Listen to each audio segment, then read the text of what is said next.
Junior, elite, and international ladies, junior, elite, and international ladies to the holding bay now.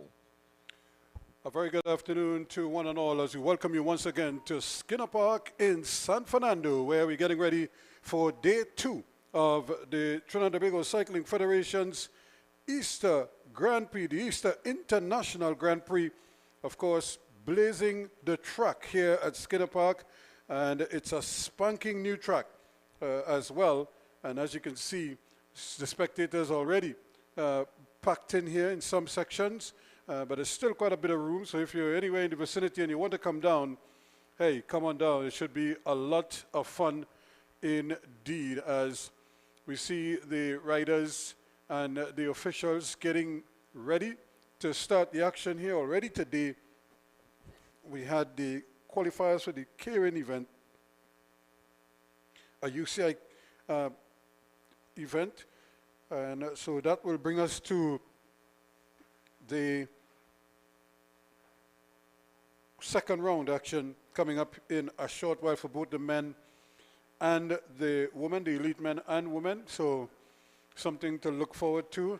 But we expected to kick off this evening with the international men's 8-lap event, and that will be followed by the junior, elite, and international ladies 2-lapper. That should be a fast race indeed. Of course, yesterday we saw the Brazilians dominating in the women's event, and in the men's international races, Trinidad and Tobago really accredited themselves very well. And in fact, Akil Campbell stole the show, aided and abetted, of course, by the brilliance of the captain of the Trinidad and Tobago team. I speak of none other than Joshua Alexander, who really led from the front and ensured that the younger riders benefited from his experience. He certainly put on a show, and we anticipate there will be more of the same later on this evening. So something to look forward to again with the Trinidad and Tobago team, and it should make for very interesting battles.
Please remain standing as I invite Mr. Anthony Comisiong to open us in a word of prayer.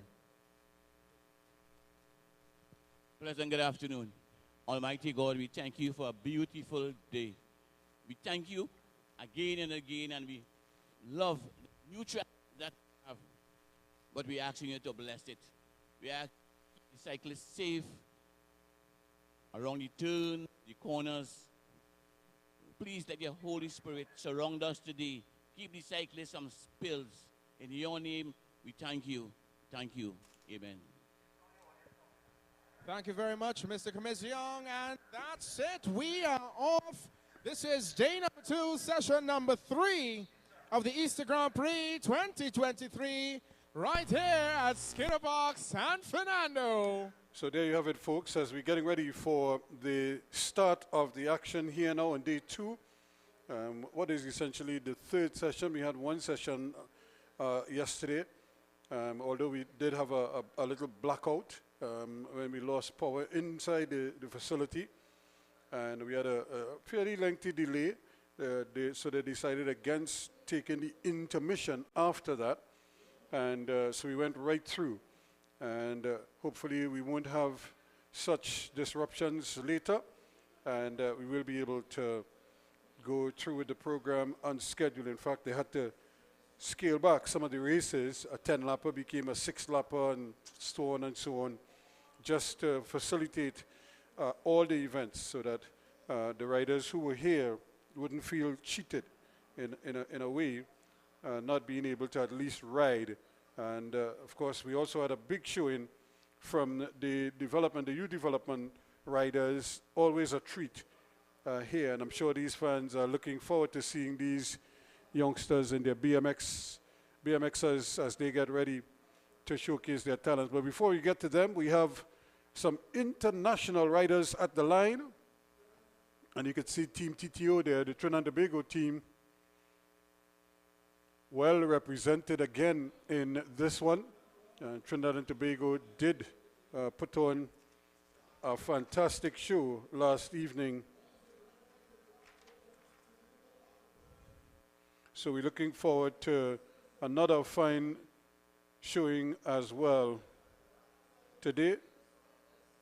But I'm sure the other international riders will want to change up some of those results from last night, where Akil Campbell stole the show, including the curtain event, the 20-lap curtain event from last night.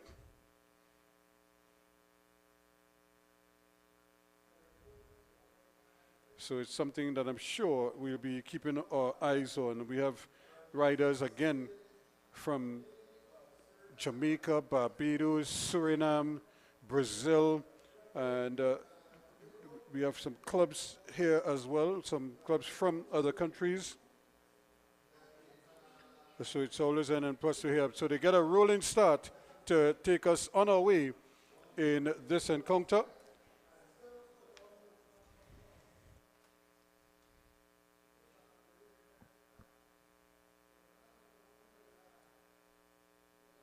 Must be on correctly.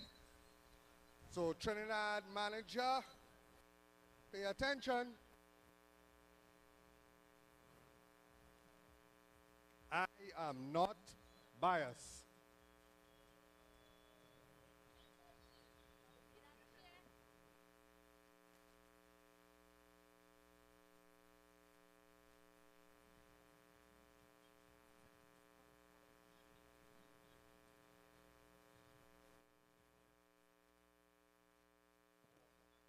And that's the start of the international men 8-lap event. The Brazilian going to the front, and there's a rush on the outside by the cyclists out of Team Stoley. We have the representatives out of Barbados in this field as well. Wadili now moving to the front. He's been covered by number 416. That is Flavio Cipriano of Brazil. Trepte right there. Gonzalo also in the mix of Peru. Then we have Team Stoley, Barbados. Edwin Sutherland. Woods, Campbell, as they go down the stretch, the back straight. Enrique de Comamon, Ramsey of Jamaica, Jamal Eastman. Some riders suffering already. Trepte now going to the front. Cipriano will control this event as they see 5 laps to go. International Junior Women Elite to the holding bay. International Junior Women Elite to the holding bay immediately. International Junior Women Elite to the holding bay. As they see 4 laps to go. Woods coming to the front for the red, white, and black of Trinidad and Tobago. Cipriano of Brazil still leading in the Brazilian group as he's in second position. Look out for Gonzalo of Peru in third with only 3 laps to go.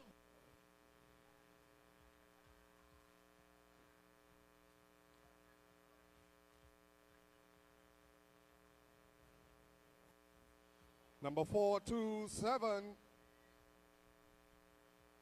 Dimar having some problems keeping up with the internationals.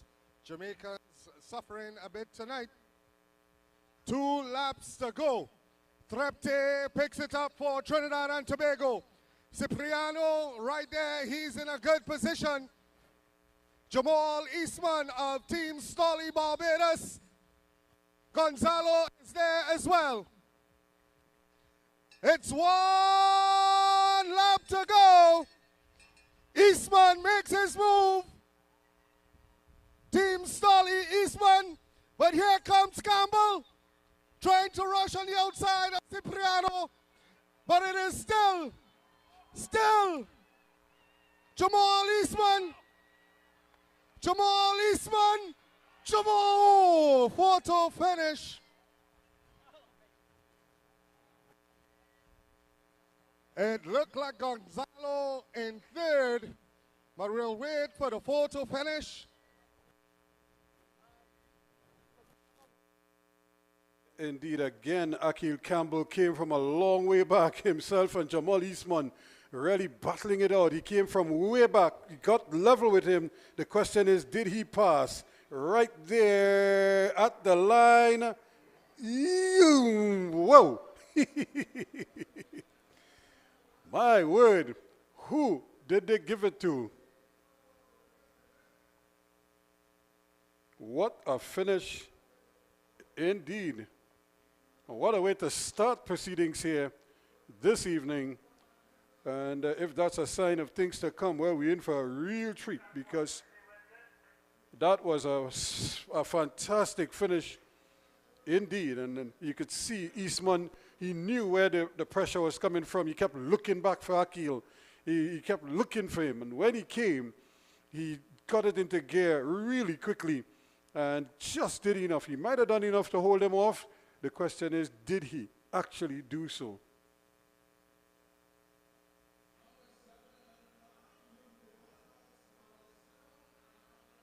So we'll just wait to hear what the official result is on that one. But it was really tight on the line. Again, so close. You just couldn't tell from the naked eye.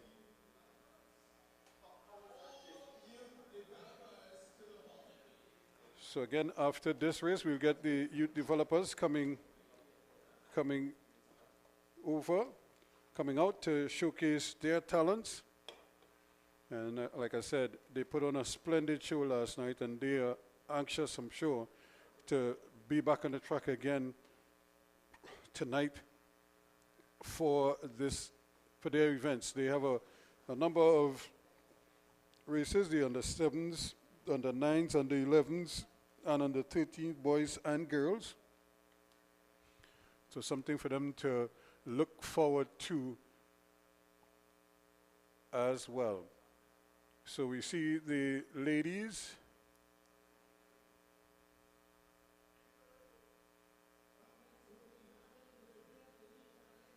getting to the line. They're not going to let them do like a 1 lap roll and start, but they'll just give them a few meters, and then they will start the race just as they go past us here for the very first time.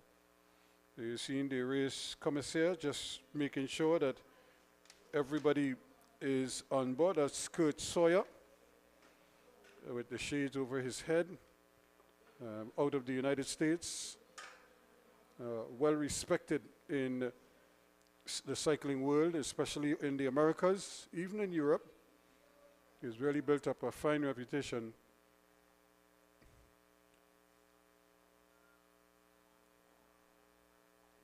So he's just making sure that the ladies are all ready to go. They understand what is at stake. I think this is a 2-lap event for them. So this should be quick. And hopefully it may reap some more good results for Trinidad and Tobago.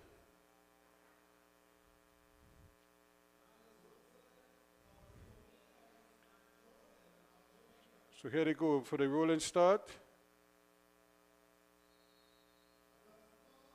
And there's the start. Go, that's Alexi Ramirez, followed by Antonella Glaxiola.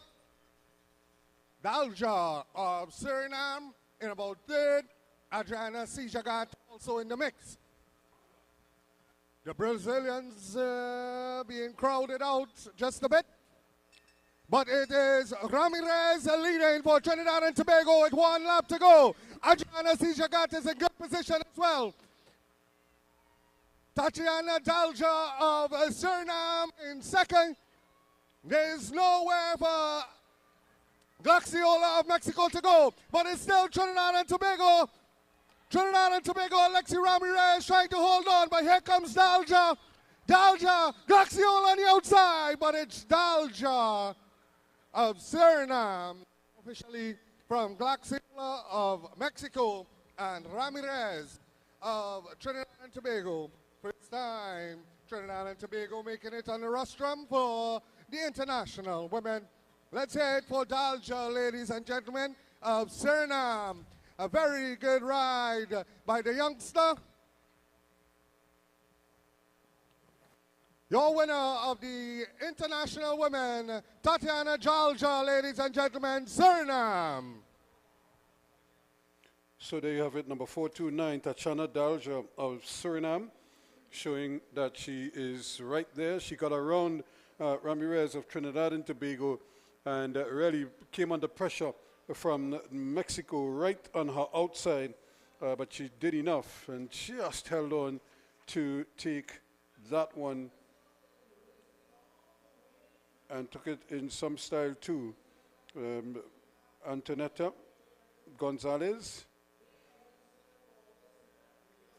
Maria Gonzalez was the one who was closing in there out of Mexico, but not able to get up in time and had to settle for second place. And of course, as you heard there, Trinidad and Tobago getting onto the podium for the first time in the women's category.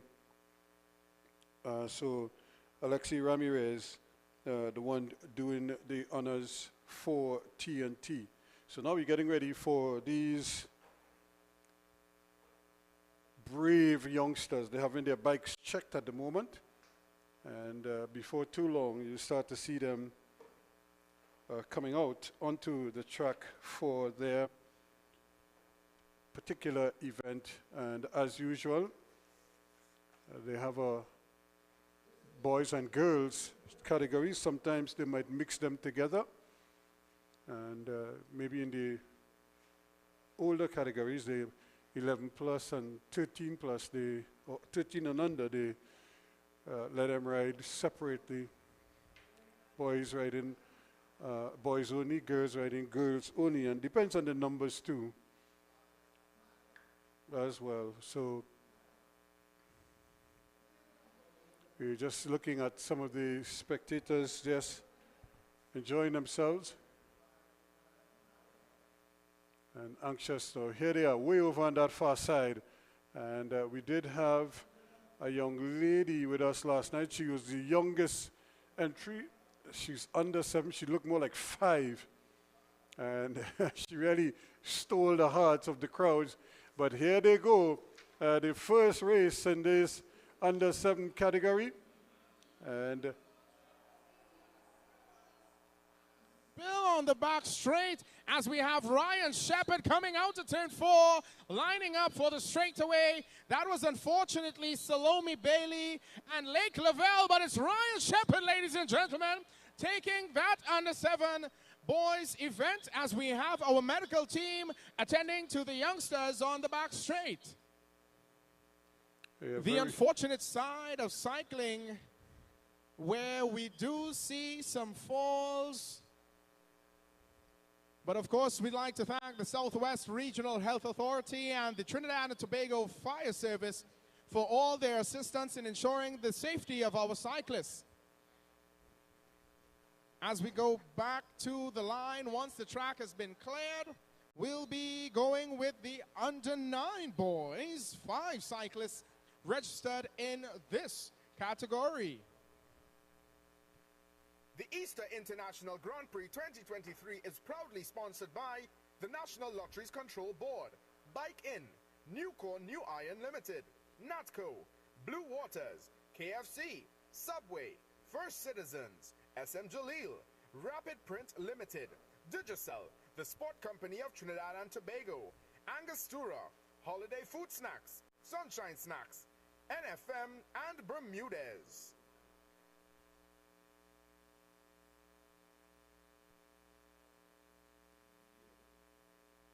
The Easter International Grand Prix 2023 is proudly sponsored by the National Gas Company of Trinidad and Tobago, WAC 90.1 FM, I 95.5 FM, Cole & Associates, Pennywise Cosmetics Limited, Venture Credit Union, RigTech Services Limited. So as we wait for the medical team to just make sure that the 2 riders are safe and out of any kind of danger, and but it wasn't a hard fall, if you could describe it as such, but because they're so young, you want to make absolutely certain that everything is A-OK with them.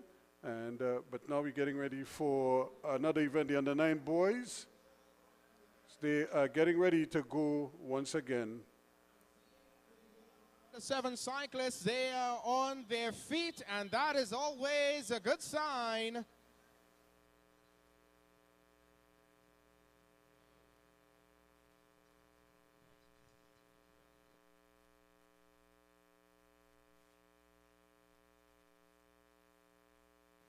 And there we go with the under 9 boys, Jaleel Jacob, Caden Thompson, Tarek Guevara, Aiden Garcia, and Seth Alexander Smith. They are all in this category, and it's a rush on the outside by the cyclists out of Vaporwake Multisport. I believe that's Tarek Guevara, is it? Yes, it is. Number 58, Tarek Guevara of Vaporwake Multisport, bringing home that one rather convincingly in the under 9 boys category.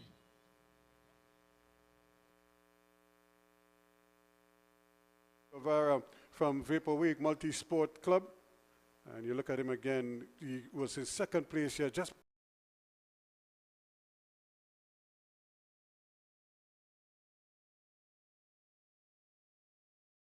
it was from Seth Alexander Smith. He just blew past him, and it was plain sailing coming home, as you could see him, Tariq Guevara from Vaporwake, getting the job done in impressive fashion indeed. And there's the medical team. They're still rendering assistance. Might just be a little bruising or a little cut somewhere.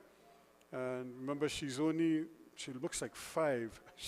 So they just want to make sure that everything is okay and that she'll be all right as they go along. So more and more spectators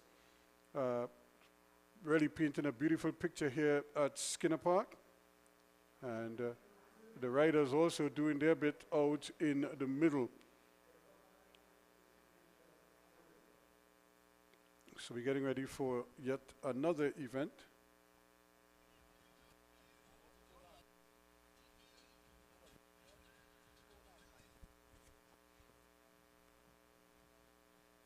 On the line, we have our under 11 girls.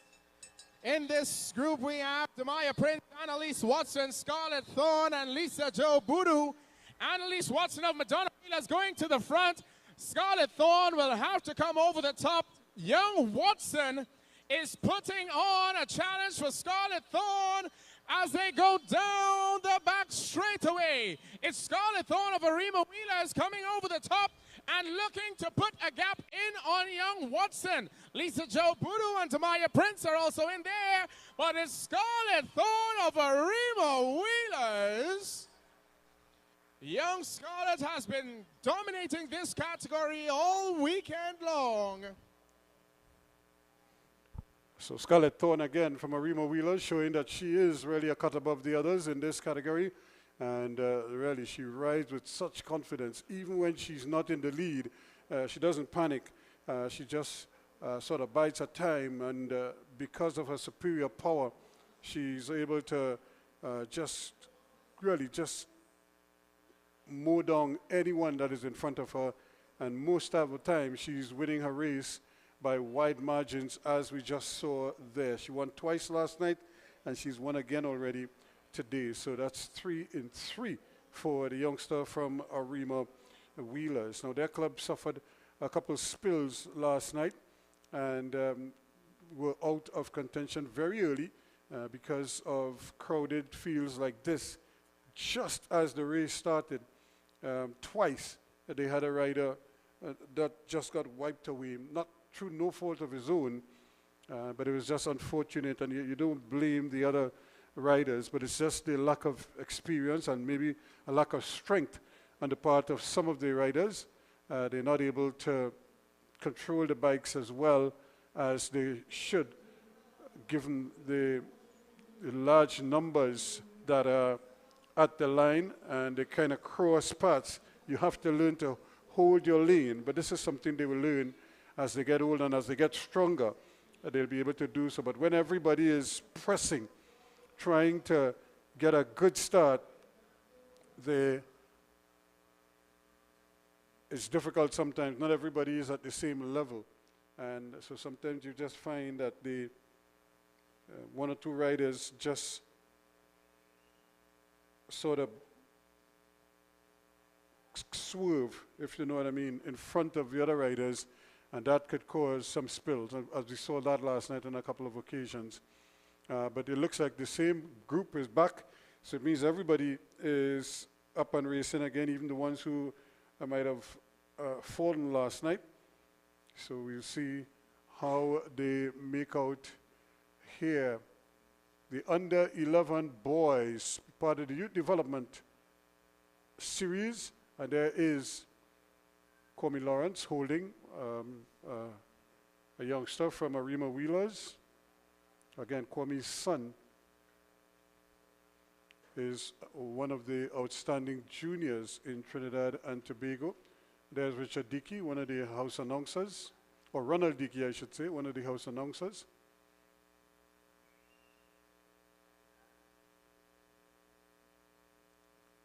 So taking a little while to get everybody okay. A couple of the riders have been placed at the back, which I think makes sense, because when they're all at the line together, if there's any kind of swerving, we saw last night a couple of the kids fell down right as they started.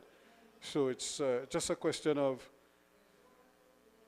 them understanding why this is being done, so that the riders, now the holders, have to be careful to allow the riders behind to come forward without any hindrance. So that's another obstacle for these youngsters. So I don't think I would like to be at the back right now, because you just don't know. Somebody might just block your path unwittingly. Here they go quickly and they're away, which is good. Nice clean break. Out of Rick Texonics, that is Rion Shepherd, goes to the front. Golden Wheelers of Barbados is coming up very quickly. He's third wheel. Vaporwake Multisport is also in the mix. This 2-lap event for the youngsters is just what they needed. And that's the bell, that's the bell. It is Rion Shepherd from number 485, Dylan Headley, and number 69, Joshua Morris. That is your 3 in the lead on the track. But Rion Shepherd powers down the back straight very convincingly, and the race is about to be on for second and third. Ladies and gentlemen, as our under-11 boys come to finish, let's hear a lusty round of applause for Rion Shepherd. Very close race for second and third, but that will be Joshua Morris from Dylan Headley and Zephaniah Alexander Smith rounding out your top 4 unofficially. So another fine race for Rion Shepherd from Rigtech Sonics, getting the job done ahead of Joshua Morris of Vaporwake Multisport, and of course Dylan Headley out of Golden Wheelers from Barbados. And Barbados doing very well. These youngsters getting invaluable experience because they may not be able to race on a track like this in their homeland. So to come here and get this kind of racing is priceless for them, and it could really accelerate their development tremendously. In fact, when they go back home and they race against other local riders in Barbados, they may very well have the leg up on them, as they might be so much better off for racing at an event like this one, the Grand Prix here in Trinidad and Tobago. As we see the ladies international, their 2-lap event, and convincing win once again in that one for Tatiana Dalja out of Suriname in the middle. There is Mexico in position number 2, and C2, and Alexi Ramirez of Trinidad and Tobago in 3rd place. And of course, Maria Antonetta Galaxola Gonzalez. I think we call her Maria Gonzalez for short, from Mexico in 3rd place. So now we have the youngsters, and they are off and racing the girls under 13s. Paul Eastman, Barbados, and in first, Akil Campbell, Trinidad and Tobago. As our international men come to the prize restroom, we have on the track the under-13 girls. And once again, it's Melena Lopez of Rigtech Sonics. She is out in front by 1.5 miles. So it's a 3-woman sprint for second and third. But ladies and gentlemen, Melena Lopez of Rigtech Sonics. And the race is on for second and third. Number 82, that is Catalea Benjamin. Rayan Thompson and Adriel Joseph rounding out your 4 cyclists in that event. A very quick 1 lap by the under-13 girls. Distributing those prizes, Miss Wilson from Brighton Pie. Thank you very much. So another fine finish here again, and the riders certainly putting on a show here for these fans as they really settle into their seats to witness an evening of cycling, something they haven't been able to do here at this facility for some time, but they got an opportunity tonight. It's the first Easter Grand.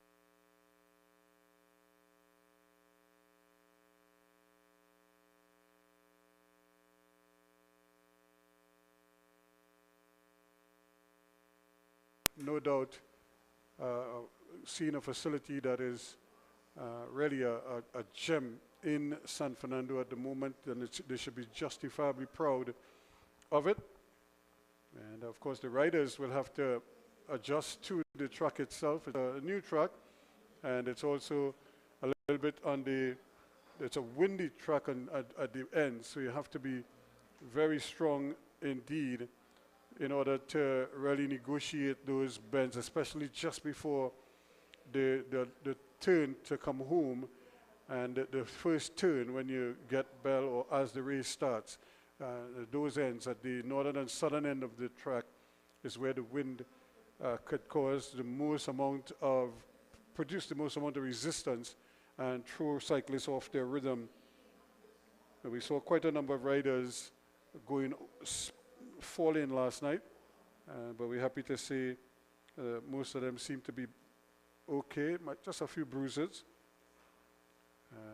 But I'm sure it's just part of the track. Here we go with another event. He goes to the front immediately, followed by the cyclist out of Golden Wheelers in Barbados. Elijah Green Jr. of the JLD Cycling Academy is powering down the back straight and takes that second position on the track, chasing Adios Lewis of Vaporwake Multisport. It is going to be a rush at the finish. It is Elijah Green Jr. Adios Lewis. Ooh, very close indeed. The cyclist out of Vaporwake lifts his hands in celebration as we await the official results out of that under-13 boys event. So another fine ride there, and a congratulations to the young man there, and Aduese Lewis from Vaporwake on the inside, just doing enough to hold off a fast-closing Elijah Green Jr., who just mistimed it a little bit and lost out here. Last night he won both races. Tonight he had to settle for second place this time around. I'm sure his dad wouldn't be too disappointed with that. Of course, Dad, chief mechanic with the national team, so he is busy otherwise, although he would probably be keeping one eye on the events involving his son. So we see the youngsters quickly up to the line, the tiny mites.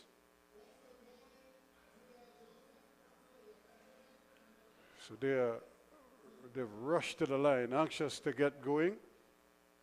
Seeing Hummingbird, Madonna Wheelers, also their Rigtech Sonics, also their Vaporwake, inside there Arima Wheelers, and Open Range also in the lead here, starting off. They get a rolling start for this one.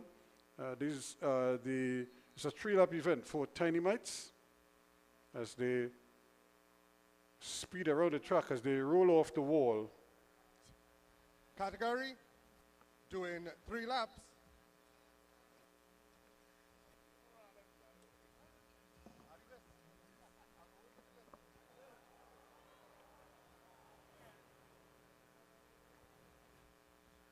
A spill on the back straight.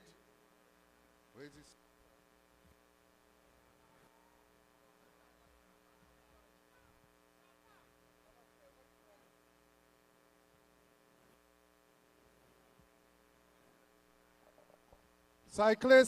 Cyclists, the race has been neutralized. Cyclists, slow down. Cyclists, slow down. And hold your handlebars, please.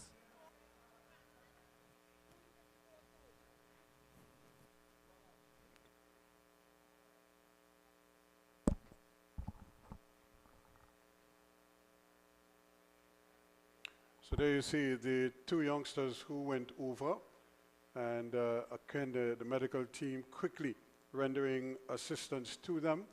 The one rider from Hummingbird, whose back is to us, is sitting up, which is a good sign. Hopefully he'll be able to stand up shortly. It's the other rider now from Madonna Wheelers, who's been turned over on his side. And so we'll certainly take a look out to see what they will do. The race itself is still being neutralized as they ask the riders to just roll around the track probably for a couple times before they restart the race. And so you never like to see something like this. Hummingbirds, they had a couple of riders in the race.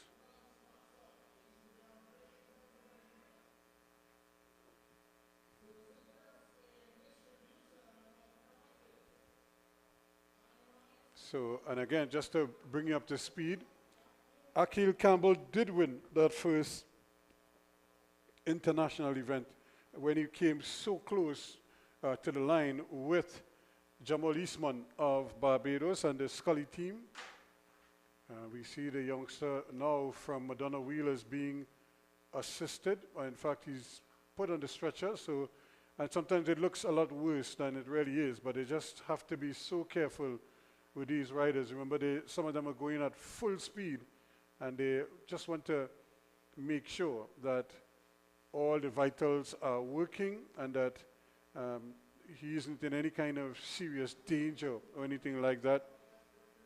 They just want to do all their checks and make sure that he gets immediate treatment. Sometimes it's just bruising that the riders have. As you can see, they're just trying to get to that area, maybe on his back, as he fell over on his back, and that is where he might have lost a little bit of skin. As we say, he has a white man there that he's going to have to deal with. You know, when you get those, so nothing you put on, you put on a jersey, it sticks to you. You say, like, you lie down on the bed, as you wake up, the sheet and all is coming up with you at your turn. So he just have to live with that for the next couple of days. But you see on his elbow as well, he's just trying to at least showing them where he's probably feeling the burn. But hopefully he'll be A-OK. I mean, just by him sitting up is a very, very good sign indeed. But we'll see the riders are just getting ready to restart this event. And I could tell you that the other rider from Hummingbird, who was down, he actually walked off the track. So that's a very good sign for him as well. So it's just this one youngster that they're keeping tabs on, just to make sure that he is A-OK. And I think he's getting some spray that is burning. And that is obviously the little sting that he's getting for an open wound, so to speak, an abrasion. But the race is going to restart. So here we go.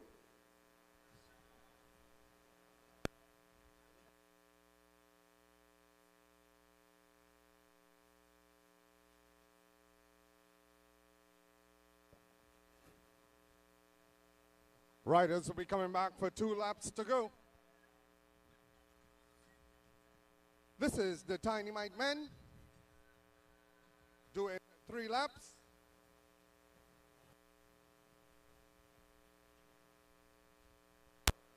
Leading them around, number 265. That's Khalif from Open Road. That's Kafile Desamore of Arima Wheelers. Kafile Desamore. Apologies.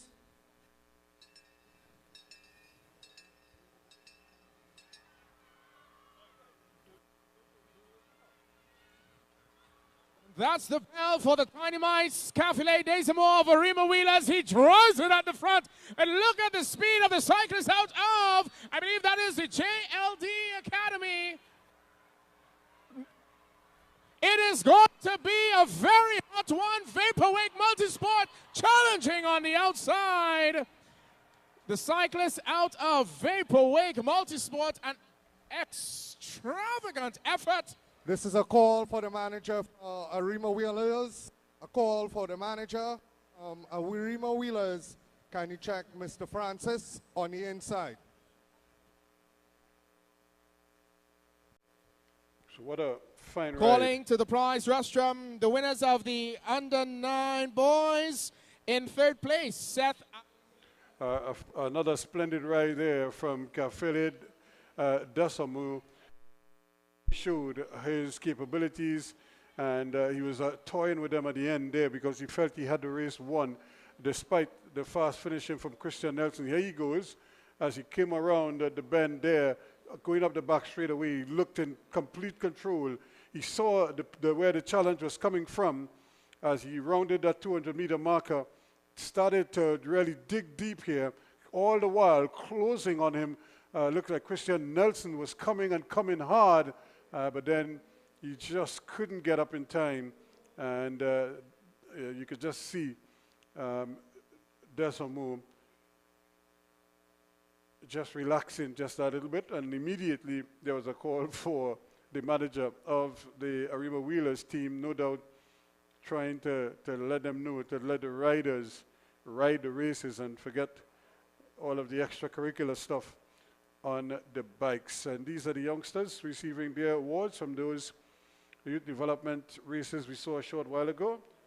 And always a fun thing. And look at the mannerisms. They have all the mannerisms of the stars that they emulate oh so well. So it's always a fun thing to see them enjoying themselves, but taking it very seriously as well. So now we're getting ready for the Tiny Mites and Juvenile ladies. They're doing a 4-lap event. And once again, just to remind you that that first race, that first international, the 8 laps was won by Trinidad and Tobago's Akil Campbell, who came from a long way back to catch the line and signal his intention here tonight that he means business and he means to continue his winning ways of this particular Grand Prix. So he's not relaxing at all, or resting on his laurels. He had a good night last night, and he's off to a flyer here this evening.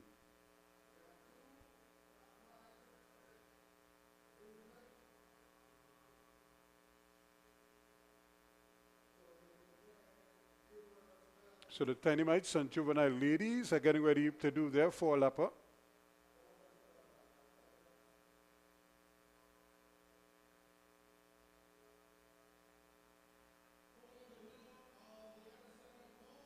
So we see 2 riders from Madonna Wheelers there, Open Range. It's there. Rick Sonics, 2 riders, and then of course Vapor Week also with 2 riders in the mix. Kaylee Young from Madonna Wheelers and Renelle Bernard. We have Rick Sonics, Ryan Shepard, and also Ariel Graves, and from the Vapor Wake Multisport, Kyra Williams and Shamika Hoyt. And also in the mix, the Open Road Challenge, Kyla Hospitalis in the orange outfit, 3rd from last.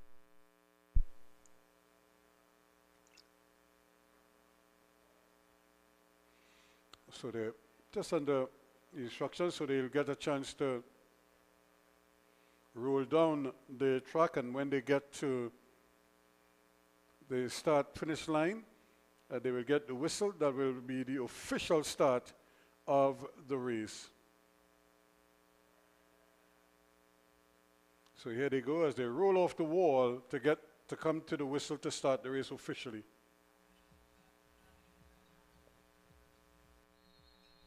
Lap prize this time around. Lap prize this time around being sponsored by Biking.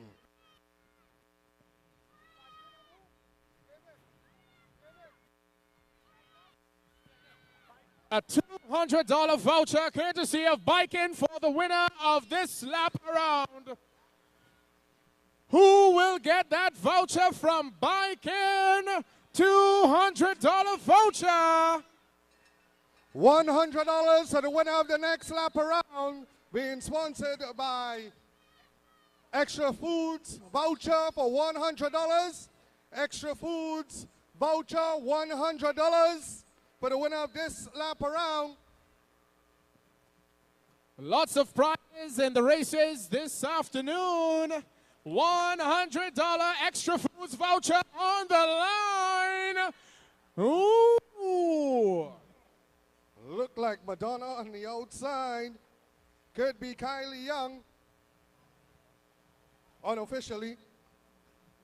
Riders coming back to see 1 lap to go.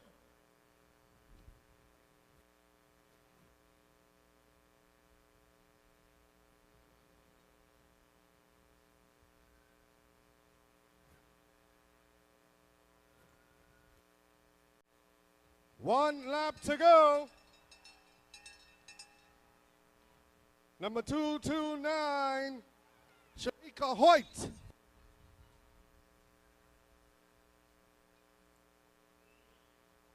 Oh, Rider going down.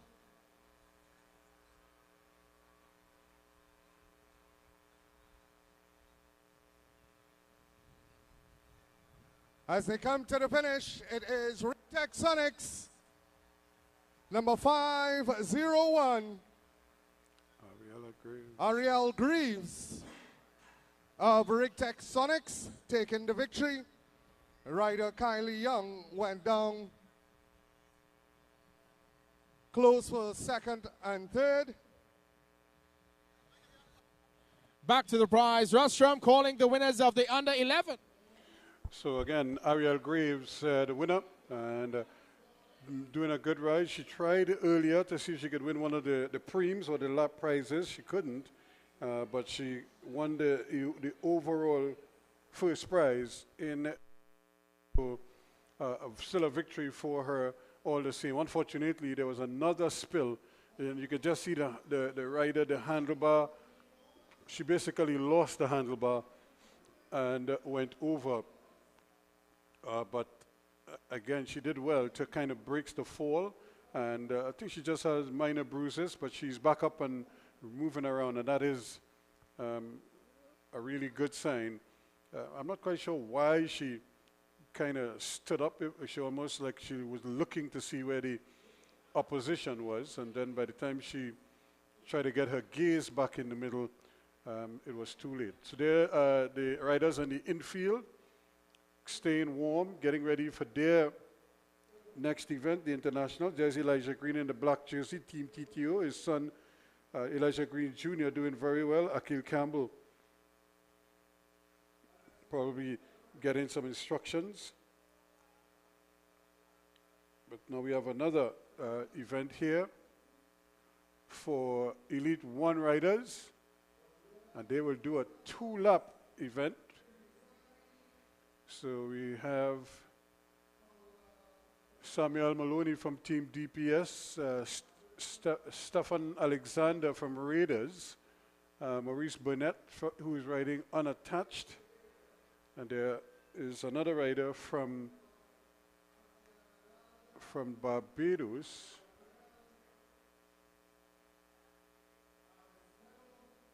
riding for the Scully team.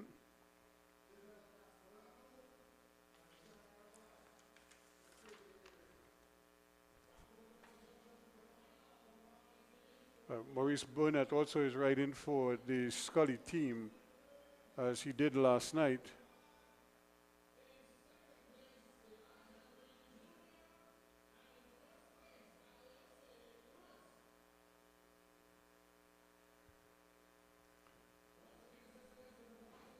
So it looks like Dominic Howard might be in this one.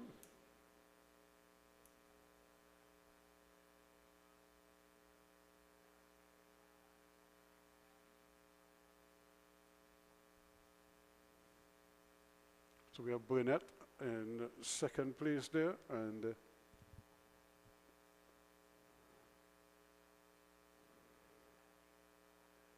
we have a rider coming out of Jamaica who's joining the fray as well.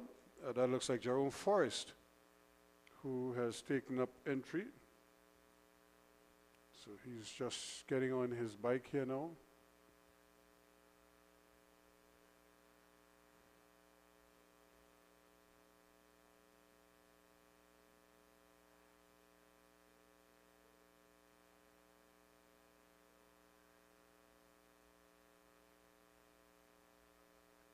So they too will get a rolling start and be quickly into their racing. This is just a 2-lapper, so this should finish really fast.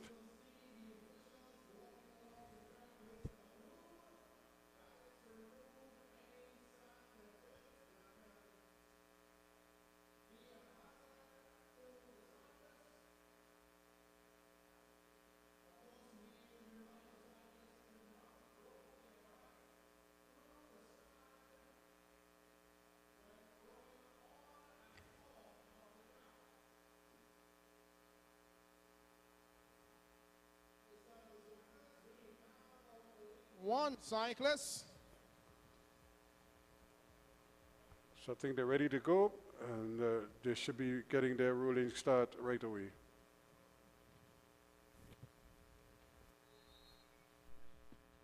And that's the start. Number 426 out of Jamaica goes to the front immediately.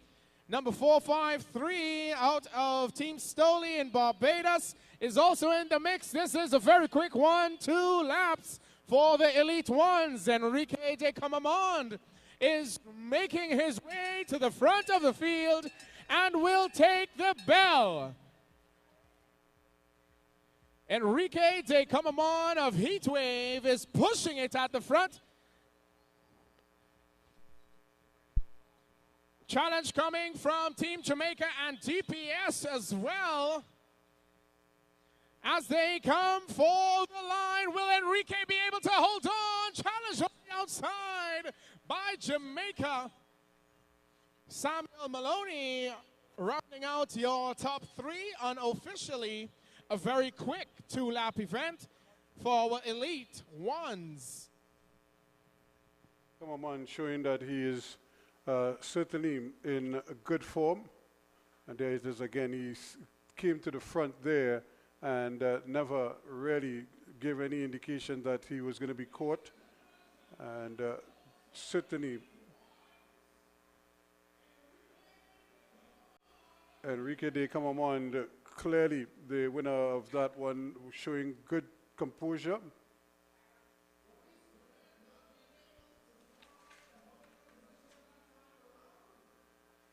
And getting a fine win, of course. He has ridden in national colors before, and I'm sure he'll do it again in the future.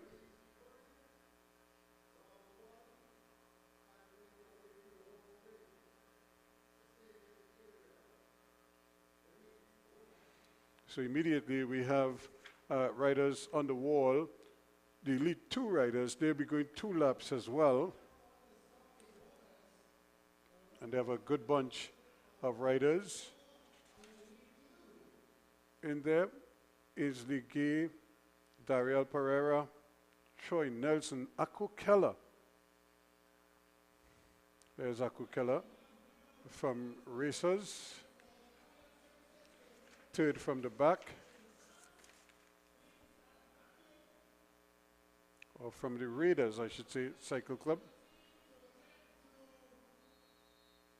And Aku is immediately trying to come out into the front here. Aku, a former national cyclist, no doubt showing his capabilities. Dariel Pereira, Troy Nelson, Justin Williams, Ako Keller, Andel Garcia, Mark Auguste, Michael Aki, Mark Joseph, Adam Francis, D'Angelo Harris, Kevin Tinto, and that's the bell. Michael Aki leads from Ako Keller and Dariel Pereira. D'Angelo Harris is there, and Michael Aki, ladies and gentlemen. So there you have it, Daniel Pereira and Michael Aki, the winner on the inside. He still had to ride it, and he still had to time it as well. And he did exactly that. Stayed out of danger, put his nose in front, and was never caught after that. Daniel Pereira tried, came hard at him, and Dariel Pereira not able to catch up with him. So now we're getting ready for the Keirin. From the time you see the motorbike, the little journey on the track, you know what that means. That's UCI points up for grabs. And this is going to be the men's and women's, the Elite Women's second round of the Keirin event, and followed by the Elite Men second round event as well. And I'm just trying to recognize who is on the bike. But of course he will go at a steady pace, start at one pace, and then accelerate with every lap. He increases the pace just that little bit. The riders will stay behind the bike. They cannot go past the bike until the bike actually leaves the track.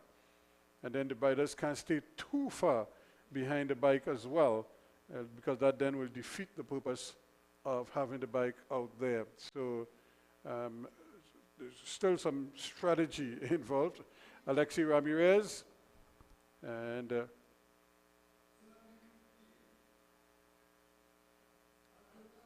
so So she will represent the red, white, and black in this one. She already has a third place finish.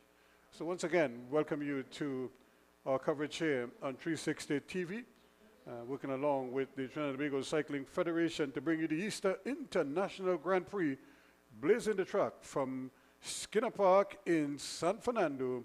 And that's where we are this evening. Tomorrow, the action shifts to the indoor facility at the National Cycling Center, and that too is expected to be a very interesting night of action there. Slightly different to what you're seeing here because of the banks, so it adds another dimension to the situation, and so that too will determine how these riders make out.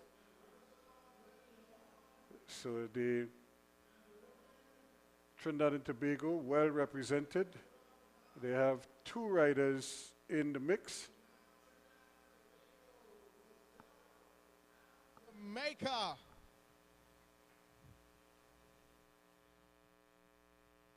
Mexico is in there as well.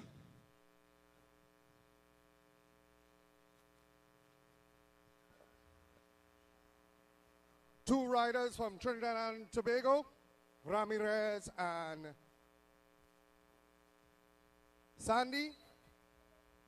Phoebe Sandy on next to Glaxiola, so we're going to come down. It's Glaxiola, then Sandy. It looks like Caseta, then Palmer, Ramirez, Angulo, and Dos Santos.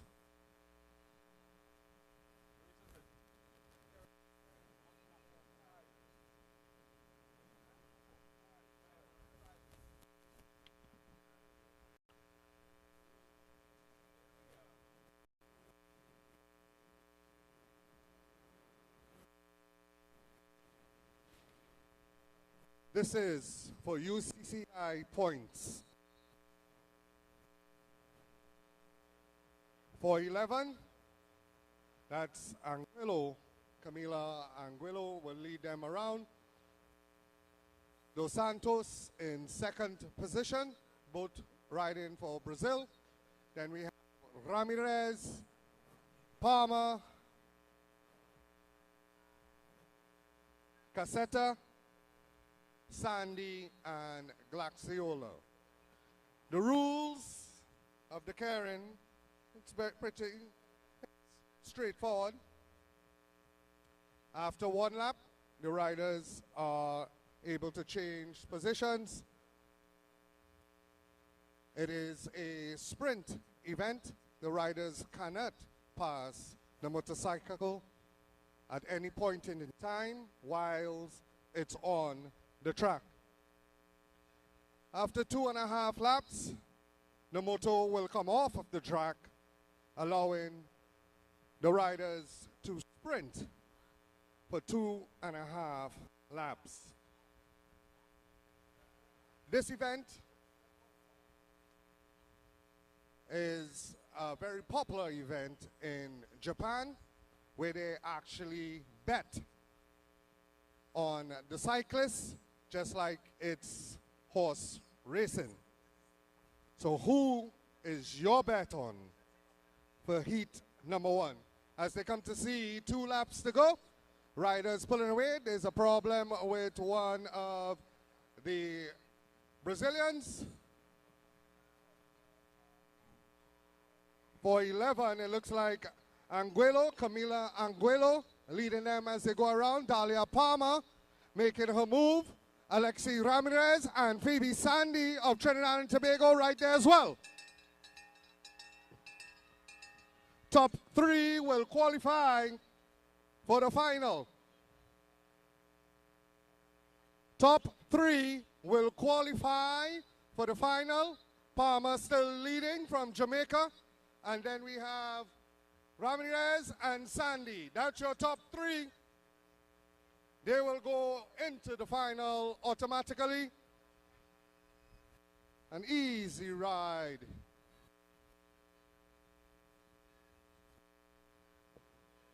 calling to the prize rostrum the winners of the juvenile lady.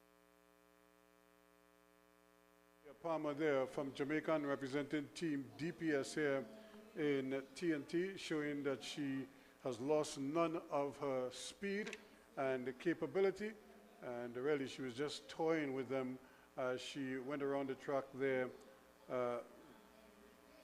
riding with such poise and determination. But she's safely through to the final, and she will be the one to beat, no doubt. And because coming in, she was always going to be a handful for these ladies. As we wait to see. Wait, so that's the first heat, or the first the second round event, or semi-final, if you want to call it that. And we see Suriname is represented here as well.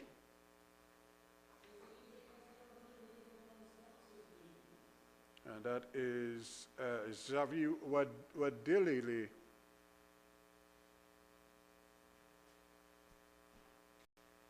Xavier Wadele is second from left, Trinidad and Tobago, with 2 riders in the event as well.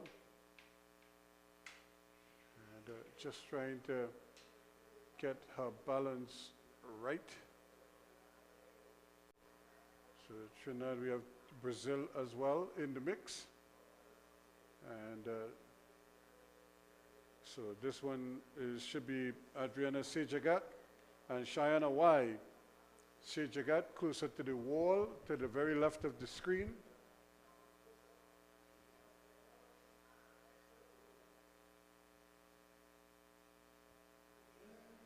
And also in the mix there, you could see, looking very strong indeed, is Giselle Seguro Gasparotto of Brazil. Although she's not wearing Brazilian colors, she's in the all blue to the very right of your screen. Another Brazilian is next to her. And here they go. The women's heat number 2.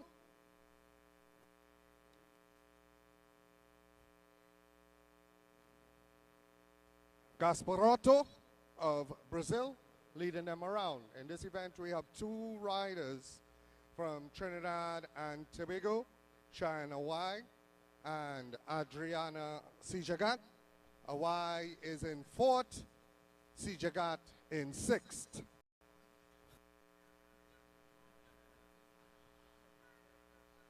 Elite men for your Keirin second round.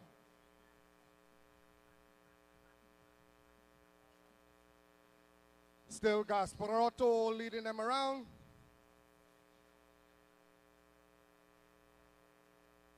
Followed by Kunkel of Brazil.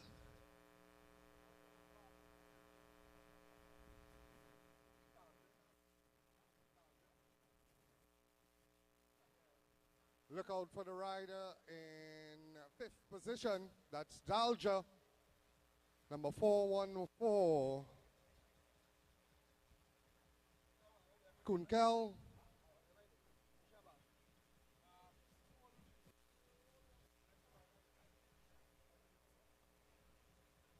Melo of Brazil as the bike comes off.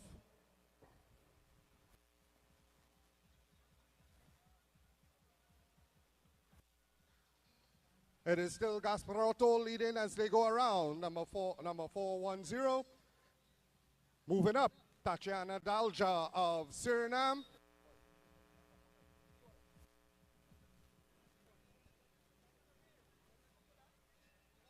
So it's still Gasparotto.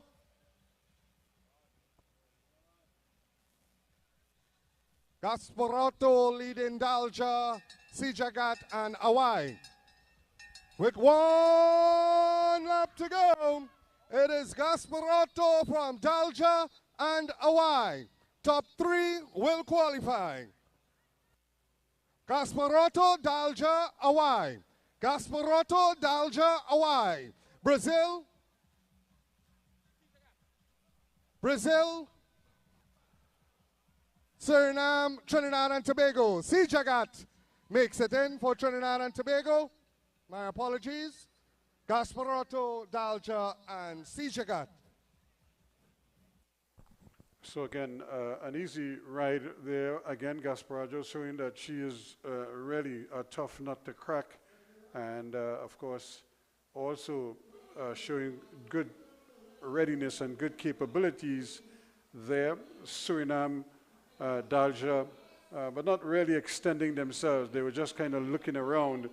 But Adriana Sejagat also getting into the final. So Trinidad and Tobago with 3 riders in the final later on this evening. So that's something to look forward to there as well. You could just see Sejagat just getting a little congratulations there and a good ride. So now the men are the ones who are getting ready to do their Keirin event, their second round rides. And once again, we anticipate some fireworks here as riders try desperately to get in the mix and secure a lane or secure a spot in the final later on this evening. And look at these 2 fancy bikes that they have on the track, next to the prize rostrum. And they look really special. One black and one a kind of a turquoise color. Really nicely done indeed. And they are your winners. So this is the first ride in the first of 2 heats in the second round of the men's Keirin. So Trinidad and Tobago with Zion Pulido on the line.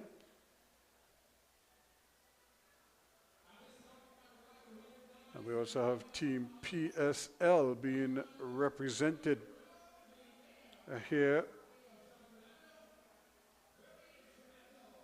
this evening.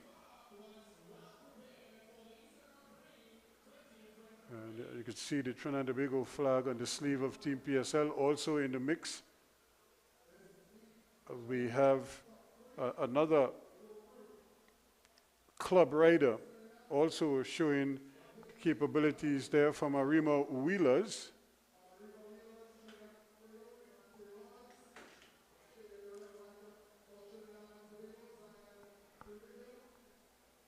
Riding for Team DPS, Alan Samuel Maloney.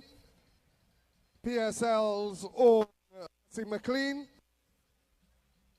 And from Brazil, Santos Cycling Team, Victor De Silva.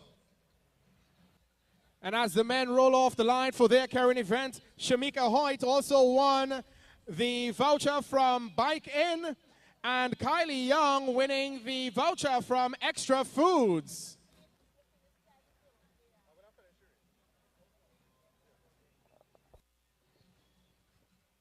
Same rules apply for the men.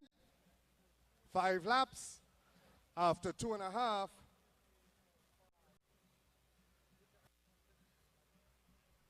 the bike will come off.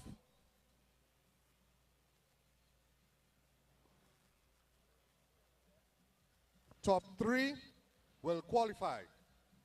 Calling Maurice Lopez, Christian Nelson, and Kafile Desamore to the prize distribution area.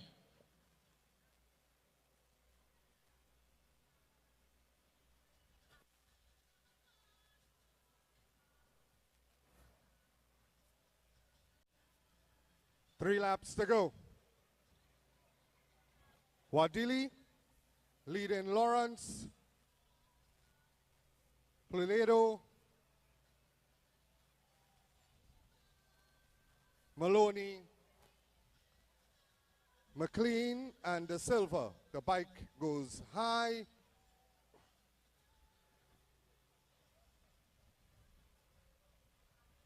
It is still Wadili leading from Suriname. Lawrence looking around. De Silva not wasting any time from Brazil. He wants to be at the front. 3 to qualify. And it's better to be at the front than at the back. The silver gets the bell. Pulido and Wadili fighting for the other 2 spots. So too McLean. The silver still leading. Trinidad and Tobago now making a move. Trying to get into the top spot. So too McLean. So it's the silver, Pulido and McLean going through to the 1-6 final, unofficially. HDB 706. So there you have it, a nice ride there from the silver all the way to the front. He just kind of blew the race wide open. When he made that surge, nobody could really hang with him. And Ryan Pulido came back to secure 2nd place. And a former national rider, Hasim McLean, showing some form, and he picked up 3rd place, so he's in the mix in the men's Keirin final.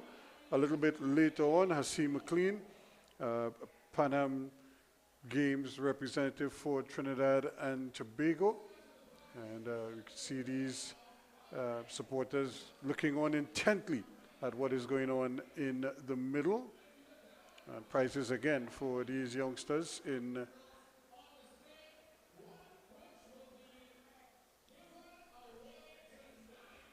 the event. 2nd place going to Vaporway, and in the winner is from Arima Wheelers Cycle Club.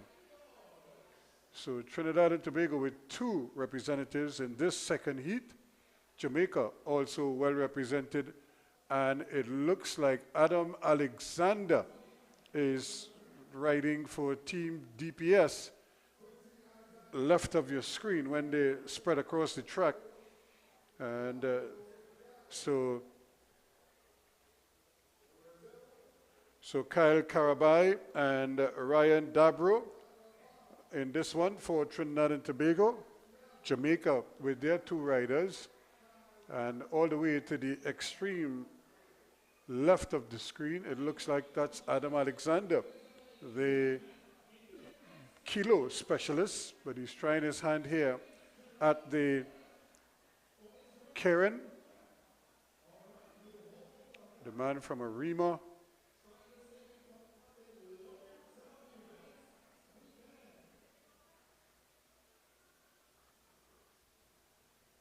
So Trinidad and Tobago with 2 entries in this one.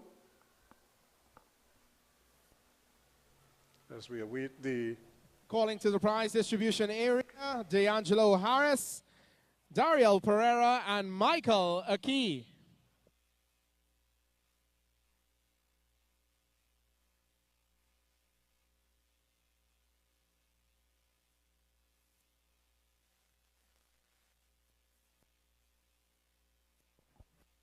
And that's the start of heat number 2, top 3 to qualify.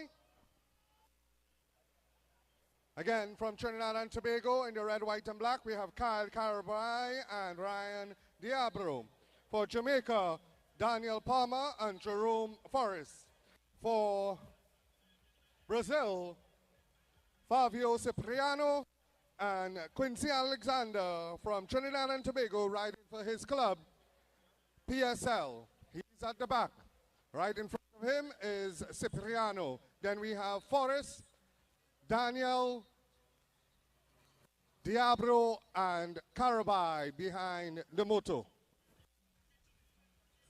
Top 3 to qualify.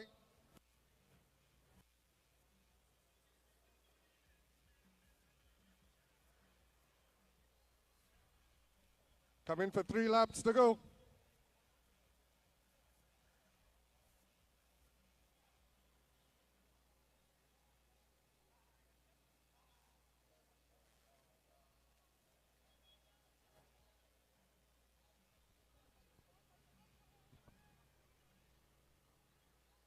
The bike goes off.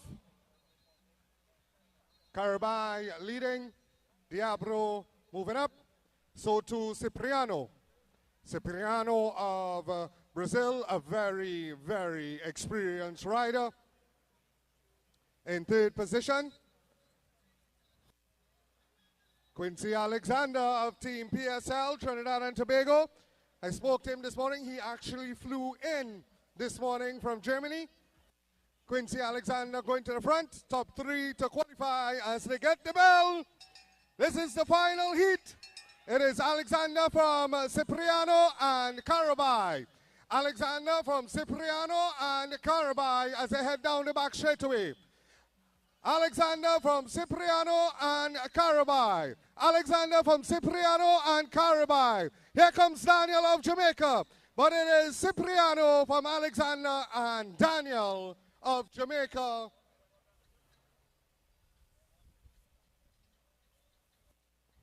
And that's heat number 2, ladies and gentlemen. Calling to the prize rush from the winners of Elite 2. In third place, D'Angelo Harris.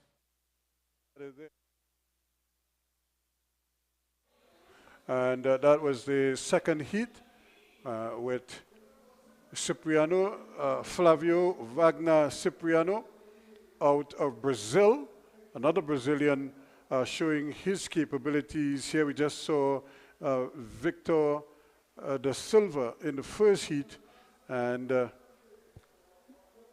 here we have Cipriano showing his capabilities in the second heat, and Flavio Cipriano.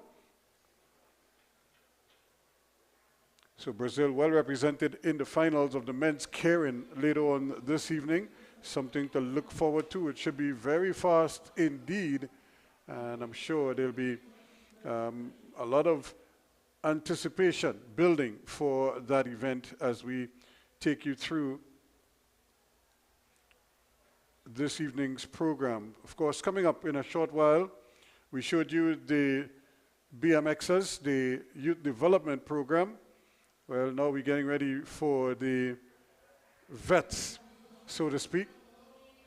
And this is always a feature of cycling. Lots of foods. And spectators are well taken care of. In fact, they prepare well for this event. They make it a picnic of sorts. And they really come out to enjoy themselves while enjoying some tasty home cooking as well. And the only thing is they don't share with the commentators and the technical team. That's the only downside to all of this. I might have to take a walk later on, you never know. But we're getting ready now for the seniors, the masters as we like to call them. 70 plus, masters 60 to 69, masters 50 to 59, and masters 40 to 49. So we'll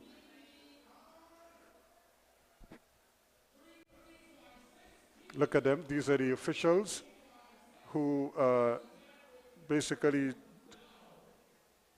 judging placings. 1, 2, 3, and 4, I would imagine. So they always try to stay focused on when the riders cross the finish line, so they can tell you exactly who, and their results are the final results, so then it becomes official once they give a placing. And so that's it. So now the veterans, the masters, they're at the line. Always an interesting battle among themselves.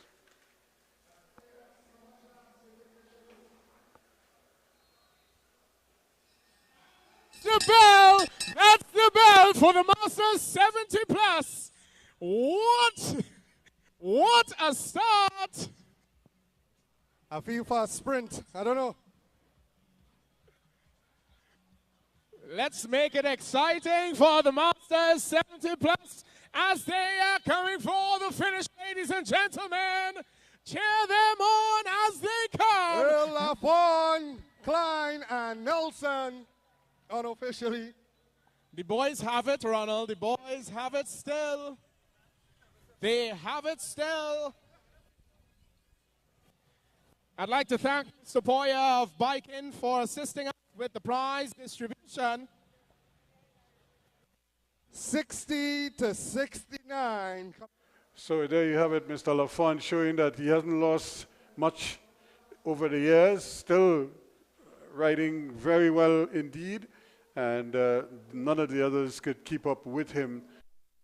But that was always the case, even when he was riding in the Elite 1 or Elite 2 divisions. He was always a very competitive rider, and even as he is aged with that fast twitch muscle, those fast twitch muscles that allows him to really propel himself around the track very quickly, and we got a prime example of that there as well. So always very, very keen to see how these riders do.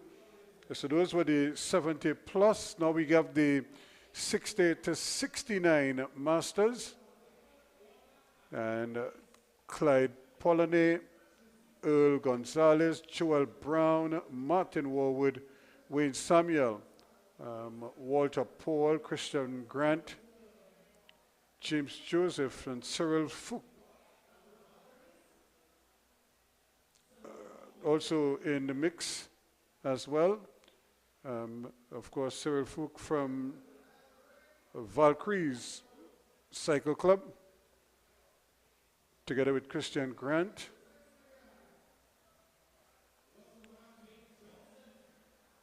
Grant just bending over there to make sure that everything is okay. We have Hummingbird 1 and 2. Wayne Samuel is there together with Martin Warwood. Of course, Madonna Wheelers, also represented by Earl Gonzalez. And of course, Rigtech Sonics, not to be outdone. Walter Paul is in the mix.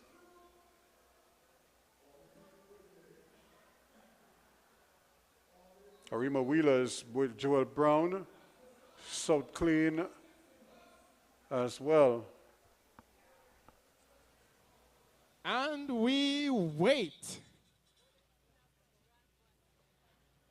In this event, we have Earl Gonzalez, Martin Warwood, Wayne Samuel, Walter Paul, James Joseph, Christian Grant, Cyril Fook. How many laps to go, Mr. Bellman? We don't know.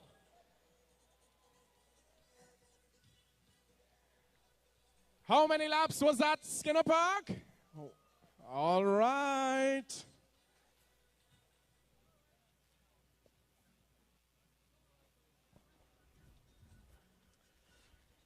You know, this fella different, Brown, I don't like him at all.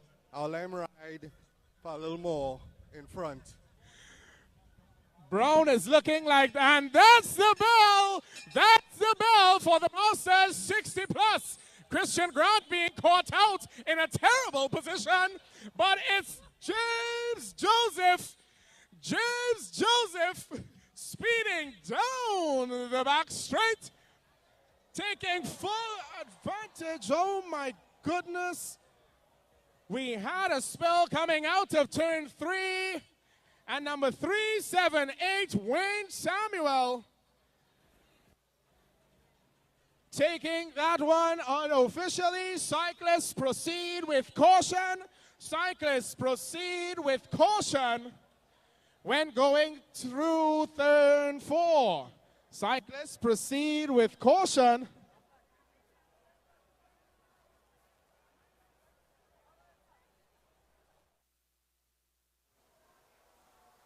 How unfortunate that could be. You know, you see that every so often where riders are really in the fray, and you look at the mangled wheels there, just sort of hooked together.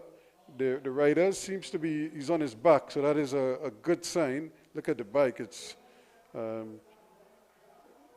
you see the two riders just go down, and they really haven't moved much since.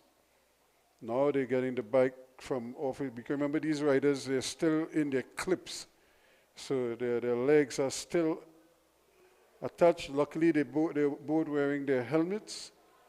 And so now the bikes have been removed, and the officials can render assistance to them.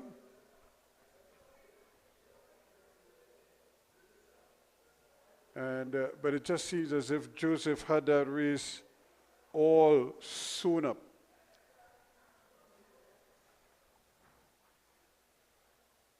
And then the spill came, just coming back to his legs here. Martin Warwood. And there he is, looking pretty much at ease, and then he just rode off the track.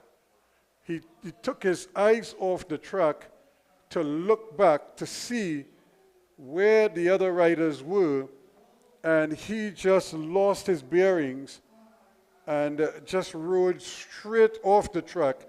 And then in his attempt to get back on the track, he just lost control of the bike and he just went over.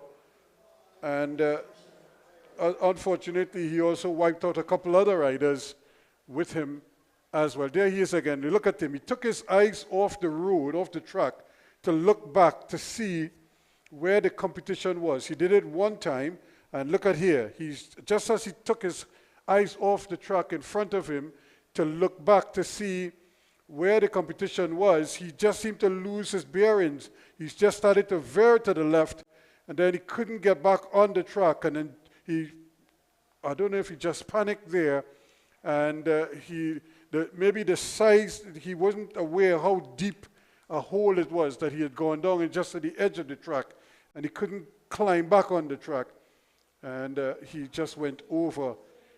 In other words, he was riding at the side of that little embankment there, down in a hole. And it was so unfortunate because he was leading the race. He won last night handsomely. He looked to have another victory all sewn up here until disaster struck. But it's nobody else's fault but his own. It's just unfortunate. And hopefully the other riders are okay. We're just looking at the guys. They're all concerned about each other. That's the important thing, because jump high, jump low.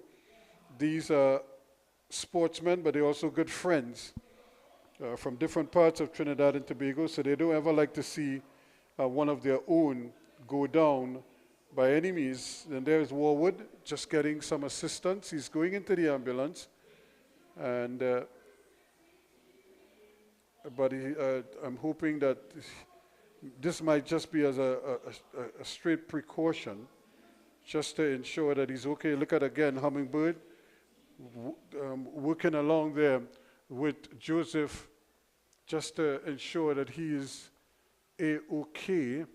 And Wayne Samuel, who went on to win the race, but that seems so insignificant right now. He just wanted to make sure that Joseph is fine. James Joseph, again, he just seemed to have this race pretty much in the bag until that unfortunate miscalculation on his part, where he just kind of took his eyes off the track and then just veered off the track and couldn't get back on when he wanted to. We just see the ambulance also again rendering assistance. You probably just have the riders sit and while they attend to them.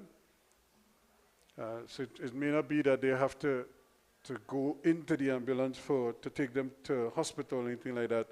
I think they're just trying to make sure that they're okay.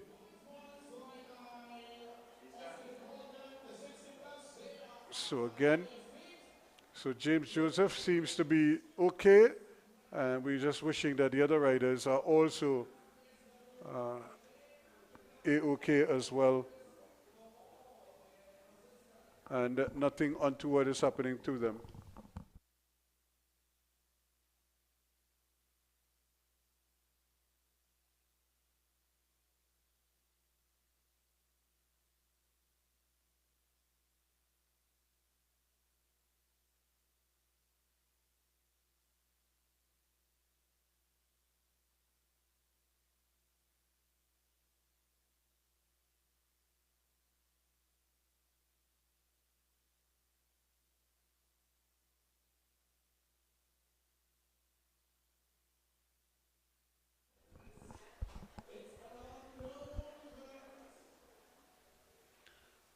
So look at the spectators again, and they're just having a good time. And this is the good thing about cycling, because it's a family event.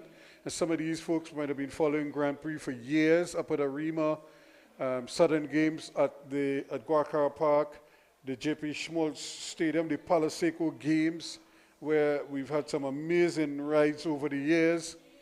And, you know, even at the Queen's Park Oval when there was a track there as well. And, of course, all the different road events all over Trinidad and Tobago, including the Tour of Tobago as well. So we used to have 2 big events in Tobago in years gone by.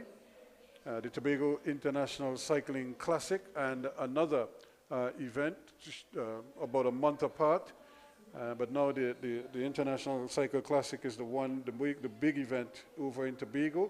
And some of these riders have, and the spectators have followed these races and these events over the years. We're on the track again.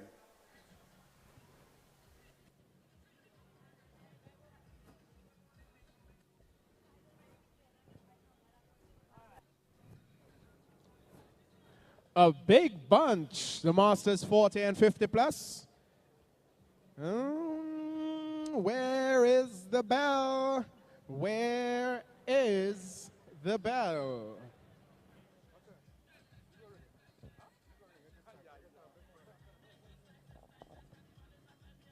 Round and round they go.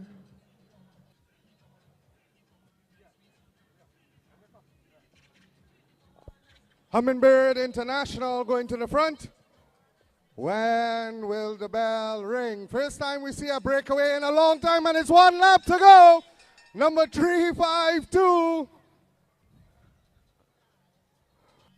Look at the speed of the cyclist out of Rig Texonics. Rocky Hillside is chasing and chasing quickly. Will he be able to catch? We will wait and see. The Masters 40 and 50 plus. Rig Texonics all the way to the line. Rocky Hillside of Hummingbird International. Vapor Wake looking to have rounded out that podium unofficially. So what a fine ride there from Ron Graves from Rig Texonics. He just blew away the opposition. Rocky Hossain tried, but never had a chance of catching him.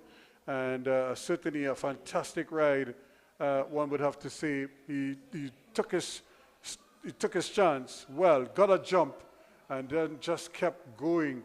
And there he is saluting the Rig Texonics faithfuls in front of us here, and happy, no doubt, that they could celebrate a victory for the team from South Trinidad. Ron Graves, the hero in that one. Rocky Hossain tried to close the gap coming in there from Hummingbirds, but it wasn't enough. And Vapor Wave also trying, but not able to get up there. Wendell Charles. So congratulations again to the man, Ron Graves, for a fantastic ride there indeed. Those unknown distances always carry a lot of interest because everybody is like wondering when the bell is going to come. And sometimes it comes quickly, and other times it doesn't come when you expect it. And if you're out of position, you're out of position badly. It's almost as if when you're out of position in an event like that, it's double jeopardy for you. It's so difficult for you to get back in the race because the person taking the bell might be well ahead of you, and you now have to negotiate traffic to get up to try to get back in contention. But we'll see how they go as we get ready for another event here.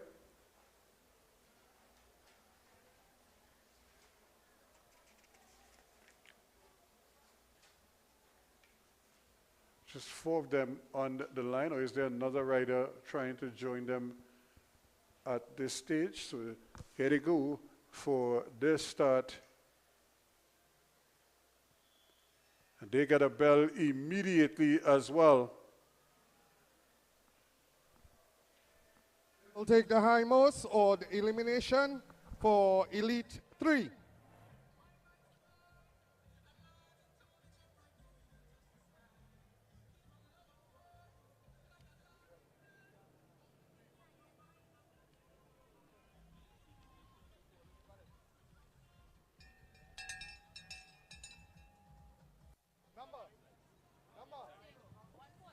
One four zero.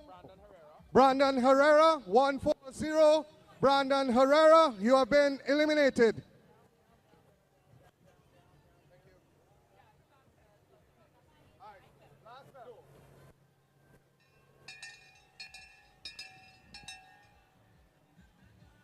One 6-1 from Valkyrie. Corey Samuel. And this is for gold and silver.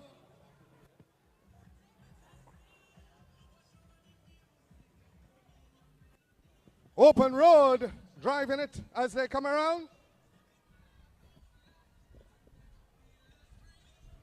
143 from open road. That is Marlon Scott of Open Road Challenge taking top honors in that elimination event. Calling to the prize rostrum the winners of the Masters 60 Plus, Walter Paul, Joel Brown, Wayne Samuel. We have Marlon Scott, Smallon Scott getting the job done there for Open Road Challenge, accepted, and right in a pretty good race. Although it was a small track and he didn't have many eliminations, so he still had good strength in those legs. The challenge of Jean-Marc Grandison of Evolution Cycling Academy. So Open Road Challenge accepted, getting a win here at the Easter Grand Prix in the Elite 3 elimination event. And we now have a points race for junior men. This is a UCI event, so we anticipate a number of the Trinidad and Tobago riders who are preparing for the Commonwealth Games, the Junior Commonwealth Games in August, right here in Trinidad and Tobago, will be on show in this one.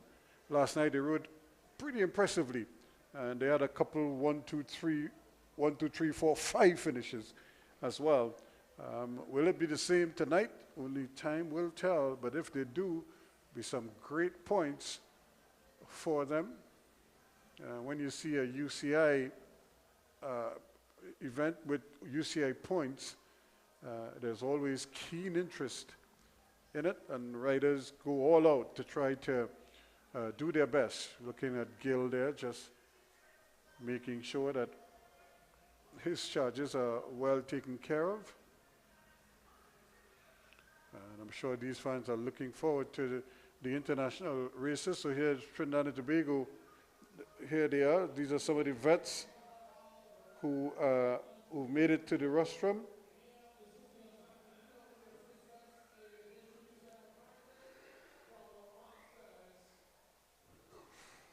LaFond.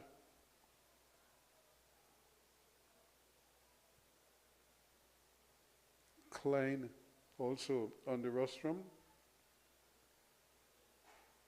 And again, folks, these men have been doing this for years, so they are well-schooled, seasoned campaigners.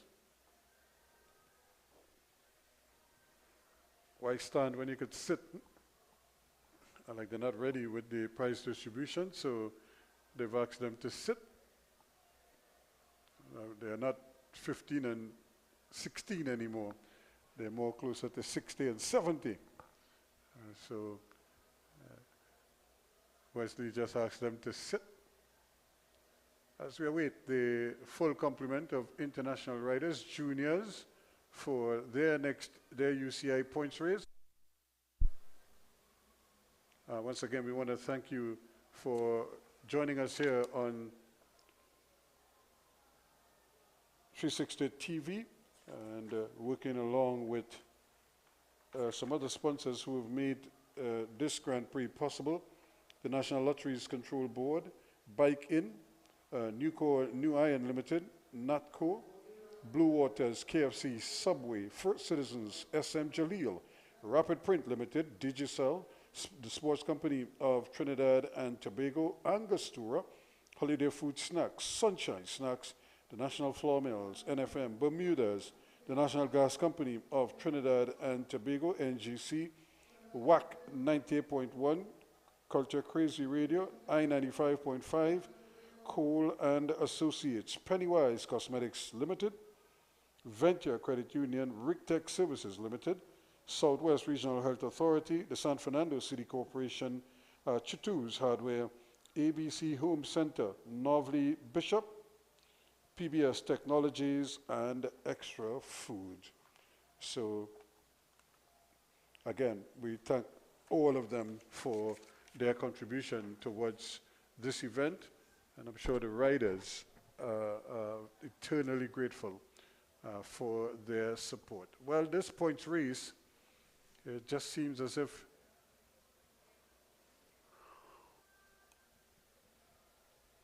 it might just be a handful of riders who are going to take part in this one.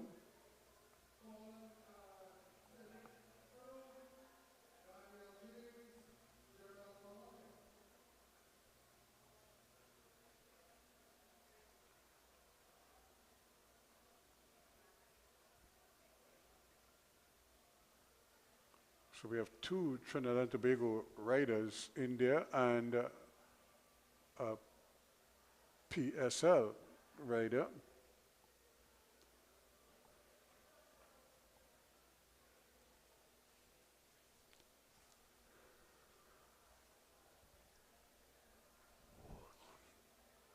And it could be that other riders are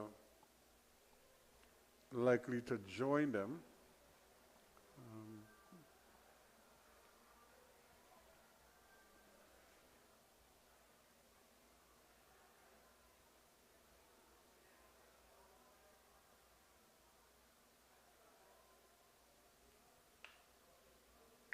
So they're just trying to, I'm not sure what the delay is here. I don't know if they expected other riders.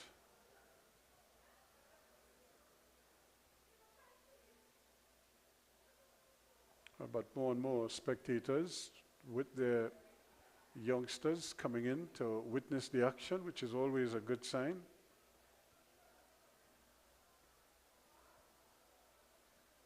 But it's still just these 3 riders on the line.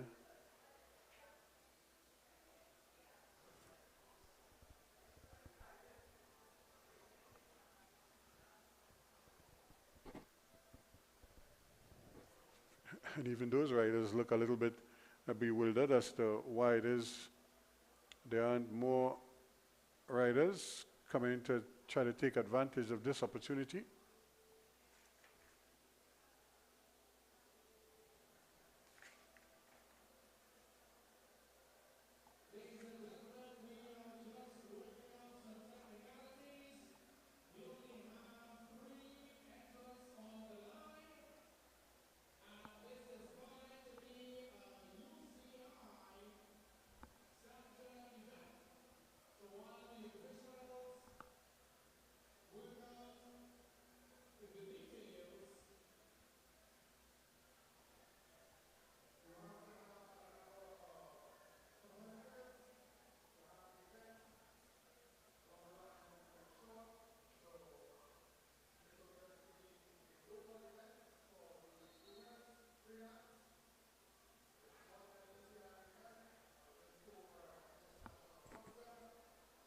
Good.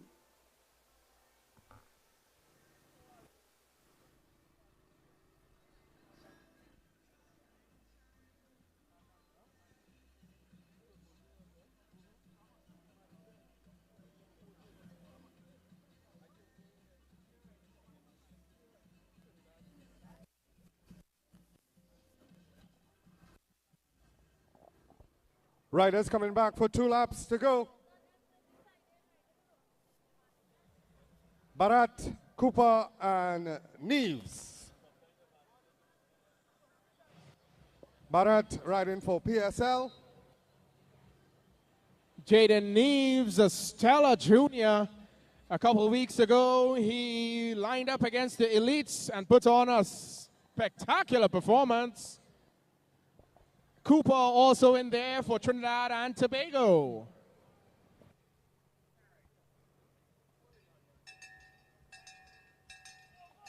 And that's the bell. 4-4-2. Neves goes to the front for Trinidad and Tobago. These youngsters are vying for spots at the Youth Commonwealth Games coming up in August. It is Neves. Neves from Cooper and Barat.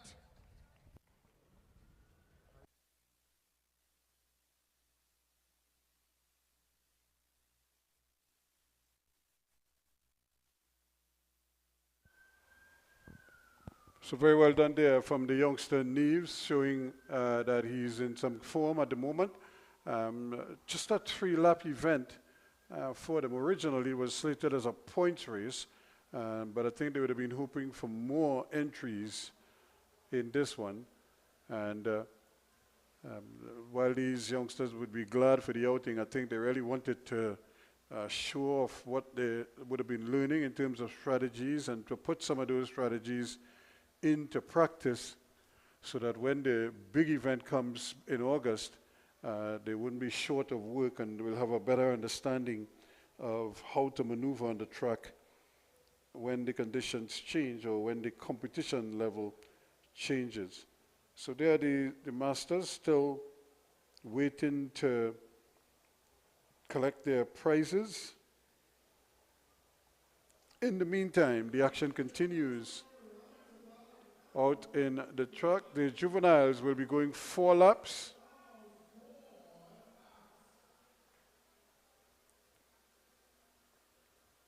And they again, remember a lot of these riders just left BMX not too long ago.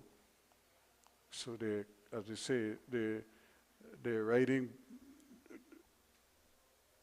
big boys. So they do tiny mites and then they do the juveniles. And then of course they're up to the juniors. So they are seasoned now, as they say, or they like to think.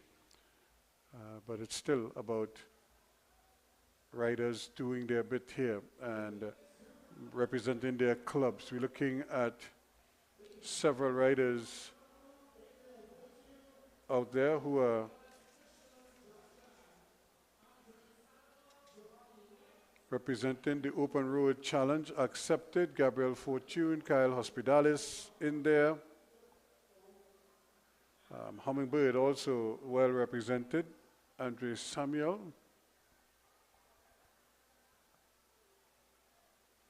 And I think they're going to get a rolling start to go one time.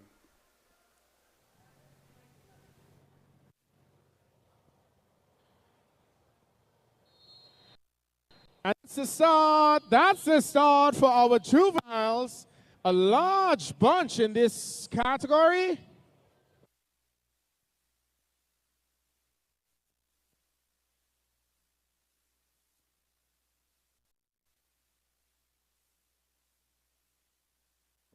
Over to the prize rostrum, the winners of the Masters 70 plus.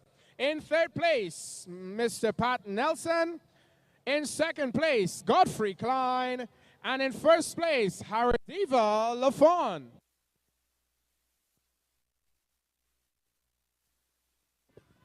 Assisting us with the prize distribution, Mrs. Thompson Khan of NLCB.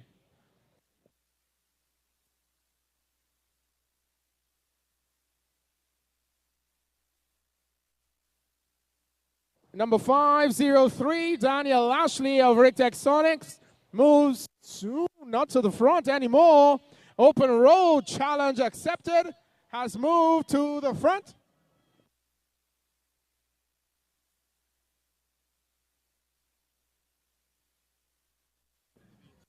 Junior woman to the holding bay, junior woman to the holding bay. Prize up for grabs, lap prize up for grabs. A $200 voucher from Bike In for the winner of this next lap. $200 for the winner of the next lap around, a voucher courtesy Bike In. It's going to be very close. Number 247, that is Kyle Hospitalis.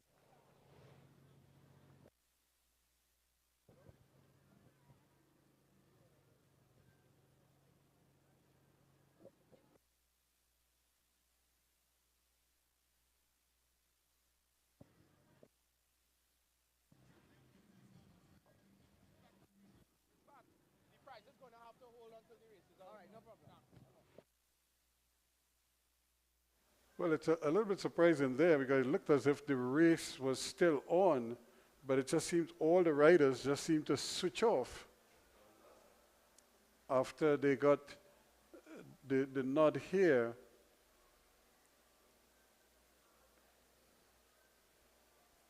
And I'm sure the intention was they would sprint for this lap and then set up the final 2 laps, but it just seems as if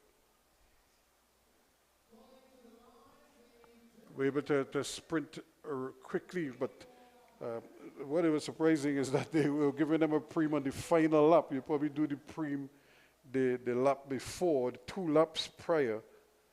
So it kind of threw them off, threw the whole thing off a little bit.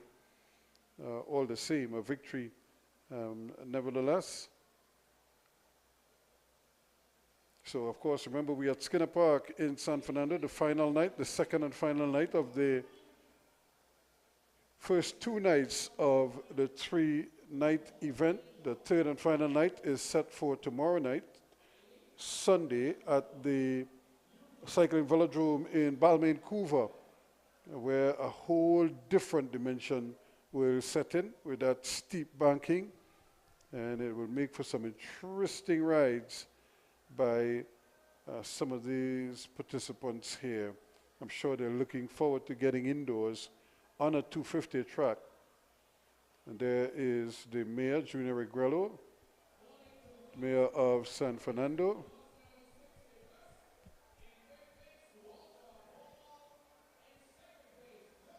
Very much an integral part of proceedings here.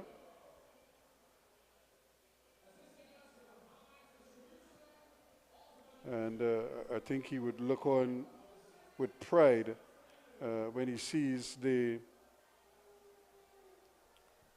turnout from last night and tonight, and when you see the quality of racing as well on the track. So now we're getting ready for the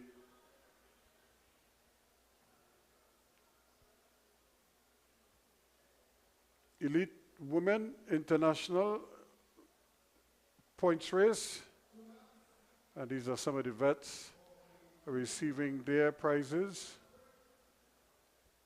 Of course, second place going to Mr. Brown.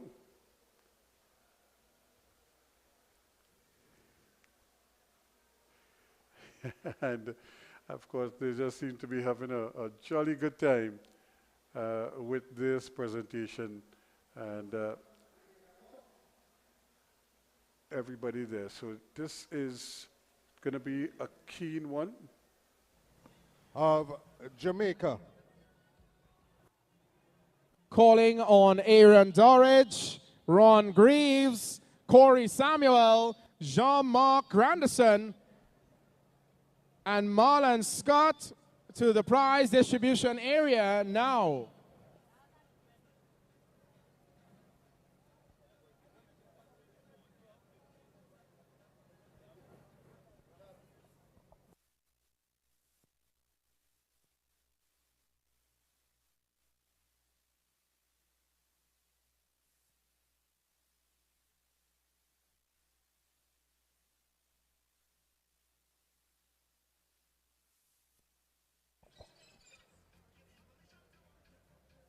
Elite Women point race final to the staging area.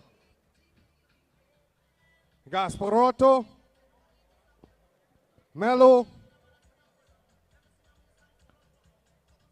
Kunkel, Ramirez, Sijagat, Awai, Glaxiola to the staging area. And it's Wilson leading as Calling. go around. Wilson leading out.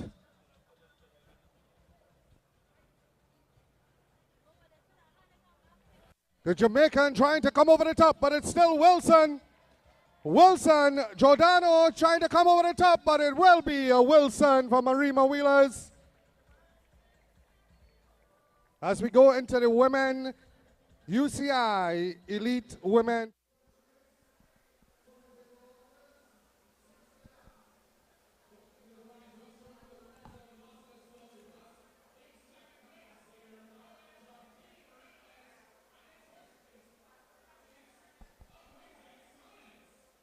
So that's Alexia Wilson from Arima Wheelers showing her capabilities there. And certainly collecting some valuable points there for her effort. And here again we see Raiders on the podium in second place, Rick Sonics in first. And of course, Junior Regrello decides he's going to assume third place on the prize rostrum. And that might actually be the best photo of the evening. And he didn't ride a meter on a bike here this evening. So now we're getting ready for the international men's points race. A UCI points race. I'm sure the fans will be eager to see Trinidad and Tobago riders involved in this one.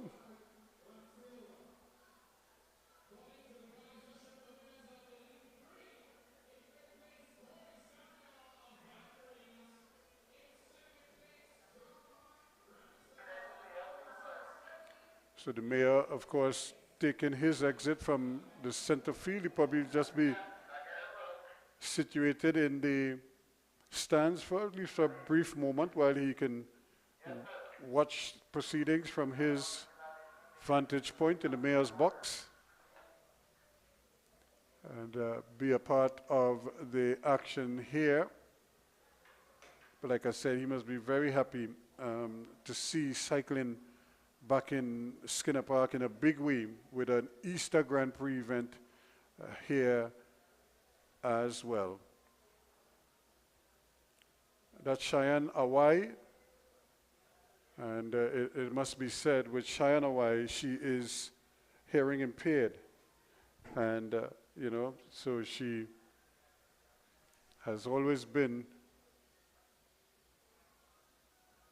a hard trier, and to see her in national colors, I'm sure is a blessing for her. It was a major achievement on her part. She's been trying for years. She's stuck with the sport, and she hasn't allowed her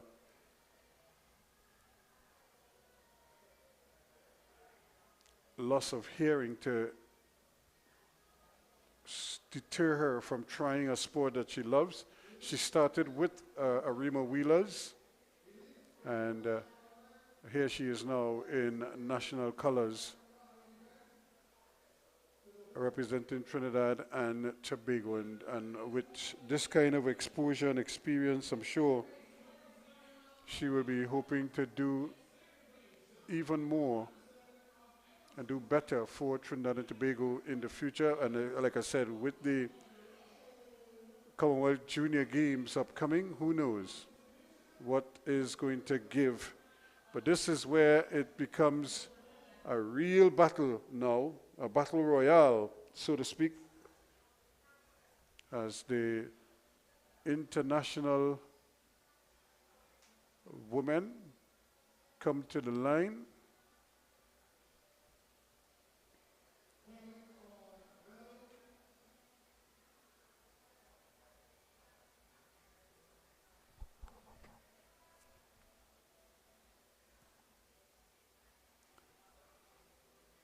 Still there, handing out prizes.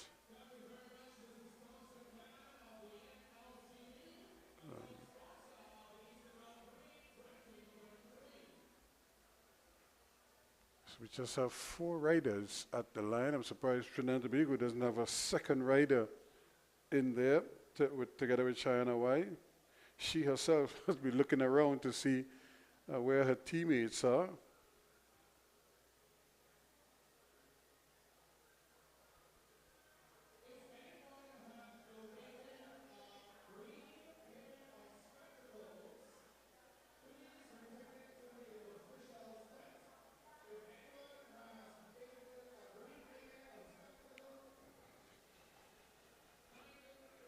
But of course, this is always the thing. The UCI folks, they have to make sure that everything is set, that all the technical work is in place so that whatever is registered can withstand scrutiny. Especially when you're distributing UCI points, they try to be extra vigilant.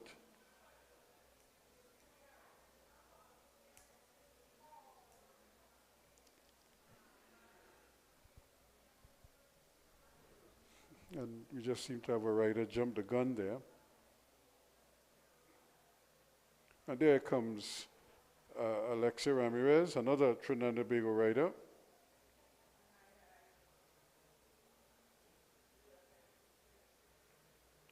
So Trinidad and Tobago will in fact have 2 riders in the race.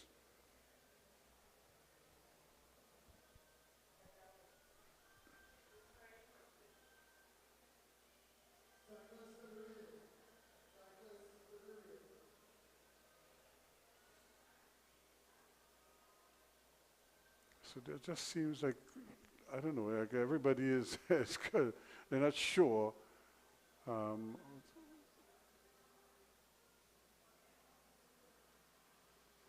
Something is amiss, but I'm sure once they start the ride, everything will fall into place.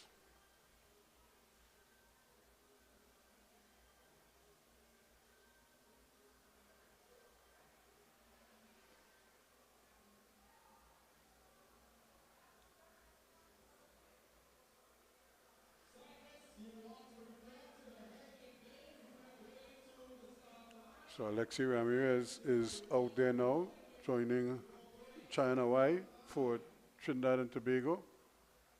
So you can just see her putting on like her transponder, so they can always keep track of her.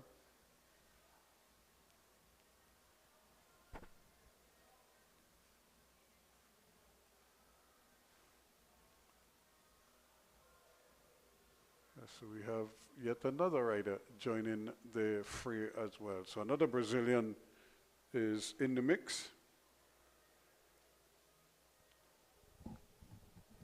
So it's almost as if they didn't know that they were supposed to be at Alice Melo.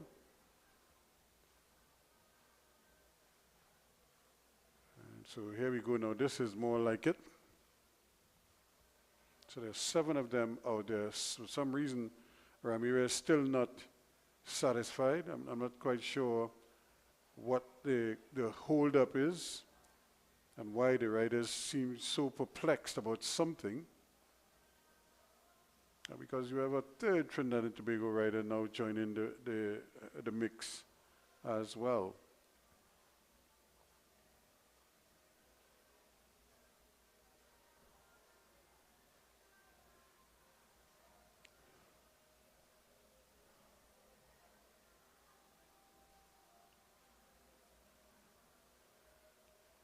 So I think the numbers are growing steadily, but hopefully that is it. I think there are 9 of them out there now. And they're just getting their final bit of instructions.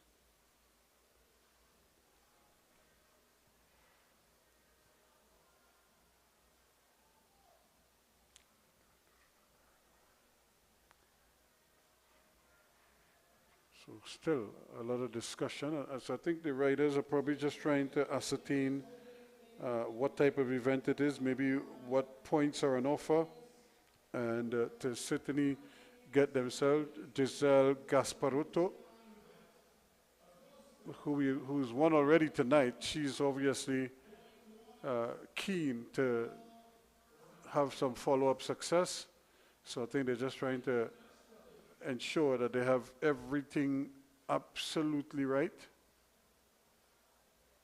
And there's Ronald Dickey trying to ensure that all the riders who are supposed to be there are in fact there. Remember, this is a UCI event, so they don't want any riders who are not registered to be in the event actually riding the event. And in fact, I think we've seen a couple of riders drop out as a result.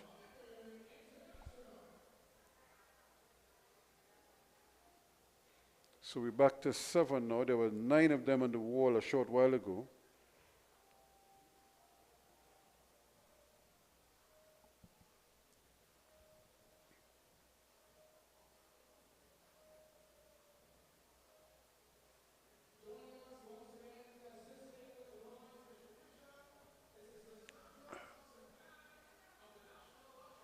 So we've seen a couple of the Brazilians having to skip this one. So we wait to see how they line up in the end.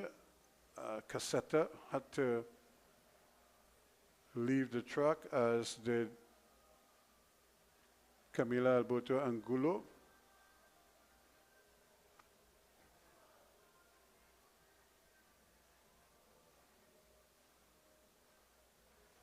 And now it's just a question of getting the riders ready for the battle.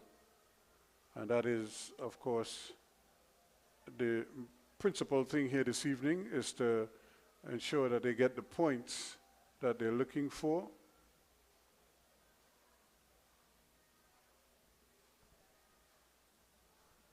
And of course, Gonzalez from Mexico, Palmer out of Jamaica riding for Team TPS also joined the fray.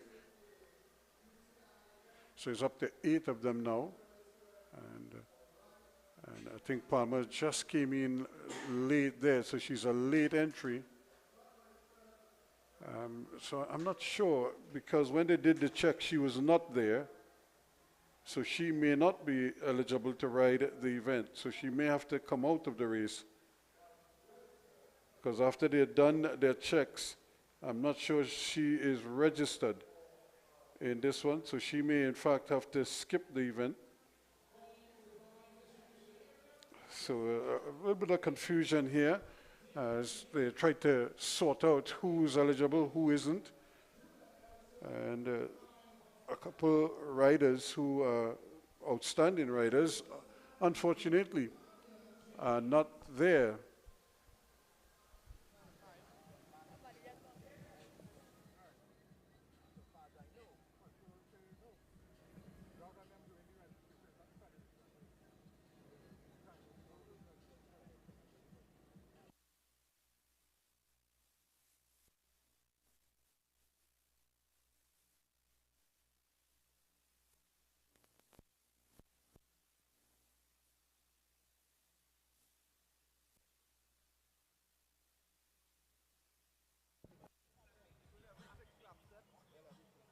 So this is a point race, ladies and gentlemen. There will be points every 6 laps. They will get a bell, and they will sprint for points. The points run 5, 3, 2, and 1. Top 4 gets points. At the end of the event, the points are added, and the person with the most amount of points wins the event. If a rider laps the peloton, which is considered the largest group of cyclists on the track at any point in time, they will gain 20 points. So I will keep you updated on the point standing as they go along.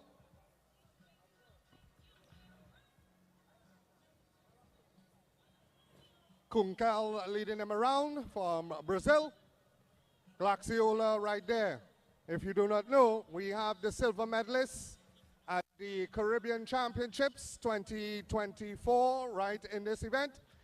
And that is Alexi Ramirez. She was the silver medalist at the Caribbean Championships held at Balmain Coover.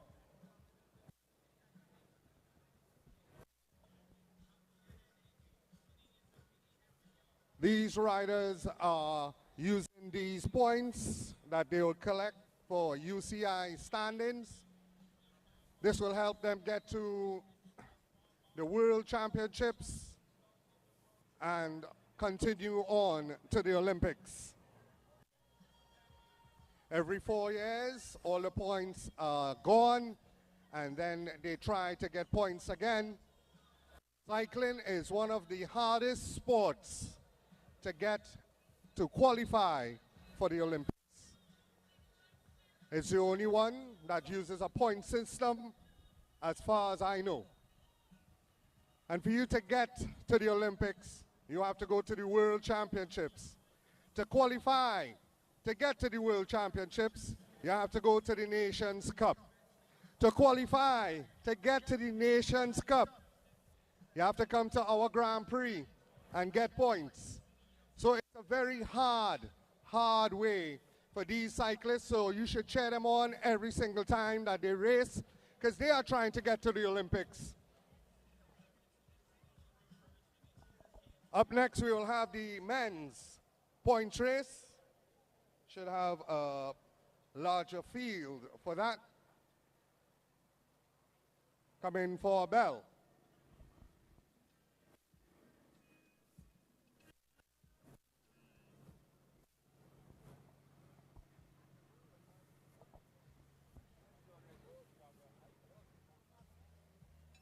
.55 laps to go, points next lap around. China Y leading. Ramirez now going to the front. Glaxiola in third.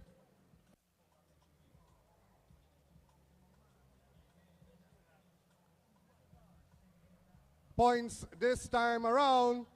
Ramirez looking to get top points. Ramirez from Glaxiola, Mello, and Kunkel. Amanda Kunkel of fourth, please.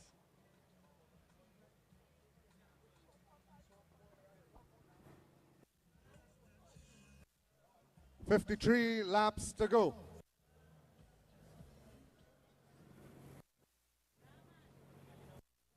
Glaxiola leading them around from Mexico.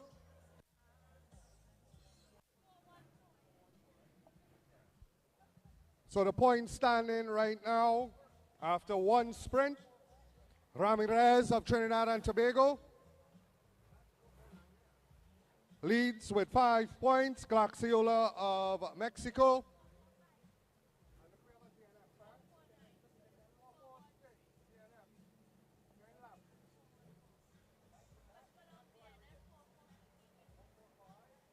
In third, we have Mello from Brazil. And in fourth, Kunkel of Brazil. Shana Y steals a march from Trinidad and Tobago.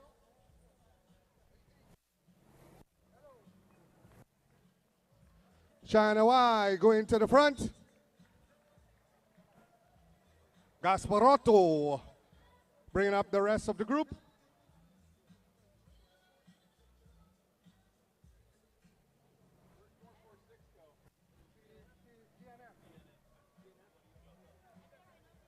.446 is out of the race. China Y seeing 50 laps to go.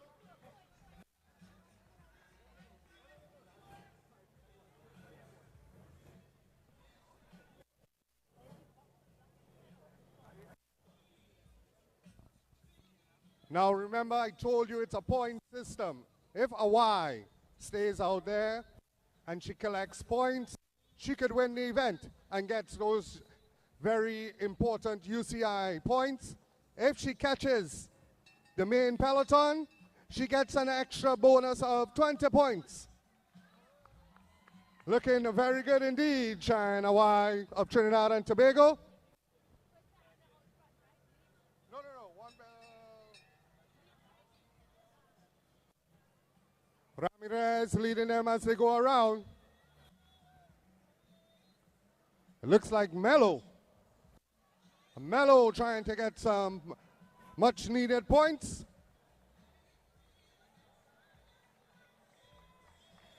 Y will take 5 points. 4-1-3. Mello will take 3 points. Glaxiola 2. And Ramirez 1 point.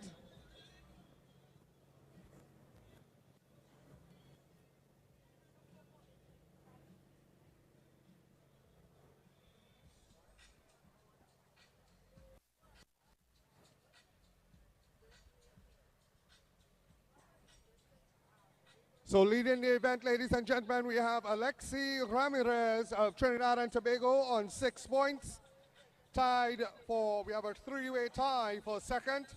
We have Mello of Brazil, China Y also of Brazil, and Laxiola of Mexico tied on 5 points.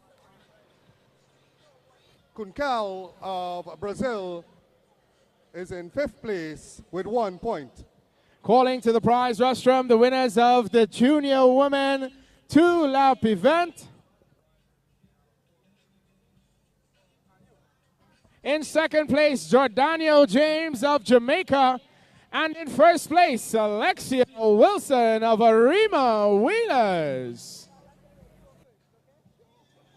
Assisting us with the prize distribution, Ms. Kimberly Griffith of NATCO.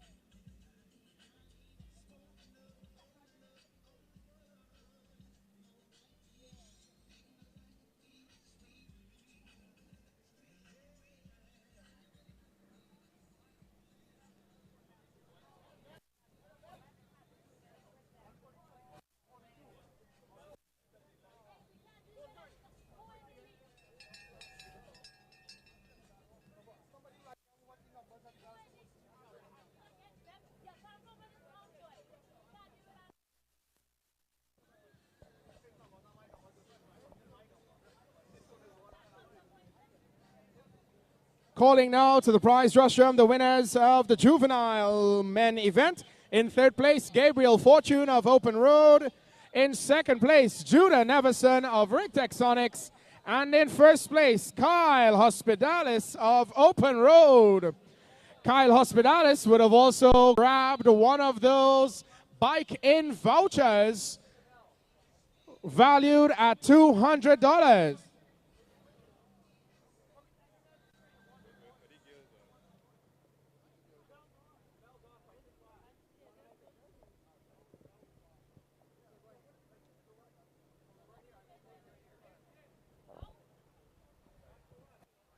Once again, assisting us with the prize distribution, Ms. Kimberly Griffith of NATCO.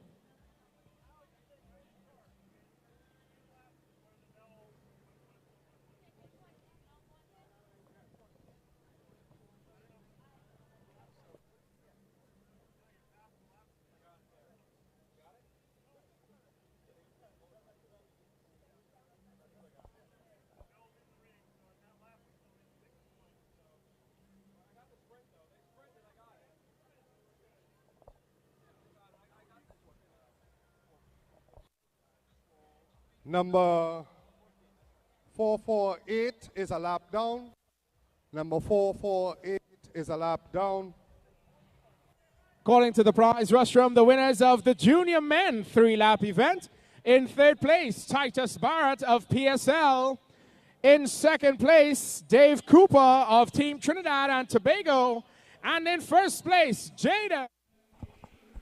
So now we're looking at Ramirez trying to put her nose in front to see if she could pick up some points when the next sprint comes around.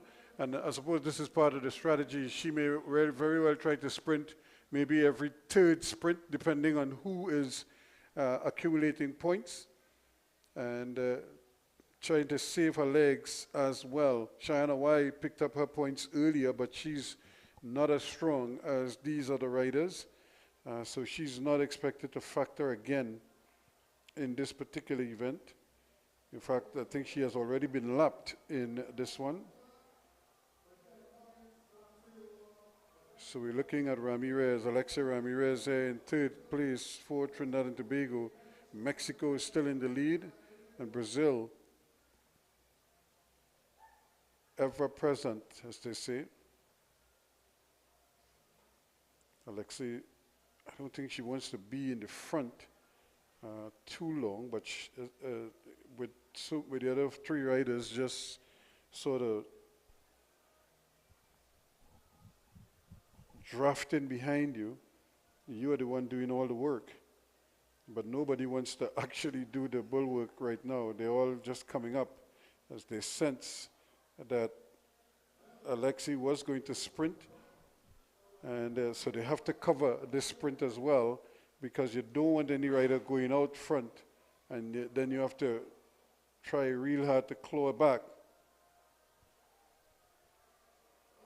Of Mexico, here comes Ramirez. Laxiola will take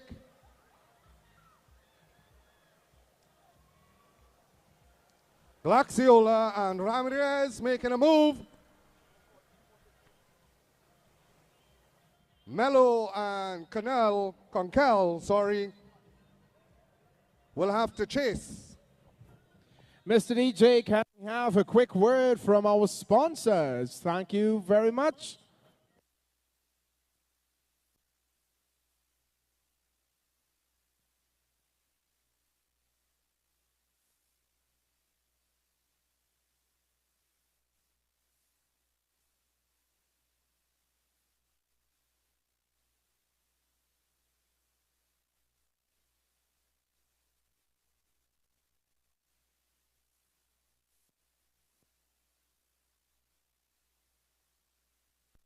The Easter International Grand Prix 2023 is proudly sponsored by the National Gas Company of Trinidad and Tobago, WAC 90.1 FM, I 95.5 FM, Cole and Associates, Pennywise Cosmetics Limited, Venture Credit Union, Rigtech Services Limited, the Southwest Regional Health Authority, the San Fernando City Corporation, Chotu's Hardware, ABC Home Center, Novely Bishop, PBS Technologies, and Extra Foods. The Easter International Grand Prix 2023 is proudly sponsored by the National Lotteries Control Board, Bike In, Nucor New Iron Limited, Natco, Blue Waters, KFC, Subway, First Citizens, SM Jalil, Rapid Print Limited, Digicel, the Sport Company of Trinidad and Tobago, Angostura, Holiday Food Snacks, Sunshine Snacks, NFM, and Bermudez.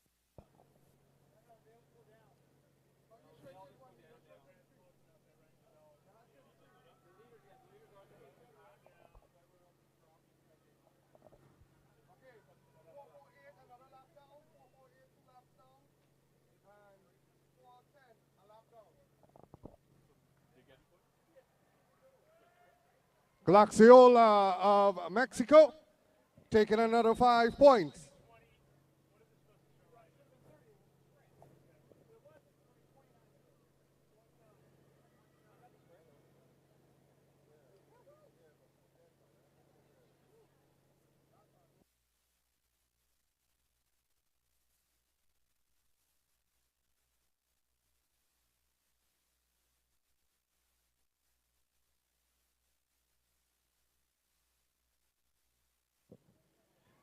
Mr. DJ, this is not supposed to be a quiet points race by any means. The people of Skinner Park wants to hear the sounds of Trinidad and Tobago.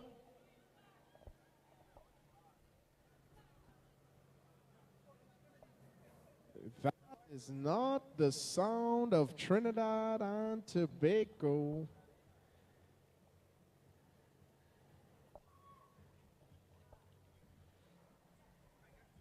Right now, with the standings, we have Glaxiola Ola leading with 15 points. Ramirez in second with 11. Mello in third with 9. And Concal in fourth with 4 points.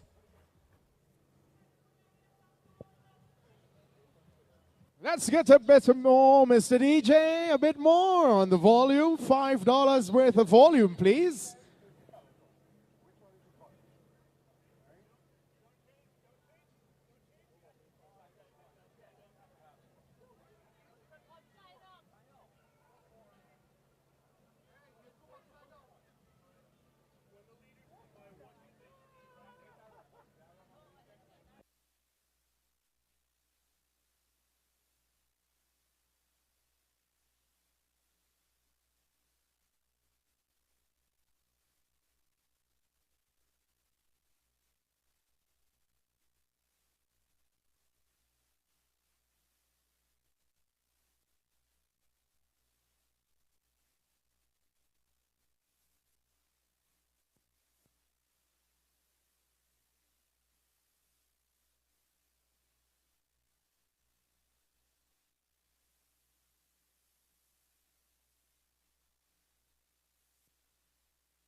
That's more like it, Mr. DJ. Let's bring the vibe back to Skinner Park.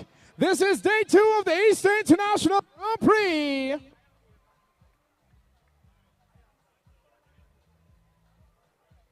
Points this time around. Ramirez looking for top points. Alexi Ramirez scoring 5 points. She's only 6 points behind the leader at this point.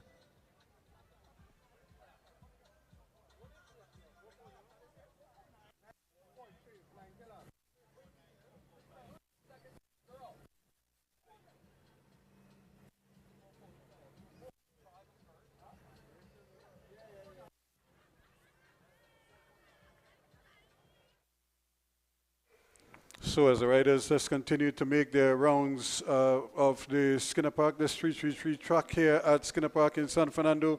This is a UCI points race for the ladies. Remember, they're sprinting every 6 laps, and they get points. Whoever crosses the line will get 5. The second place will get 3, then 2, then 1. 1 does first, second, third, and fourth. And right now, the leader from Mexico, she's on 18 points unofficially. Alexi Ramirez, with those 5 points, will jump up to 16, but she remains in second place. So that's the order they're in there, 1, 2, and 3.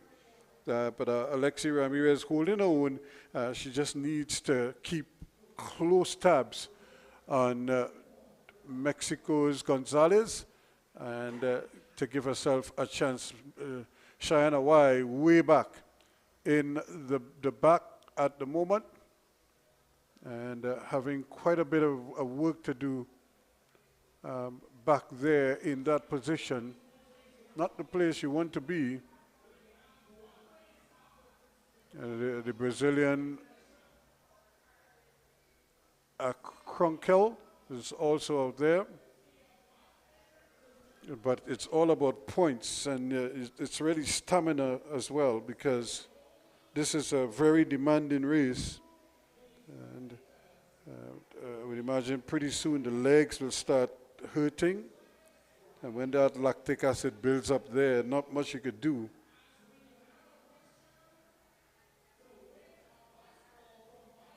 So here again, Alexi Ramirez trying to get into position, hoping to hold off Gonzalez.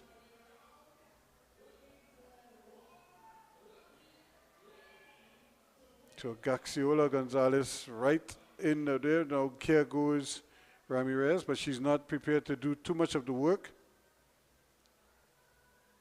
as they're able to come back and lap the 2 riders, the 2 stragglers on the track. Not for the first time they've gone past them.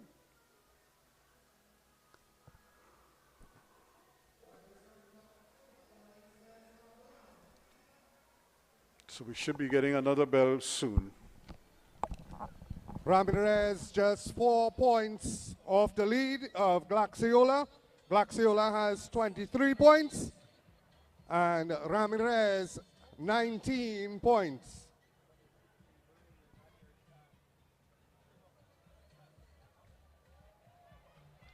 Ramirez coming over the top to score 5 points. That will bring her closer. She's only 2 points behind in second position.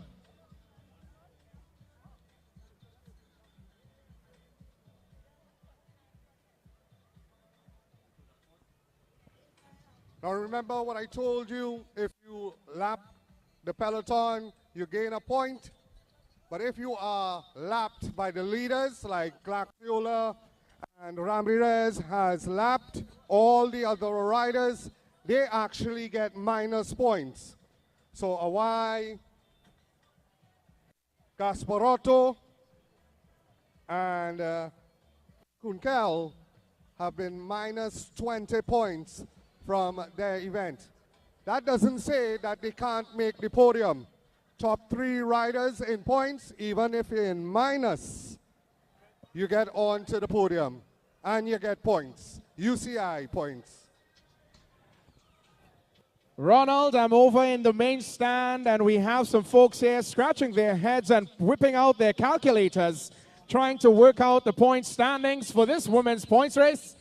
But the energy over here, right here in Skinner Park, it's beautiful. I love to be in San Fernando.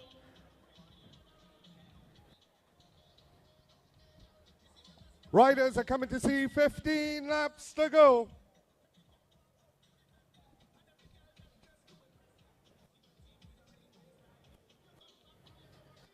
So Ronald, remind me, who has the most points at this point in time?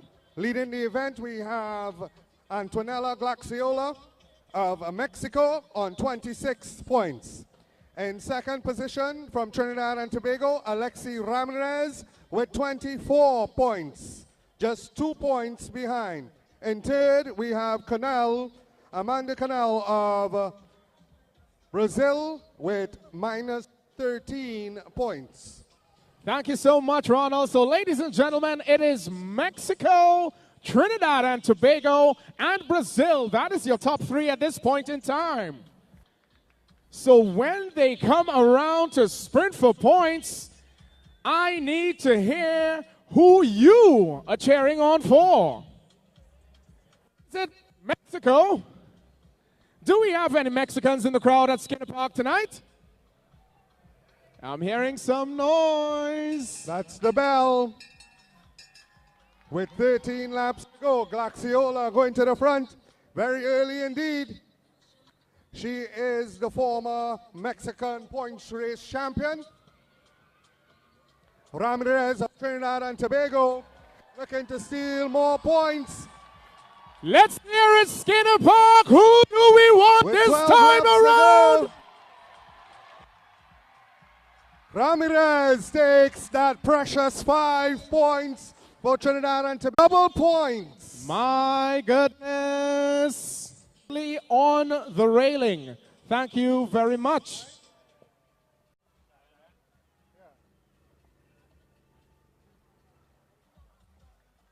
The race being a bit too tough for China. Why? She did the best that she could do. Let's hear it for her once more, ladies and gentlemen. An excellent ride by the youngster from Trinidad and Tobago. 9 laps to go. Gasparotto trying to get back into the point standing.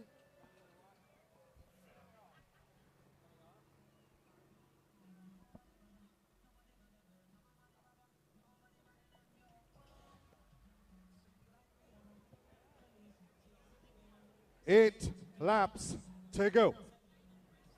So Ronald, I'm over in the main stand and I'm seeing that on the 12th to 21st of April, Bike in Marabella is offering a free tune-up and wash for all Bike in and high-end bikes, free of charge down at Bike in Marabella.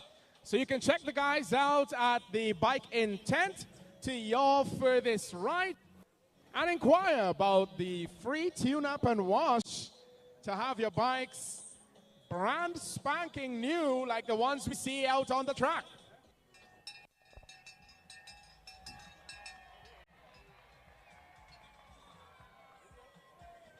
Riders getting the bell.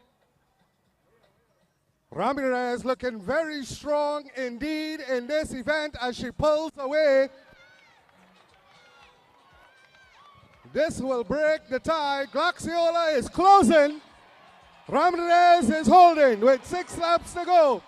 Glaxiola trying to come over the top, but it will be Ramirez. Ramirez of Trinidad and Tobago, Alexi Ramirez, scoring maximum points. She moves up to 34 points. What is the gap to second place, Ronald? 2 points. My goodness. Glaxiola in second with 32. Kunkel with -10 in third. Double points for the final sprint. So ladies and gentlemen, once again, during the intermission, I'll be looking for one lucky lady to win the bike from Bike In. So the only hint I will give you is to take careful note of all the Trinidad and Tobago cyclists, men and women, because I have a question coming to win a bicycle from Bike In.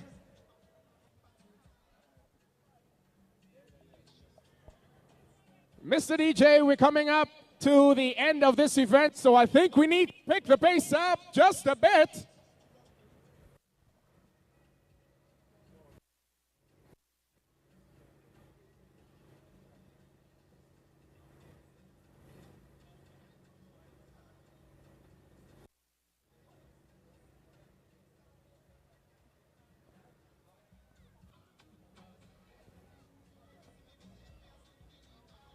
Three laps to go. On the track, Glaxiola leads Ramirez, but in points, Ramirez leads Glaxiola.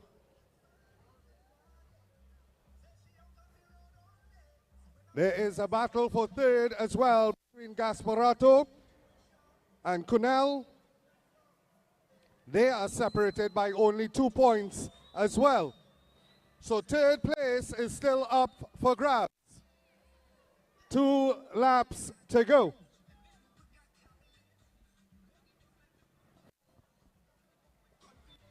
Mr. DJ, we need to go a bit faster than that.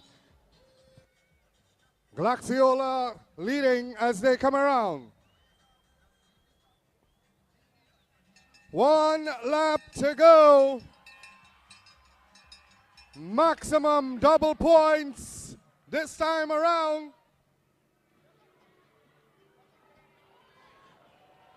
Skinner Park, call on your cyclists. Connell coming over the top. She wants to get that 10 points. Glaxiola is fighting for 6. It's going to be very, very close. It is double points. Skinner Park, you can do better than that. As we await the final official point tally.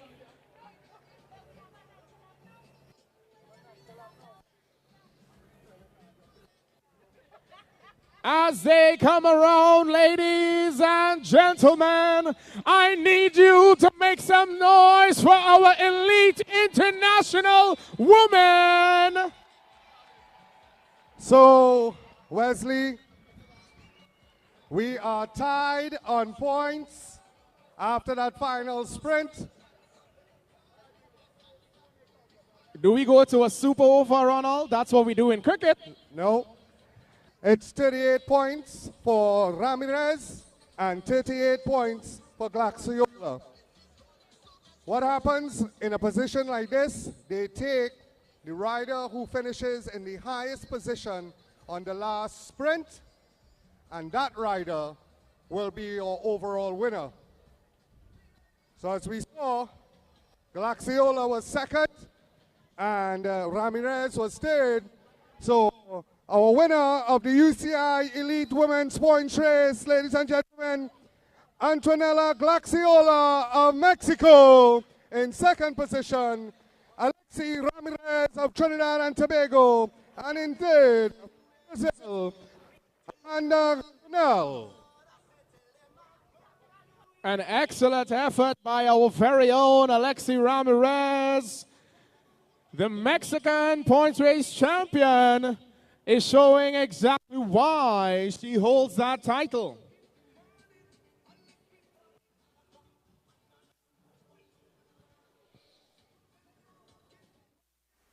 So what a fantastic race in the end. 38-38 it ended up there by Ramirez and Glaxiola, but just by the slimmest of margins, she lost out on that first place overall. So there they are, a fine ride from both of them, and 38 points in the end. Nothing separating them, but because, as you heard, that Glaxiola was the one who finished in second place overall in the final sprint, she nosed out Ramirez for the overall top spot, but they both tied on 38 points in the end. But we're not done yet. Before we go to the intermission, we also have the men's points race that is coming up next, and that too is expected to be very interesting. It's expected to be much quicker as well. But we just have to wait and see how it pans out in the final analysis. Points will be on offer here, and as you say points, you think of Akil Campbell, because he is the points man, so to speak. And Adam Alexander, I think, again, is going to have to navigate things here for the Trinidad and Tobago team if he decides to go in the points race, and see if they can't really get them. But Akil Campbell is certainly the one to watch. You look at the Stoli teammates, 4 of them in the race here, so they obviously loading up here to try to steal some points. And of course, they know a little bit about the organization and making themselves competitive. Edwin Sutherland, Jamal Eastman in there, Dominic Howard also in the fray for Stoli of Barbados, and Trinidad and Tobago also in there.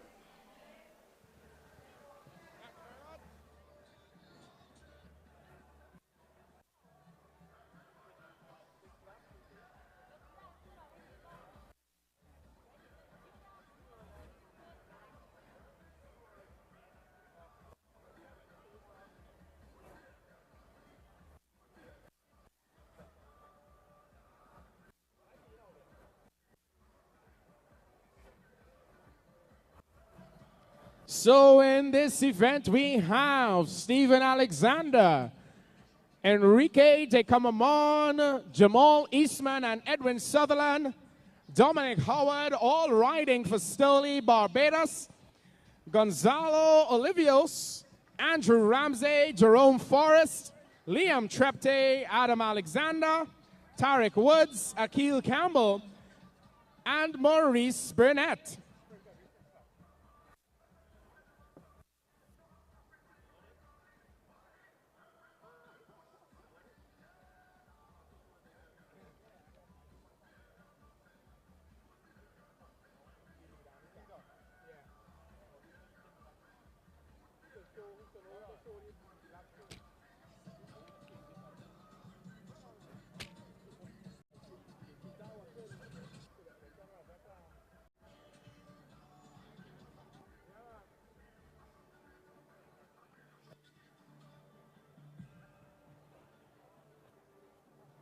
And the men's 90-lap, 30-kilometer points race has begun. Akil Campbell of Trinidad and Tobago goes to the front, followed by Andrew Ramsey of Jamaica. And ladies and gentlemen, if you follow the sound of my voice, I'm standing next to this tall gentleman with the black cap, and you can see that he is pointing to the cyclists on the track. That means he is pointing to the front of the race, and the front of the race at this time is Akil Campbell of Trinidad and Tobago.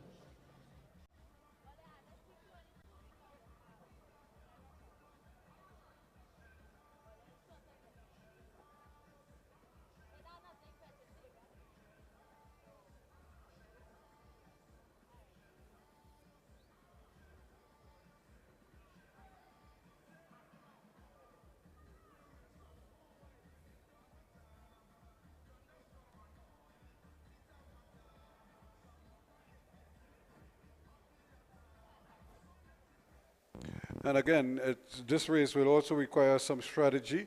And with so many riders from Trinidad and Tobago in the mix, it allows them the opportunity to cover multiple attacks, but not with the same rider.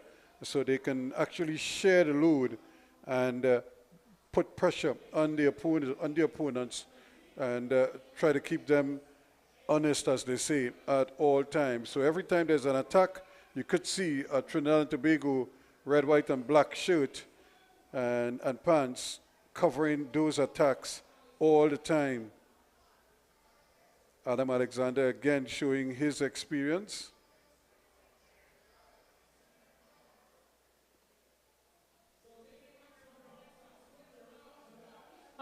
Grabbing 5 points. Adam Alexander of Trinidad and Tobago taking 3. Jerome Forrest of Jamaica taking 2. And Liam Trepte of Trinidad and Tobago taking 1 point.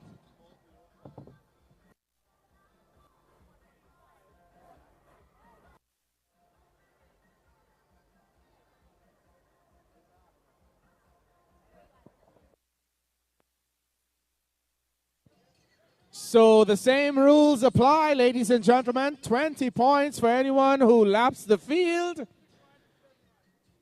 and minus 20 for anyone who is lapped.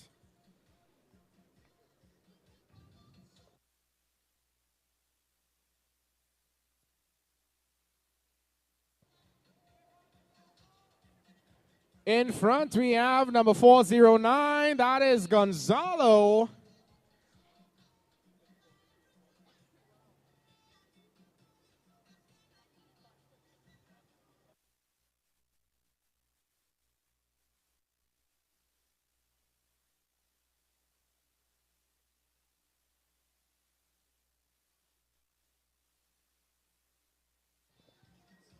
It is Gonzalo from Edwin Sutherland. Akil Campbell going up in there to take the lead as well. Enrique de Comamond is also in a good position.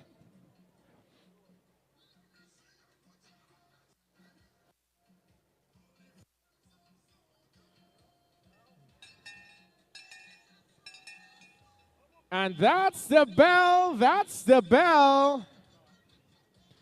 Points for grabs this time around.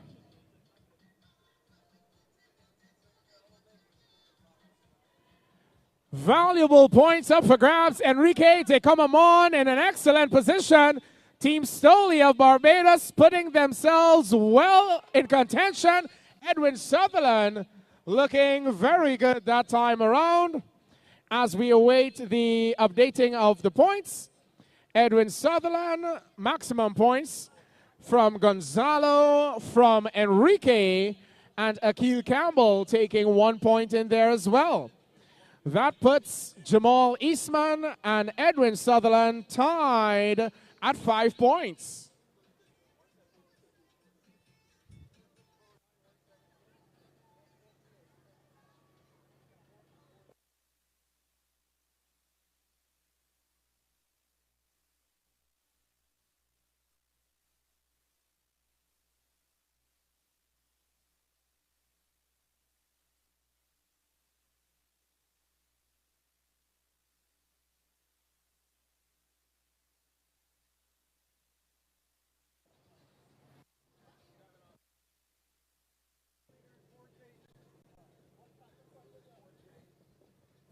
The leaders on the track, that is Edwin Sutherland and Akil Campbell.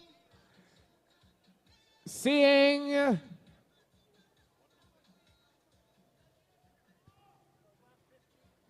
some laps to go, 75 laps to go. A very dangerous duo out in front. Edwin Sutherland and Akil Campbell.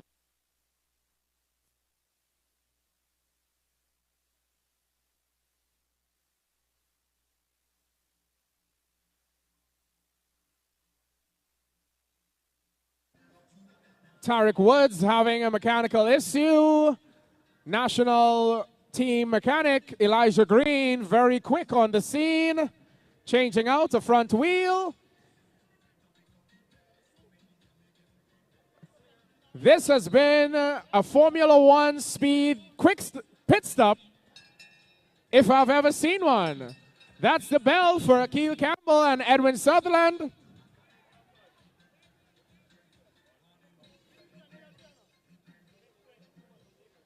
Points up for grabs this time around. Akil Campbell and Edwin Sutherland.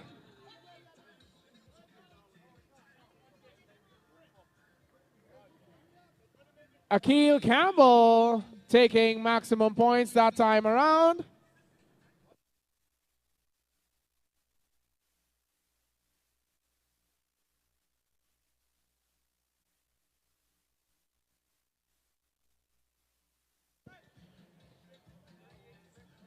Akil Campbell taking 5 points. Edwin Sutherland taking 3 points.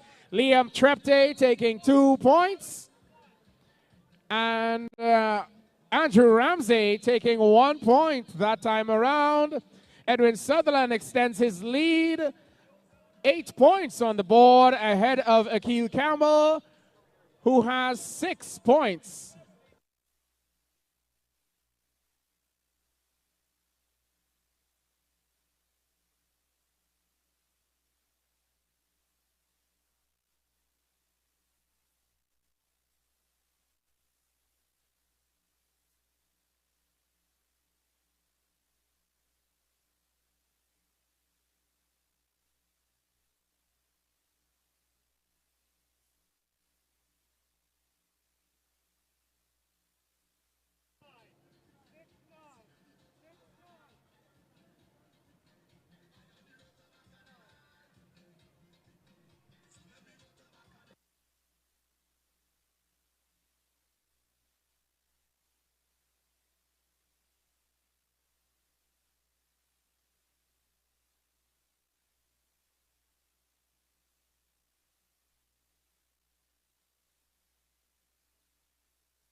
Edwin Sutherland and Akil Campbell. Liam Trepte is chasing, trying to connect with the front lead too. And that's the bell. Points for grabs this time around. Liam Trepte looking to add some points to his count.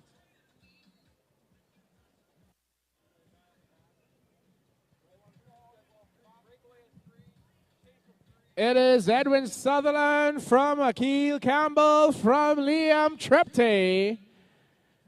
And that's the order in which they will pass. 1 more point up for grabs. That will go to Jamal Eastman, number 405 of Team Stoley. Edwin Sutherland taking 5 points. Akil Campbell, 3 points. Liam Trepte, 2 points. And Jamal Eastman, 1 point. Now, ladies and gentlemen, if it were not for the fantastic work by the race timing team, I would also be lost as it relates to the point count. But the race timing team, Doug and others, have me updated in real time on the screen in front of me.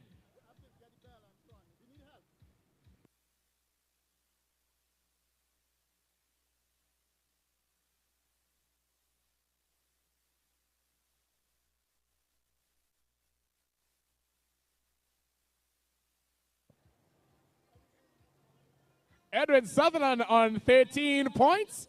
Akil Campbell on 9 points. Jamal Eastman on 6 points. Liam Trepte on 5 points. That is your top 5 on the leaderboard.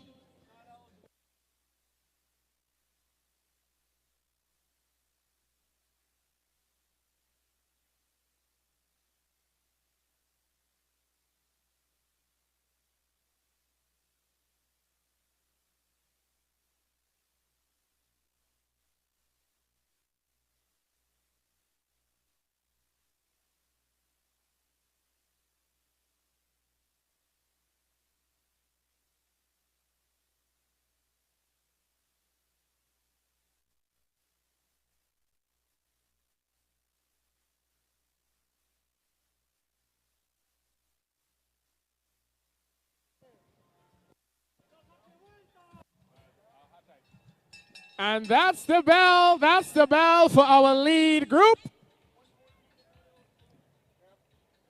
Edwin Sutherland, Liam Trepte, and Akil Campbell.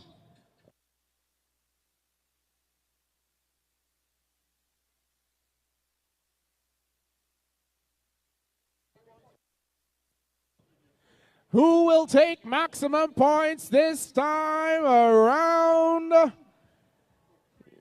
It looks like Akil Campbell from Edwin Sutherland and Liam Trepte.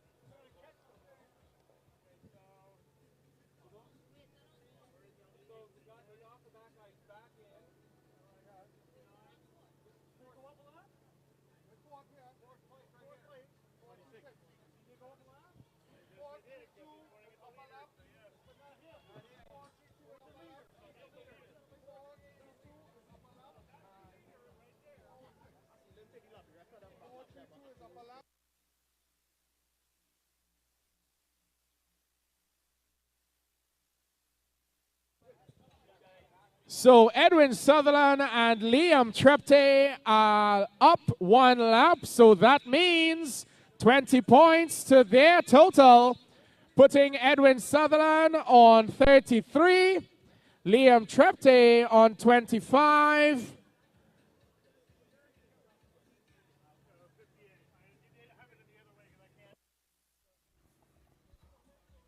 Okay, y'all, it's a very tactical race. So for y'all to understand, watch the starter. Who he points at is the leader on the track. The reason Akil is doing this, he is very smart. I'm going to give you why. If he stays behind and they ring the bell every single time, he's going to collect points, 5 points, 5 points every time. The riders who caught automatically got 20. Akil could still get 20 just sitting behind and waiting, and then make his move to catch the group and get an extra 20 points. He's a smart kid. He is a smart kid. He has ridden the Nations Cup. He's raced with the best in the world. So Akil Campbell knows exactly what he is doing. So they'll ring the bell at a certain point again for points, and just keep looking at the starter. He will tell you who is the person. Campbell will be coming around for points. So he is using that big brain of his. And this is what comes from racing internationally with the best in the world. Akil Campbell is one of the best in the world, ladies and gentlemen. So cheer him on when he comes around.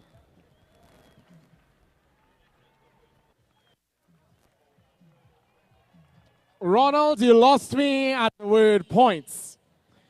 So Akil Campbell is holding off of lapping the bunch. Beautiful. All right. We're getting the hang of this, Skinner Park. Akil Campbell, the boy from Pleasantville, riding not only with his legs, but with his head.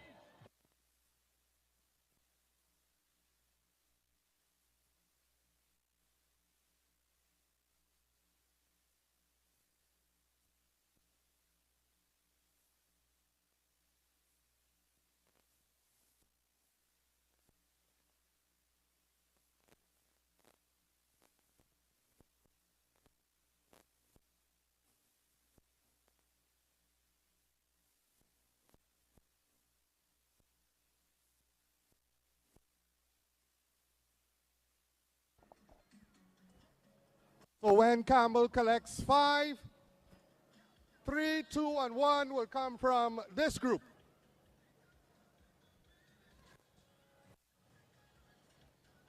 So Campbell still leading on points and on the track. He is the leader of the race on the track.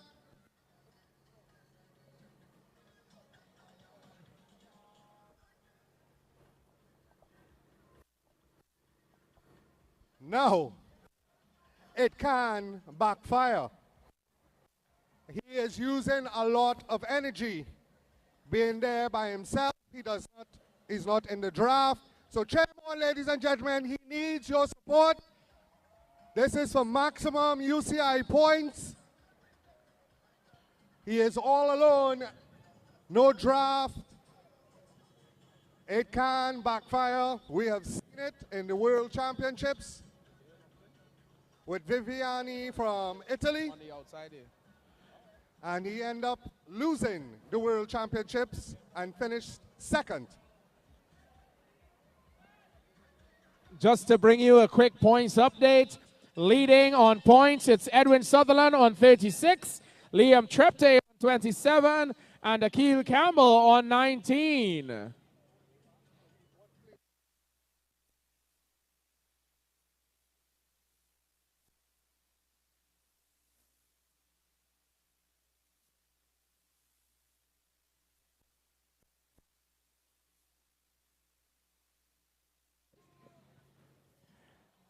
Akil Campbell, ladies and gentlemen, we need your support. So there you have it. The race continues to soldier on as they push, trying to get points. And as you said, the developments taking place in the race. And because Akil Campbell hasn't connected and the others have, they got their 20 points, but they are no longer leaders. They're just part of the pack right now. And Campbell is automatically the new leader of the race. And every time the bell rings and he comes around, he's going to pick up an additional 5 points. So he didn't get the 20 points like the others. And so he's forcing them to have to try to keep their tempo up. But they're not sprinting for maximum points. They're just sprinting for 2, 3, and 2 points. While all the while he's collecting 5. And then he's hoping, I'm sure, that, but they might be so tired that by the time he connects, that he might be able to come or join them, get his 20 points, and hopefully, as they say, have enough points then that he could win the race outright in the end. It's all part of the strategy, but it all comes with experience of having ridden at the highest level and might have had this same thing done to him in the past. And now he's trying to do it to the others as well. No collusion at all. Jamal Eastman being dropped off the back.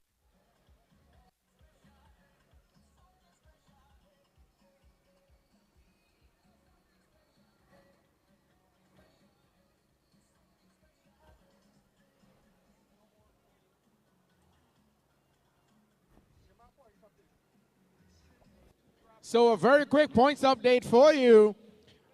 On top of the table, Edwin Sutherland of Barbados, 36 points. Liam Trepte of Trinidad and Tobago with 27 points. And Akil Campbell with 24 points.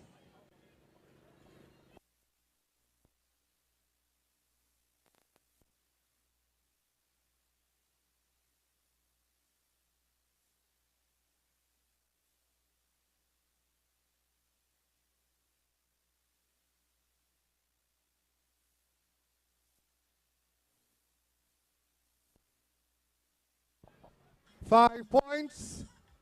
5 points for Campbell. That should take him up to about 29. So if he catches the bunch now, I think that will take him up into the overall lead. He's on 29 points.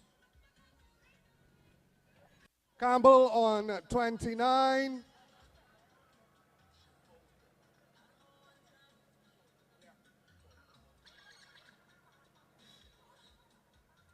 Campbell on 29, Trepte on 30, and Sutherland on 36. So he is still third overall in points, but the leader on the track.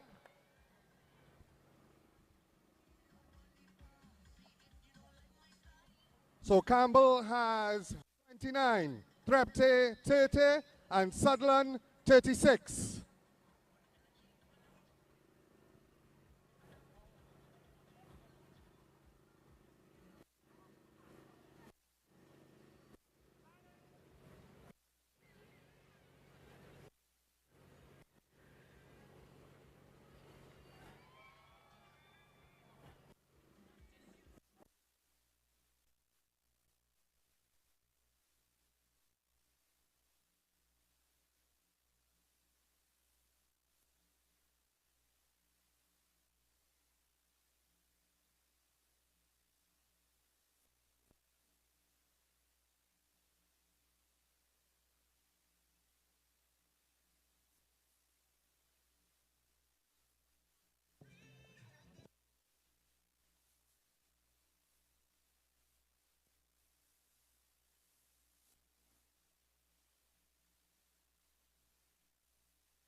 .4:38, that's Campbell. You've been up a lap. You have been told you have to catch. The bunch is now the front of the race. Campbell, you have to connect. The commissaire has called you to the front. Campbell gets 20 points added on to his 29. That brings Campbell up 49 points and into the lead. Edwin Sutherland with 36 points. Liam Trepte with 30 points. Sutherland goes on the attack, followed by Campbell, Trepte.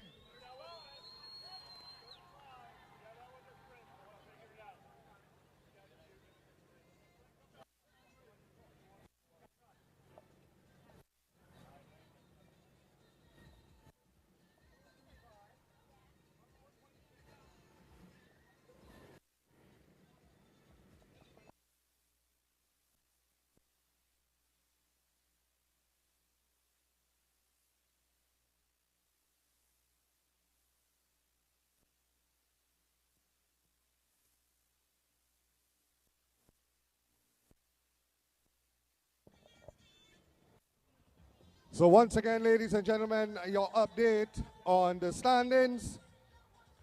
Campbell of Trinidad and Tobago leading with 49 points. Sutherland of Stolly, Barbados leading in second with 36. The young star, Liam Trepte, in third with 31. Those are the three riders so far that are high up on points. Everybody else, single digits.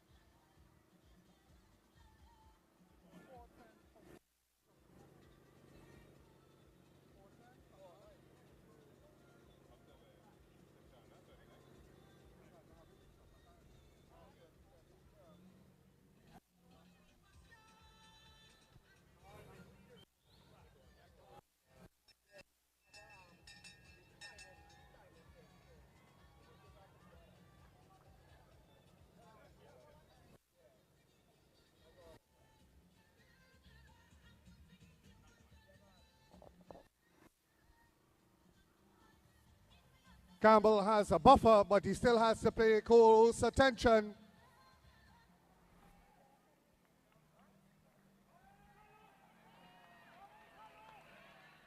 Gonzalo of Peru getting points there as well. Campbell, Gonzalo, and it looked like Sutherland and Alexander in fourth, unofficially.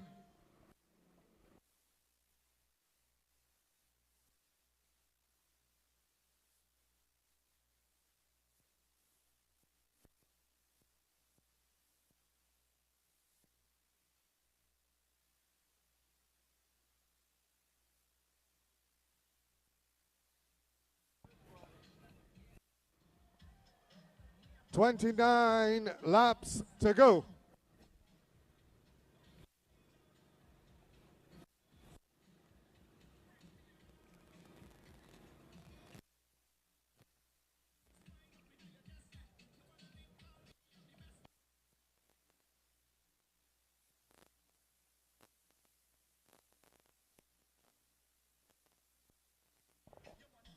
Jamaica leading them as they go around. Campbell rolls to the front. Jamaica gets onto the wheel. Liam Trepte looks for Sutherland and gets back into the peloton.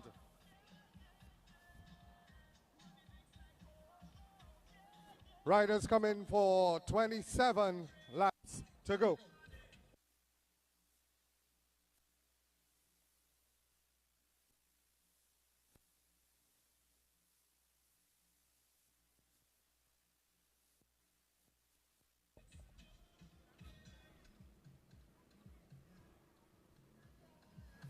If you think this is a difficult race, tomorrow at the National Cycling Center, we have the men's and women's Omnium. The Omnium is made up of 4 events: a scratch race, an elimination, a tempo race, and a points race. The points race is 120 laps in the velodrome. And that's happening tomorrow. And all those races are done in one day. So we have a lot of cycling, as this is day 2, session 3. And we will have session 4 tomorrow morning and session 5 to close off the Grand Prix at the National Cycling Center tomorrow. With intermission to come, plus more local racing here for you tonight. Trepte getting points. He is trying to close in on that second position as they see 23 laps to go.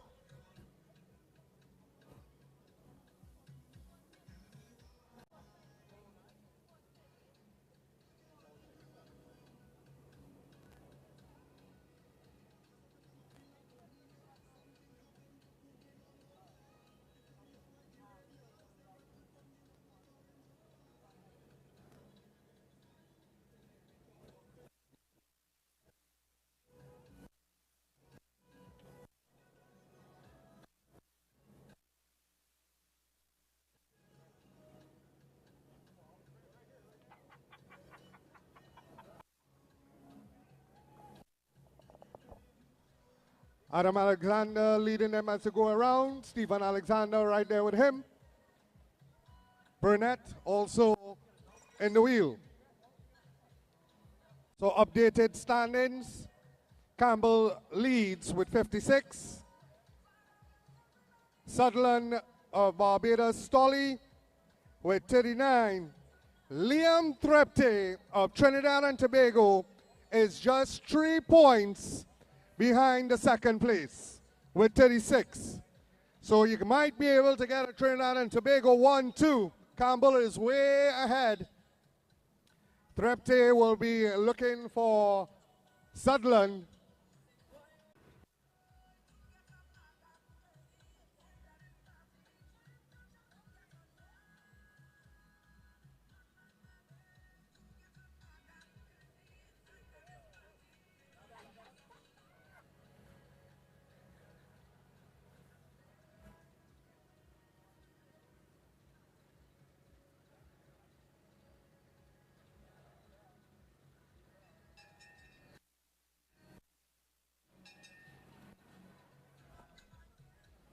Campbell going to the front, followed by Enrique de Comamon, Liam Trepte, Sutherland.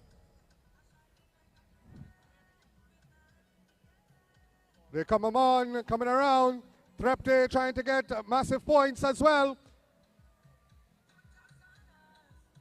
It looked like Sutherland very close indeed from Stolley, Barbados. Enrique de Camamon, and Campbell just paying close attention.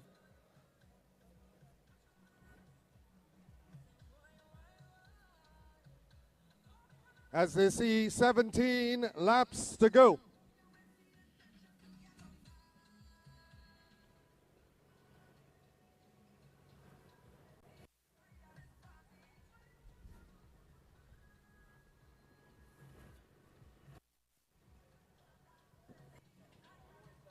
So in that last sprint, Edwin Sutherland took maximum points. Enrique de Camamon taking 3. Liam Trepte taking 2. And Jerome Forrest taking 1.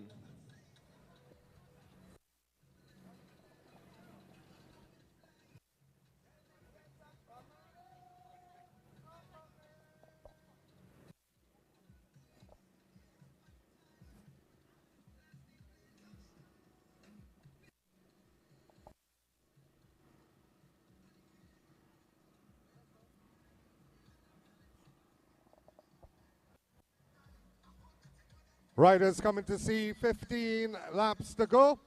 Number 117 or 114 is a lap down. 114, a lap down.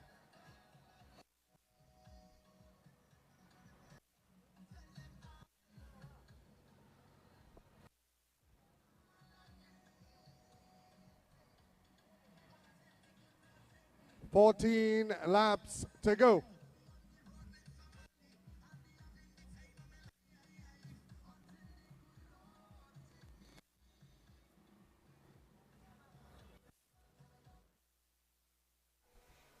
So things beginning to get very interesting now as we see more attacks. As riders look for points now, they're hunting points.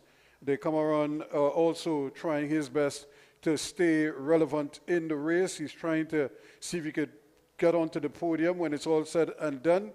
And of course, now is the time to try to steal a match with just about 15 laps or so to go. Guys are beginning to feel the hurt here now. And it's all about determination and fitness. And there is Akil Campbell talking about fitness, and his fitness is right up there. And Trinidad and Tobago now beginning to drop the hammer in this race. We'll wait to see who took maximum points that time around. Akil Campbell taking 5, Gonzalo taking 3, Adam Alexander taking 2, Liam Trepte taking 1 point. So your new standings are: in first place, the boy from Pleasantville, Akil Campbell, with 61 points. In second place, Edwin Sutherland of Barbados with 44 points. And in third place, also of Trinidad and Tobago, Liam Trepte with 39 points.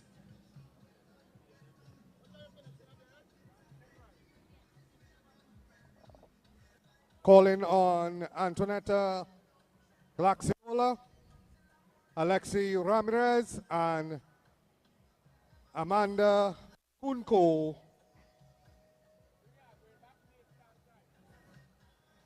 Amanda Kunko, Alexi Ramirez, and Maria Glaxiola to the prize distribution area.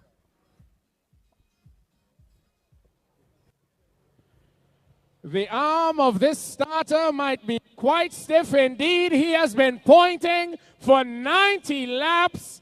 Gonzalo leading the points race at this point in time. On the track, that is.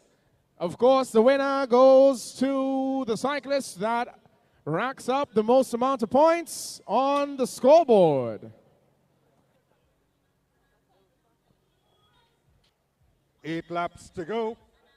Campbell still leading with 61. Sutherland with 44. Trepte with 39. Adam Alexander with 11. And Gonzalo in 5th with 10. Ronald, I am back in the stands with the fans as we close down this UCI Elite International Men's Points Race. So, Mr. DJ, we've come down to single digits. We need some pace up in here. We need a road march for this track. Points next lap around. Ladies and gentlemen, when they come around, you need to call out your cyclists. Is it Team Trinidad and Tobago? Gonzalo of Peru coming over the top.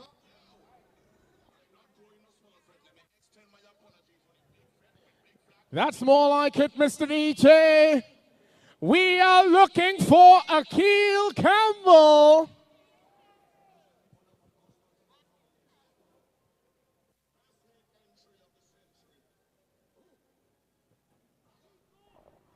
Five laps to go.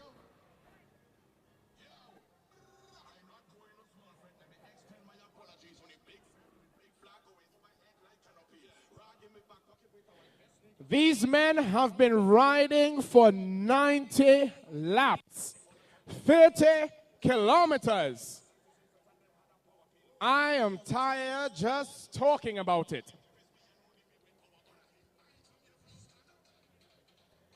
And Ronald, please do remind me how many points are up for grabs in the last sprint? We have 10, 6, 4, and 2. Double points in the final sprint. Double points up for grabs in the final sprint of this UCI International Points Race.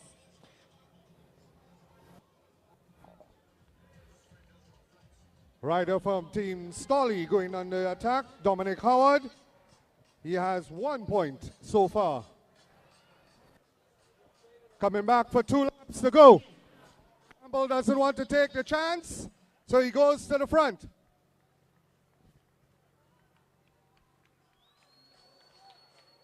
Let's hear it for Team Trinidad and Tobago, ladies and gentlemen. Akil Campbell and Liam Trepte, they are up there.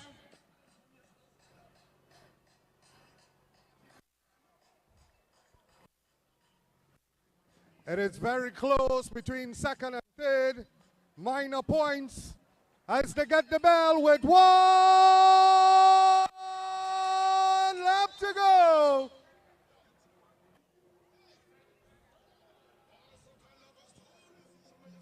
The battle is for second and third. Campbell is our official winner. Gonzalo trying to get up on points. Edwin Sutherland will finish second unofficially. Trepte third, but ladies and gentlemen, what a ride from this guy. An amazing ride. Give it up for Akil Campbell, Trinidad and Tobago. As we take you to the prize rostrum, prize is being distributed by Leon Bob from the Southwest Regional.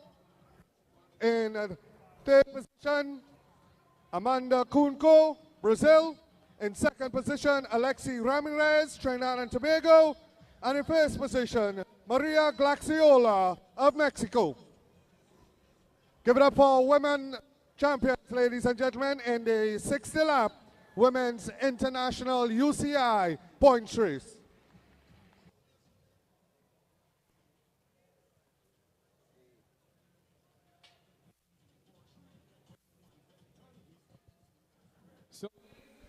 But here he is, ladies and gentlemen, the winner of the points race, Akil Campbell of Trinidad and Tobago, well ahead of Sunderland of Barbados and Team Stolly. But Akil Campbell showing the quality that has made him such an outstanding rider And of course, the Campbell family, the Campbell name is certainly one to be reckoned with here. The brother-sister team of Akil and Tennille Campbell, certainly, I suppose, the wishes for both of them to be at the Olympics in Paris next year. And I think all the signs are pointing towards that happening right now. Of course, we still have the big two who could also get the job done and join them there. I speak of none other than Nicholas Paul and Kwesi Brown in the sprints, just as they did with Trinidad and Tobago, for Trinidad and Tobago at the last Olympic Games. So there is Akil Campbell and winning the points race as we go towards the intermission here this evening. And what a way to end the first session of day 2 of the Easter Grand Prix right here at Skinner Park in San Fernando. There is your points race champion, Akil Campbell of TNT.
I welcome you back here to see 360 TV's coverage of the Easter Grand Prix. This is day 2 out here at Skinner Park in San Fernando. We're getting ready for the women's Keirin. This, of course, is the 7 to 12.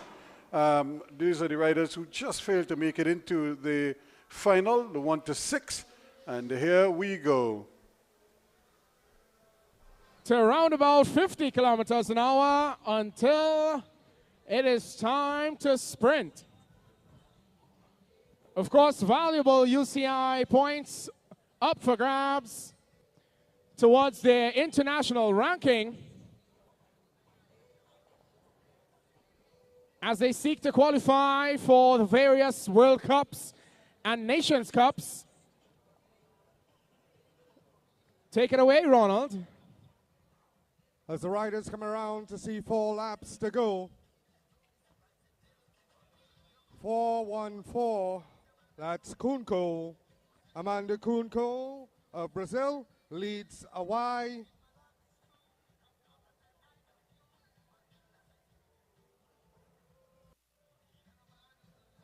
Riders coming to see 3 laps to go.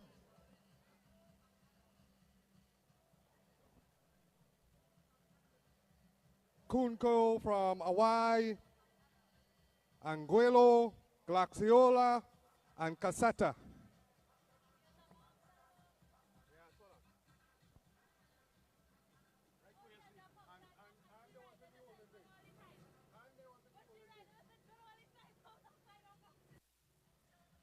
There goes the bike, and Kunko goes wide. Hawaii moves forward as they come to see 2 laps to go. And this, the UCI Elite Women Keirin 7 to 12 final. Hawaii still leading them around. Kunko paying close attention. So too Angulo.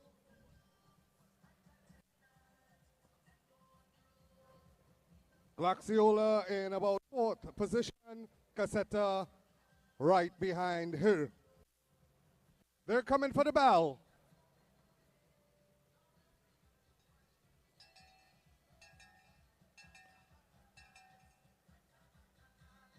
Number 415 leading them around. That's Paula Caseta of Brazil. Anguilo right on her wheel. Camila Aguilo. Cheyenne Hawaii looking to get some of that UCI points. But it is still Caseta. Caseta, number 415, coming to take 7th place. Number 411 will take 8th. Hawaii 9th unofficially. So not a bad ride from Cheyenne Hawaii, getting 9th place overall. I'm sure she'll be happy with that. In fact, she rode a pretty impressive race and certainly held her own coming on to that final lap and finishing 3rd overall in the 7 to 12 and 9th overall, one would have to say. So they're just having fun. She won a race, 7 to 12. It's almost like 3rd place at the World Cup. You know, nobody likes to play that game. And that is what this 7 to 12 kind of represents in a way. But it does mean that they get points for it. UCI points at that. So that is always something that you would want to do and want to do well in any of those UCI events. So it's always a good opportunity for them to ride and to showcase their talents. Now this is where things become real interesting here now, as Trinidad and Tobago well represented, but Delia Palmer is going to be the one to beat in this event. She's now getting her bike on the line, riding for Team DPS out of Jamaica. And Robert Farrier is her coach, the former president of the Cycling Federation.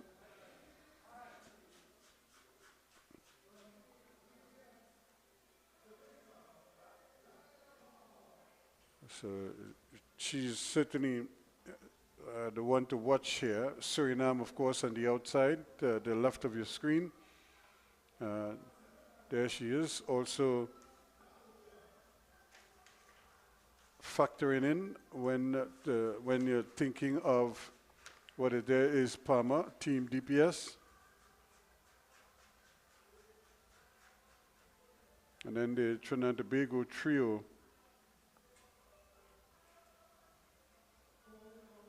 Phoebe Sandy. Also they're trying their best, Adriana Sejagat and Alexi Ramirez.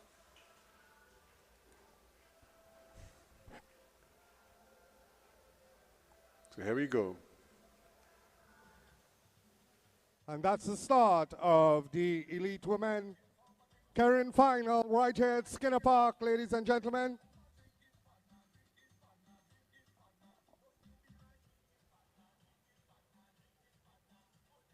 It is Ramirez from Sejagat, Sandy, Palmer, Gasparato, and Dalja.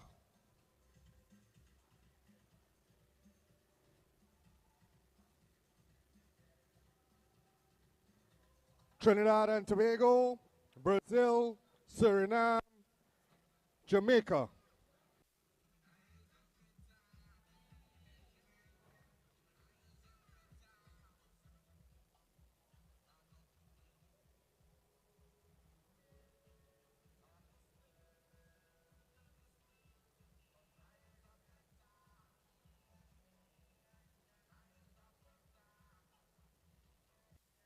Riders coming back to see 3 laps to go. It is still Ramirez on Sejagat, Sandy, Palmer, Gasparato, and Dalja. Palmer, a very seasoned sprinter of Jamaica. And with that being said, she moves up. Dalja right there with her. The bike comes off. And Palmer goes to the front. Dalja right there. Gasparato on the outside. Phoebe Sandy at the back now trying to come as well, but it is Palmer leading it out. They're coming back for the bell. Phoebe Sandy has decided, as the youngster, she will not wait on the big gun. She will try and lead it out herself. As they come for the bell, Phoebe Sandy of Trinidad and Tobago leading it out. Palmer trying to come over the top. Dalja right there with them as well. Gasparato has decided not to take part anymore in this event as they head down the back straightaway. It is Palmer from Dalja from Sejagat. Palmer from Dalja from Ramirez. Palmer from Dalja from Ramirez. Palmer, Dahlia Palmer takes the gold. At this, the Easter Grand Prix 23, the UCI Women International. Keirin in second position, Dalja of Suriname.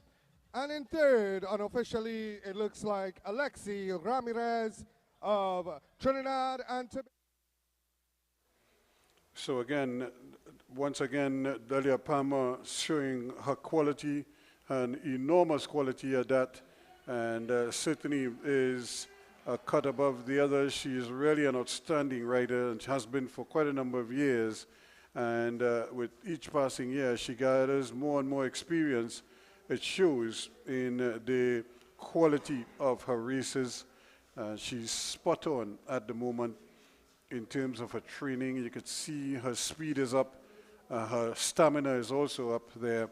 But spare thought there for Tashana Dalja of Suriname, who produced a good ride, but not good enough. And coming over, Alexi Ramirez coming in third for Trinidad and Tobago.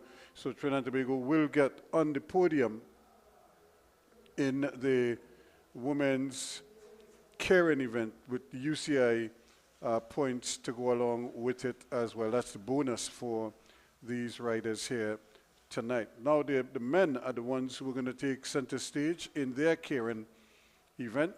And again, the Keirin is one of those events. The motorbike or the journey is on the track for 2.5 laps. And then the riders will sprint the rest of the weight for another 2.5 laps or thereabouts. And of course, with Shannon Metive riding the bike, he's himself a former national cyclist, and a pretty good one at that also. So in the background, you can see the BMXers getting warm, and their moment is coming up shortly, and they can't wait, trust me. They just get overly excited when they get ready to race.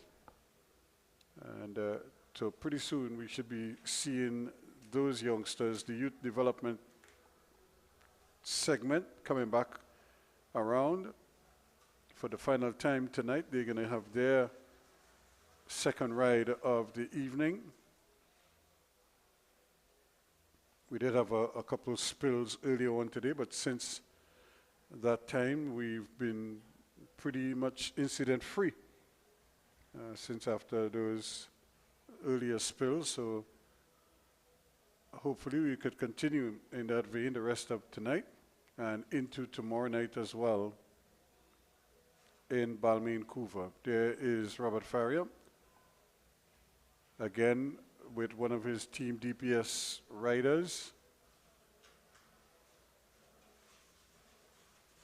making sure that they have the right instructions, and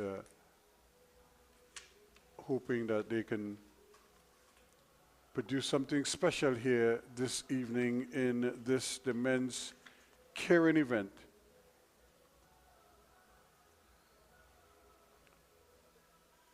Samuel Maloney from Team DPS is also in there.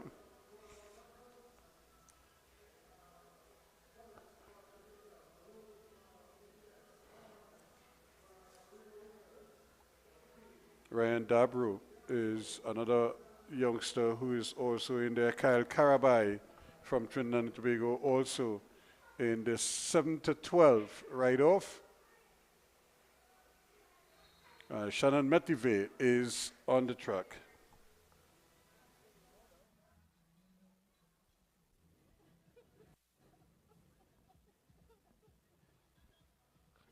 Forrest leads them as they go around. He's behind the moto. Samuel Maloney, then Lawrence, Wadili, Diabro, and Karabai.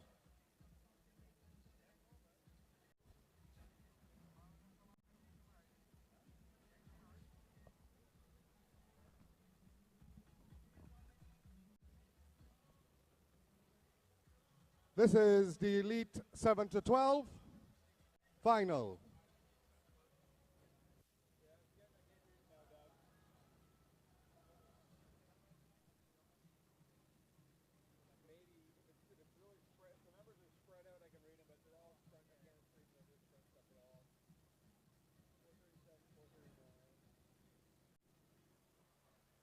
Riders coming for 3 laps to go.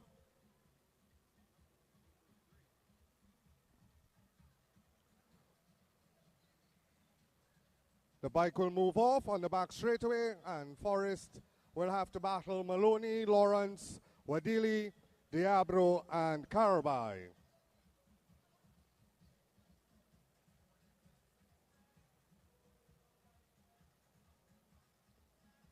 Maloney will not wait, and he will go to the front as they come to see 2 laps to go.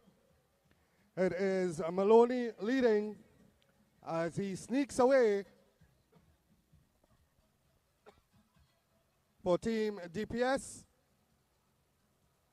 But here comes Kyle Karabai with Diabro on his wheel.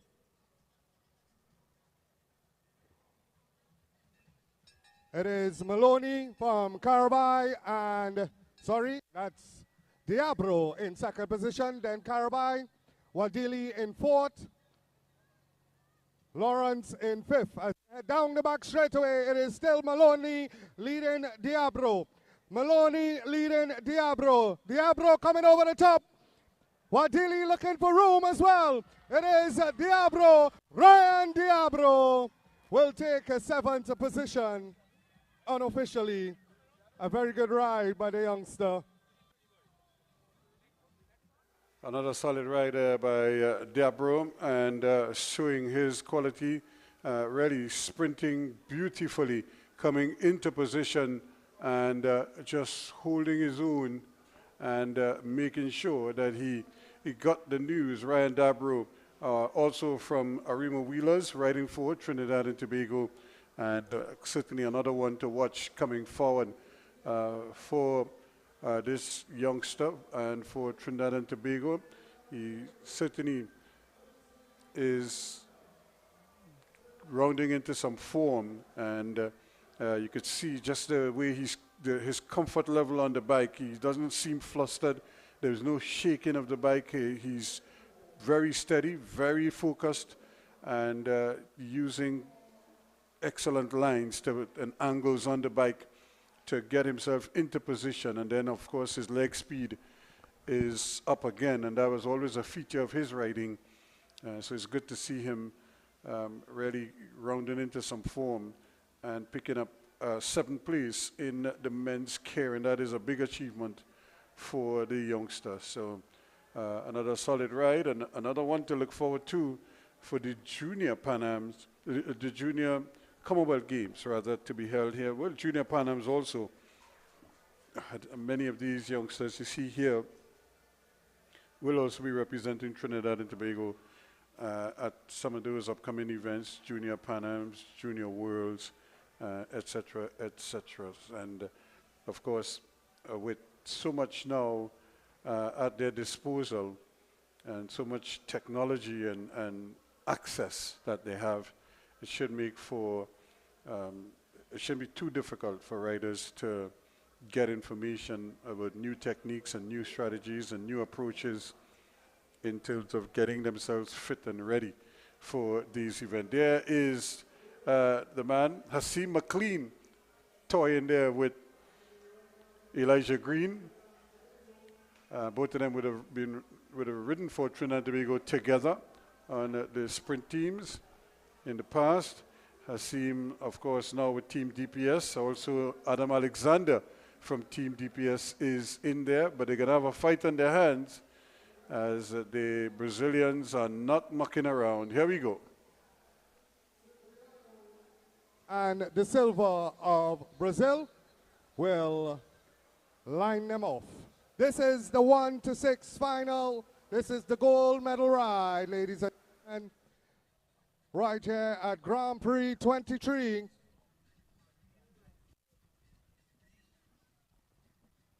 Day 2, session 3.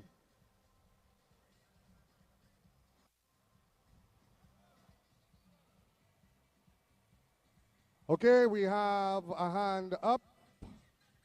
We have a hand up.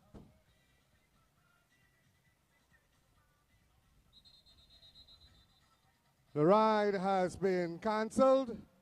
The ride has been canceled. We have a mechanical.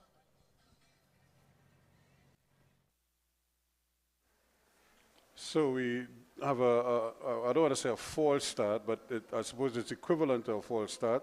One of the riders, earlier clock, had his hands up to indicate that there was a mechanical problem, and the rules allow for a restart in an event like that. And when an occurrence like that happens, it's always advised that you put your hands up to indicate earlier clock that there is a mechanical problem of sorts, and the authorities, I'm sure. So Daniel Palmer of Team DPS out of Jamaica was the one who indicated that he had something, I don't know if it's this handlebar that was slack, and so they may want to try to tighten it now for him as he watches as the authorities. So he probably turned the steering and realized he turned the steering and the wheel wasn't turning. So that cannot be a good thing in a sprint event. So they just have to make sure that when he turns left, the bike turns left, and nowhere around. Gil having a look to see that everything is okay as well. And so I think all is set now. So they're trying to make sure pretty soon he should be okay. I think the UCI officials are just probably telling him, they're probably just joking with him, telling him it's okay to ride without the steering or something to that effect. But it's probably all in good fun. And he's obviously saying, but I can't ride without the handle. And we'll no doubt be able to do it and get it going again. I don't know if the race commissioner is probably trying to convince him how to ride with a loose steering or a loose handle, but I don't think Palmer is too interested in hearing about that. And is it that they're not going to let him compete again? It's just so unfortunate. I mean, it's a mechanical problem. And I suppose the rules are the rules, but that is a tough break for the young man. So I'm not sure if the handle is not considered a serious enough infringement to force the nullification of the race, but he is out. And that is really tough. That is almost as bad as the one and out sprint. One false start and that's it.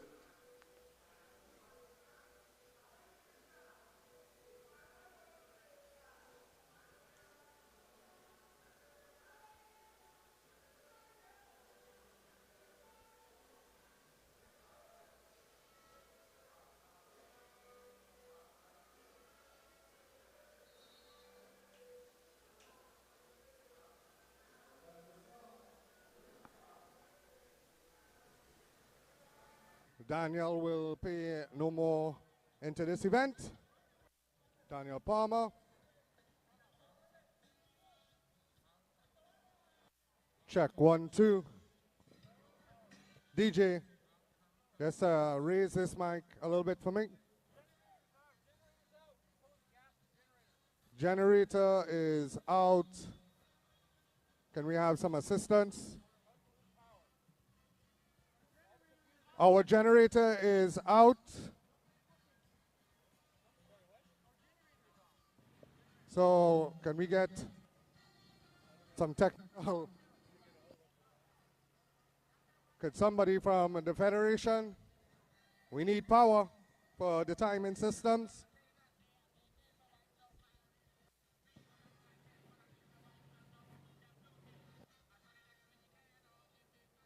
Riders coming back to see 3 laps to go.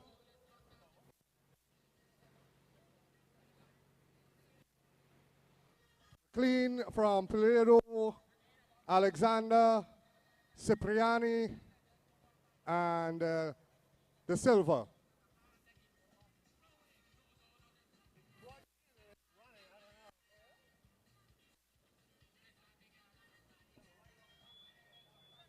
It is McLean, Cipriano coming and covering. De Silva on his wheel. As they head down the back straightaway, De Silva now going to the front. Quincy Alexander rushing over the top. Cipriano, De Silva, Cipriano, and Alexander. De Silva, Cipriano, and Alexander. Cipriano, De Silva, Alexander. Cipriano, De Silva, Alexander. Cipriano, De Silva, Alexander. Cipriano, ladies and gentlemen, of Brazil will take the men's elite. Keirin. So another fine ride there. We saw him on the opening night, and it's more of the same here again, as the quality is so obvious, and it's just another one of those rides the man from Brazil showing his quality and doing it, Flavio Cipriano. And really just too much leg speed. He came around and clubbed his man and had the silver just really digging deep. And also Adam Alexander, or rather Quincy Alexander, doing well, but he was a long way back in third. Once that rush started, Quincy burned up so much energy to try to catch up with the man at the front with the silver. But he did that in the penultimate lap. He had very little to come home with in the final lap. So when they started the rush, he wasn't there. Look at the full moon here tonight, folks. Hope it's a full moon wherever you are. And, you know, they used to say full moon, long time, crab running. Yep. Going to catch some crab on the beach. Always a fun time doing that. But again, congratulations to Cipriano showing his speed once again here at the Easter Grand Prix. So the Keirin event is out of the way. Cipriano and Palmer, the two winners. Delia Palmer among the women, and of course Cipriano among the men. We have the youth developmentals now. They're going to start way over in the distance, 250 meters. So they're getting ready almost immediately. Now there's one rider, a female again, with a little stagger. It's just the three of them. And so we always want to feature the three of them. The under-7 girls.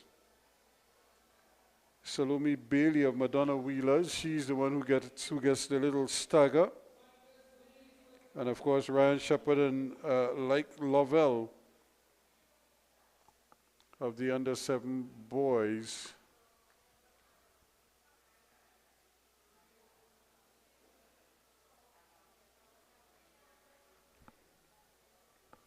So they're at the ready.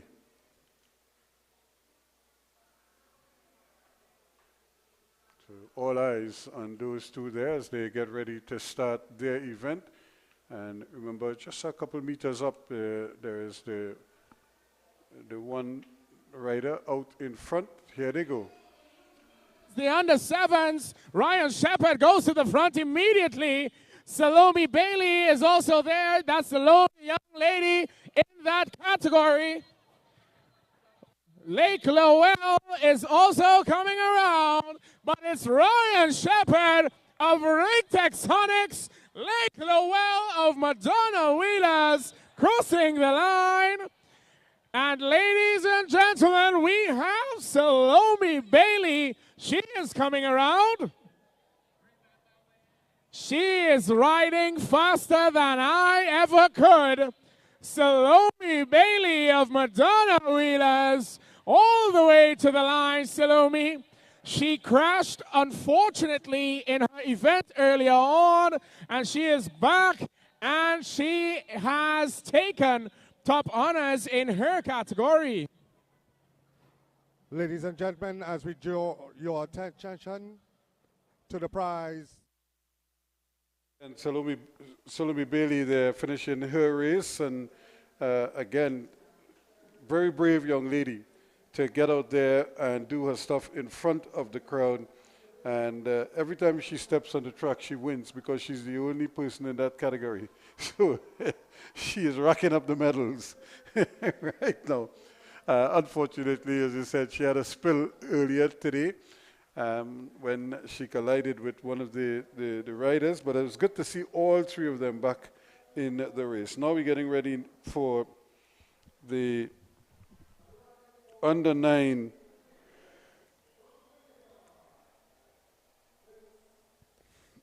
boys, so they should be ready to go. Thompson, Guevara, Jacob Garcia, and Seth Alexander Smith. There we go.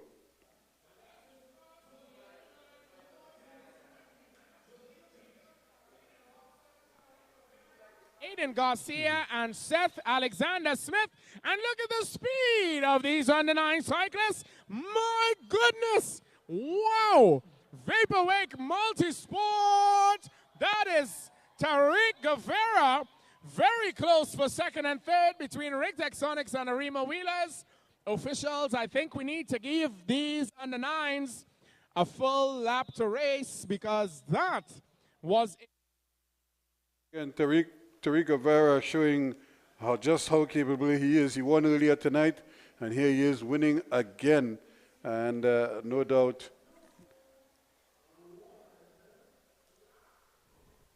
very accomplished young man, and you can just see the confidence that he has on the track. And it augurs well for the future of these youngsters. Well, here we go again. The young ladies, the under-11 girls, and the one to beat again is Scarlett Thorne from Arima Wheelers, second from left in the blue and green top with the little yellow trims. She's been dominating this category. She's won the 3 races to date. She's looking for victory number 4. Here we go again. And girls, Lisa Jo Boodoo makes a move to the front. Scarlett Thorne is challenging in second place. Annalise Watson is there as well. Damaya Prince of Vaporwave Multisport rounds out the top 4. As Scarlett Thorne and Lisa Jo, they go head-to-head down the back straight. But it's Scarlett Thorne of Arima Wheelers pulling out in front. Annalise Watson is coming quickly, challenging for second, but it's Scarlett Thorne from Lisa Jo Boodoo and Annalise Watson from Damaya Prince. Another good result there for Scarlett Thorne, doing it so good for Arima Wheelers, winning her 4th race at the Grand Prix so far. So she's certainly crowning herself in glory here and making it look so easy. They're trying to reel her in, but it's proven to be very difficult indeed. And Lisa Jo Boodoo of Rig Texonics also riding well, filling in second place for that one. So now we get ready for the youth developers, boys under 11, and look at the number of them right across the track. Zephaniah Alexander Smith, Joshua Morris, Elijah Christopher, Rian Shepard, who won earlier, Shakil Awai Diet, Samuel Joseph, Demario Nicholas, Lemuel Douglas, Gabriel Joseph, Dylan Headley, Shea Weeks, and Xavier Assam.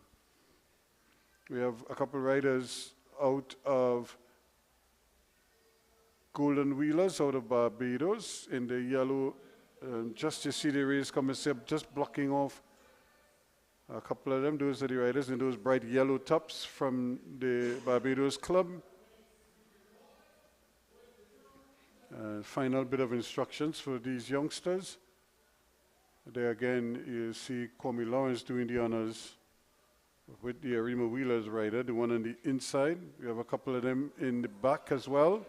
And immediately there's a fall, and yet again, the youngster from Arima Wheelers goes down. He's just been very unlucky at these championships, and it's not his fault again.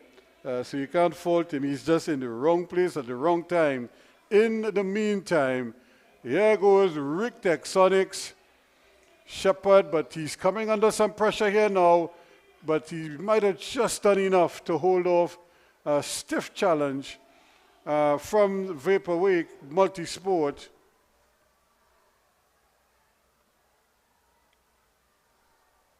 Here they go again. It's 2 laps, so they're just pushing on. And they're waiting to sprint a second time. Does he have enough energy to keep going?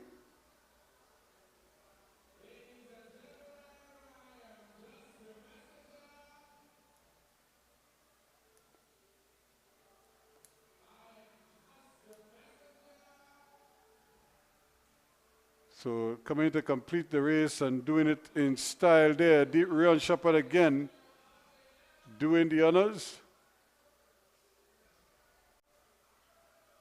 But how unfortunate could that be? Right at the start, here he is again doing his bit, and just like that, the rider just collides with him and took his wheel out from under him, and down he goes. Both of them went down in a heap there, and we've seen that script before in this race. Just hoping that he's A-OK and that he'll be fine. And the good thing is that he fell on the grass on the inside, so he might just be a little bruised, and hopefully he'll be okay, and we will see him tomorrow as well. So now we get ready for the girls under 13. One lap.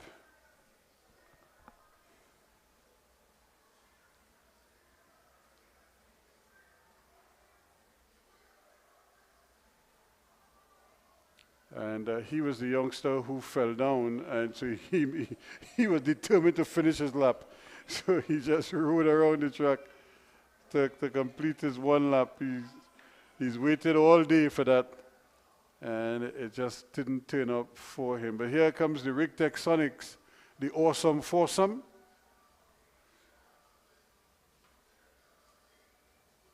Lopez nearer to us, Benjamin, number 82, just being tapped on there. So it's one lap around.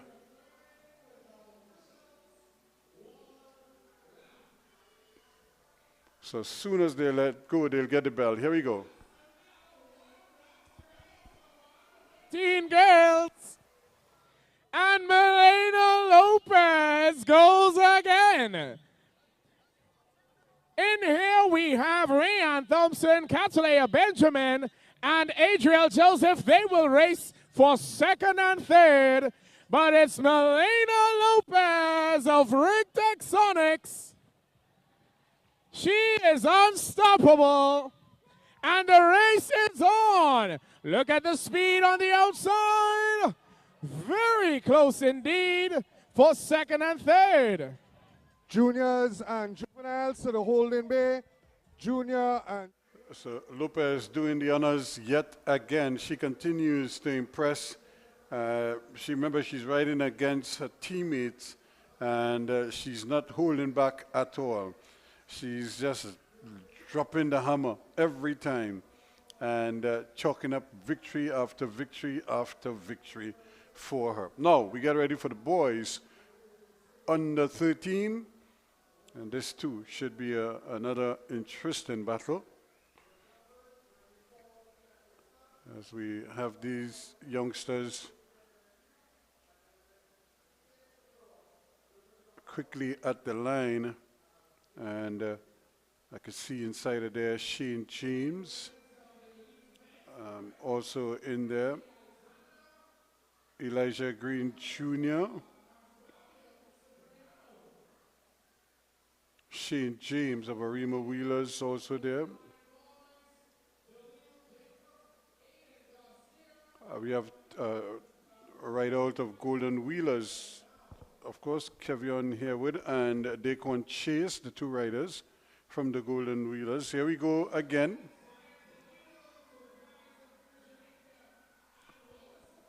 Under 13 boys, Elijah Green Jr. goes to the front almost immediately, but he is being challenged by Jedithan Henry and the cyclist out of Vaporwake. Vaporwake Multisport is actually in front. This time around, Elijah Green Jr. has to come over the top, but it is... Wow! What a ride by Adiose Lewis and Elijah Green Jr. What a ride! What a ride! So again, like father, like son, Elijah Green Jr. really coming hard at them, and as if to make up for his earlier defeat. and he certainly put that right and avenged that loss earlier tonight. He just lost out by a wheel earlier this evening. He wasn't taking any chances tonight, and he certainly showed that he was ready for the challenge there. What a fantastic little ride from him. He came under some pressure, but Edioise Lewis was trying to repeat his success over Elijah Green Jr. from earlier this evening, but it wasn't to be. Elijah Green Jr. turning the tables on him this time around. So he had 2 wins last night, and he added a 3rd one tonight with 1 second place finish as well. So I think he's kept 2 brilliant nights out here at Skinner Park in San Fernando. This, of course, is 360 TV's coverage of the Easter Grand Prix put on by the Trinidad and Tobago Cycling Federation, blazing the track. And there are a number of sponsors who have made this evening's event possible. The National Lotteries Control Board, Bikin, Nucor New Iron Limited, Natco, Blue Waters, KFC, Subway, First Citizens, SM Jalil, Rapid Print Limited, Digicel, the Sport Company of Trinidad and Tobago, Angostura, Holiday Food Snacks, Sunshine Snacks, National Flour Mills, Bermudez, the National Gas Company of Trinidad and Tobago, NGC, WAC 90.1 FM, Culture Crazy Radio, I-95.5 FM, Cole and Associates, Pennywise Cosmetics Limited, Venture Credit Union, Rigtech Services Limited, Southwest Regional Health Authority, the San Fernando City Corporation, Chutu's Hardware, ABC Home Center, Novelty Bishop, PBS Technologies, and Extra Foods Limited. All of them chipping in to make this event possible. So we have the junior men elimination, and we have some Trinidad and Tobago riders involved here as well. And we see the Keirin, Quincy Alexander picking up his 3rd place check there. So here we go. Elimination.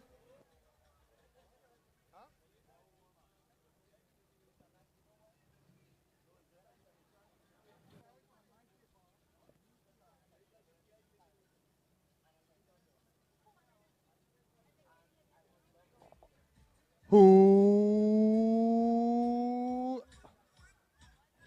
181 Titus 181 Titus.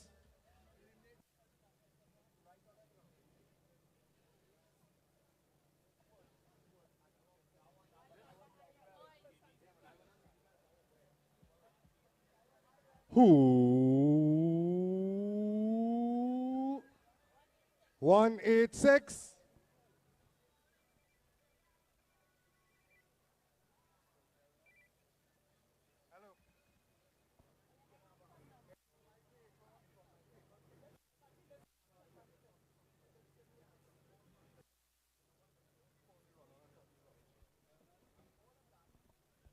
Bell this time around. Elimination, who 440. Thank you very much.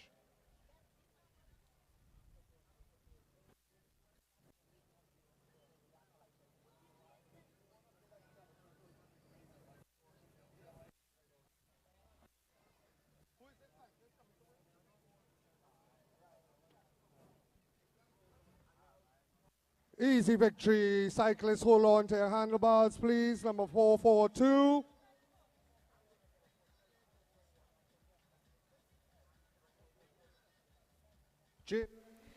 So a very convincing little ride there. Trinidad and Tobago, of course, getting 1, 2, and 3 in that elimination event for juniors. And again, very convincing riding from the TNT contingent. So congratulations again for them. Mr. Neves So he, again, showing good form, and I'm sure all of this success that they're enjoying would just set them up nicely going forward. So that elimination race there. Now we have the juveniles coming for their elimination as well. There's your champion.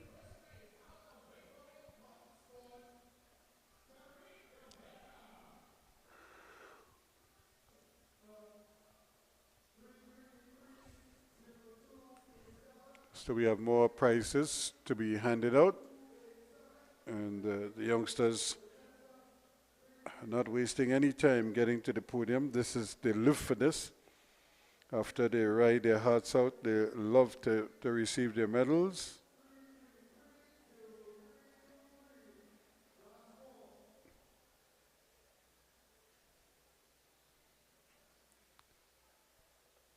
So it's always good. That's the reward for them for doing so well on the track. But the only way they can do well is if they prepare well. And we can see the difference between some riders and others. And preparation is no doubt a critical part of it all. Those who peak in time for the Grand Prix are the ones who will enjoy the most success at the Grand Prix. So it's picture time, picture taking time for these youngsters as they've completed their schedule for tonight. I'm sure they'll rest up and come again tomorrow evening out there in Balmain, Couva. So now let's get another elimination on the way. This, of course, will be the elimination for juvenile riders.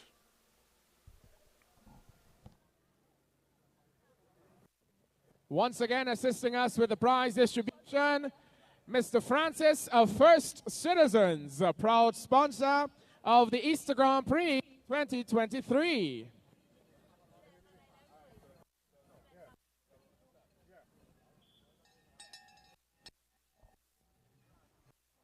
Juvenile men elimination.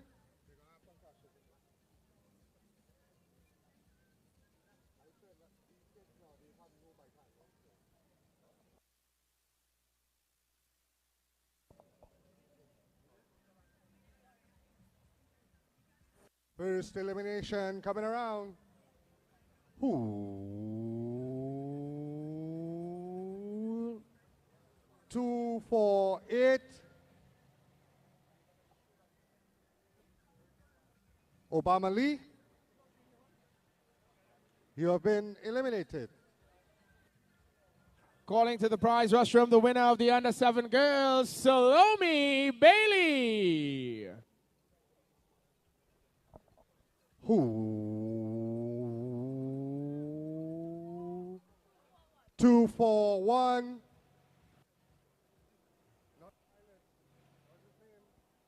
2, 4, 1.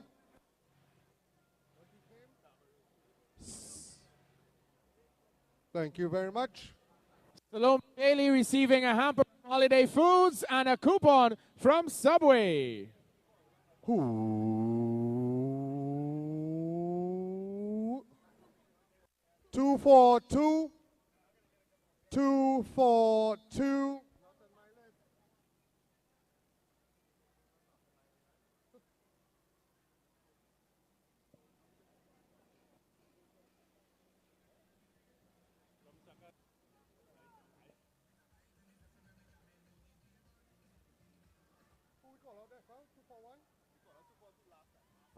Ooh.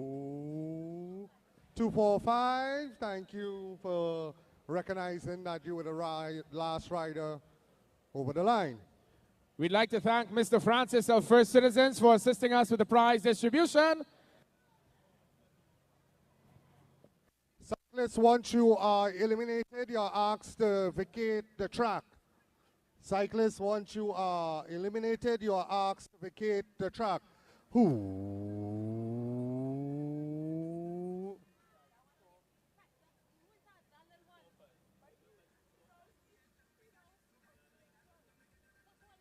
Two, 4, 5. No, that 2, 4, 5 is Diane Lucas. Jai Chan. Sorry, that's the wrong number.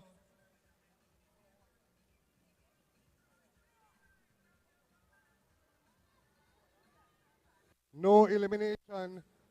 We can't see the number. 245 is Diane Lucas. Title Rima Wheeler. He is CSL. Yeah, I know.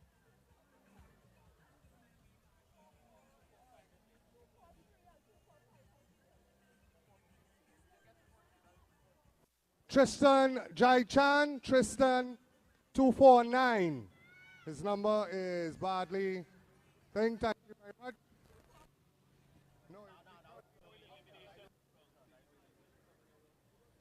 So no elimination that time around.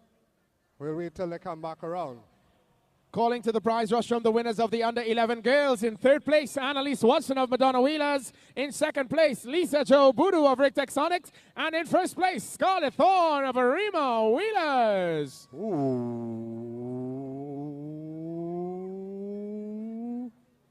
244. 244. Ned. Arima Wheelers. Ned. Assisting us with prize distribution, Mr. Johan Mendoza of Subway.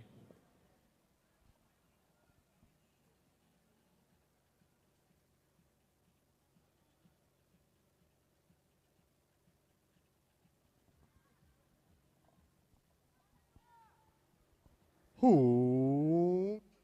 243, Hummingbird International. 243, Samuel Andre Samuel. Our under-11 girls receiving Subway hampers, Subway vouchers, and hampers from Holiday Foods.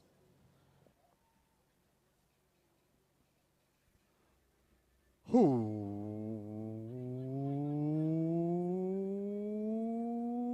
246. 246. Gabriel Fortune. Again, cyclists, once you're eliminated, your race is over, so kindly vacate the track. Do not roll around. At this time, I would like to present Mr. Jordan Fifield, one of our door prize winners, with a hamper from Bryden Pie. Who? 503, Daniel Lashley. 503, Daniel Lashley.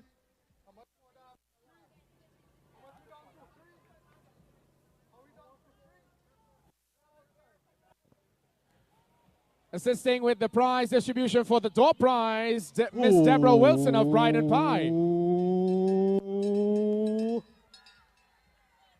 491 will take third place.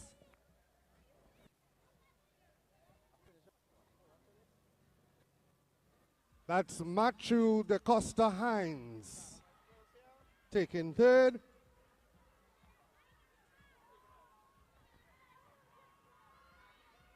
It's a massive sprint, flat out. Neck and neck, wheel and wheel. 247 will take the victory.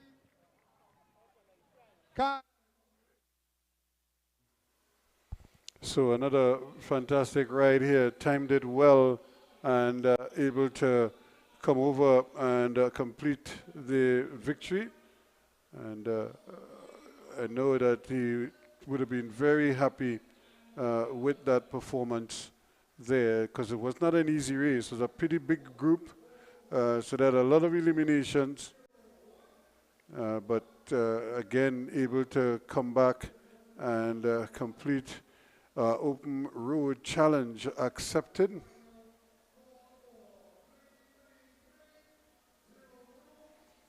So real solid performance from him, just to make sure that he got it into position and was able to win the event in the end. So a fine ride and a fitting result for him. He thoroughly deserved it. and I'm sure he will celebrate it as well as they continue on here this evening. So here they go again. We had the first ride. That was won easily by the rider from Arima Wheelers. And I'm sure she'll be trying to do a similar thing the second time around.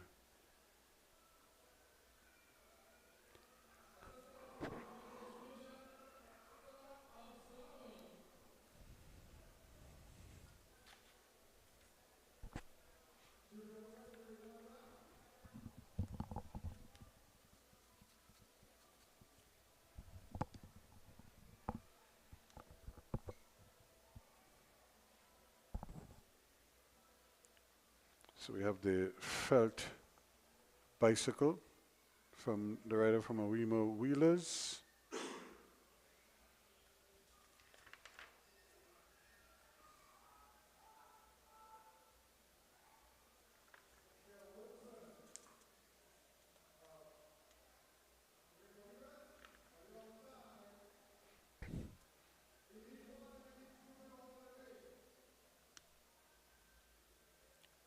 But here she goes again. And another solid ride, trying to come over, but much too late. And again, Wilson from Arima Wheelers showing that she is still the one to beat, so to speak, and the elite woman. And she is certainly putting her hands up there to be counted when it's all said and done. And 2 rides this evening, 2 victories for her. I'm sure she'll be happy with that, with her night's work, as will these youngsters. They probably can't stop smiling right now. They have a medal and they're getting the pictures taken as well, and they get to stand on the podium and do all the things they see the big boys and big girls doing.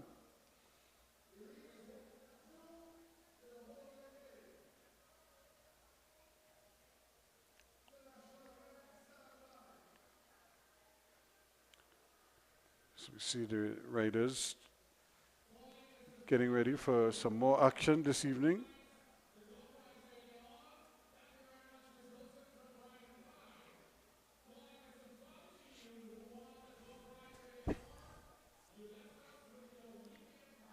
It's constant work. Even when they're not riding themselves in a race, they're constantly warming up or warming down, as the case may be sometimes.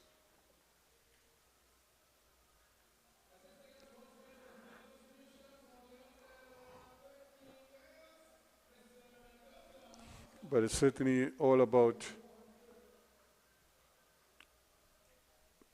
the riders putting in the hard yards, so to speak, and also getting the results for it. I think there's nothing sweeter than that.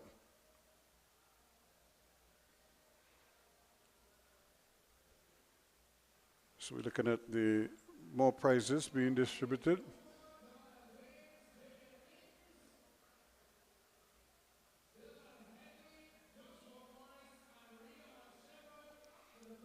Still, they get more prizes, and I'm sure this is the proudest moment for these young ladies as they get another, well, she gets another little hamper. Ritech Sonics.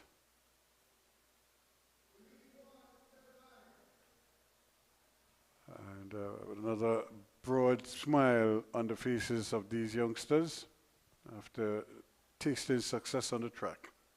1, 2, 3 to Ritech Sonics. In fact, it's 1, 2, 3, 4 in their favor as well. So we're just looking for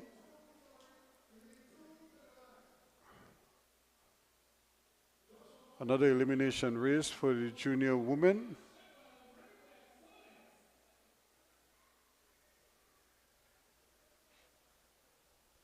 So you see the Trinidad and Tobago riders holding their form, just keeping those muscles as free as possible, and I'm sure they love the opportunity to do it over and over and over again. Here we're seeing riders coming to the line.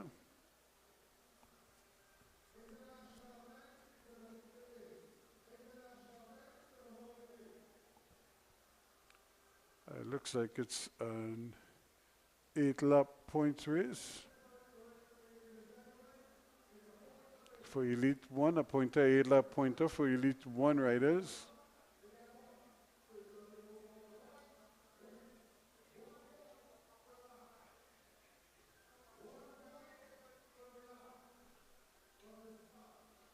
So it's at 100 per lap from the start of this race, so that should make for interesting riding.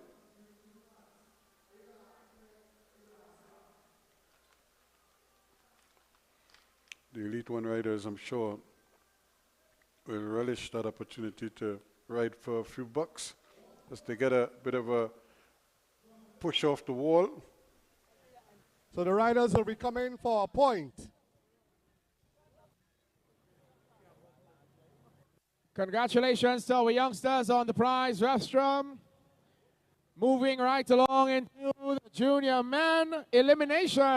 In third place, Dave Cooper of Trinidad and Tobago. In second place, Donald James of Trinidad and Tobago.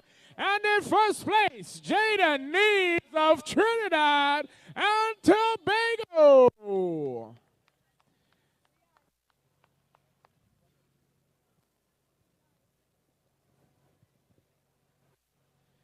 Kindly assisting us with the prize distribution, Mr. Johan Mendoza of Subway, a proud sponsor of the Easter Grand Prix 2023.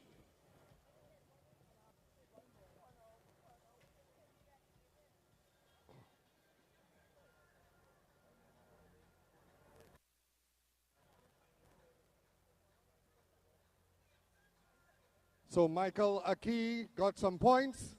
Daryl Pereira getting a point.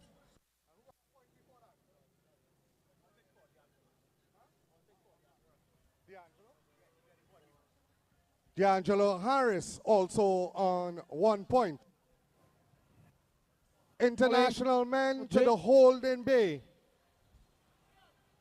Calling Jordanio James and Alexia Wilson. Jordanio James and Alexia Wilson to the prize rostrum. Justin Williams, Team DPS, getting 1 point.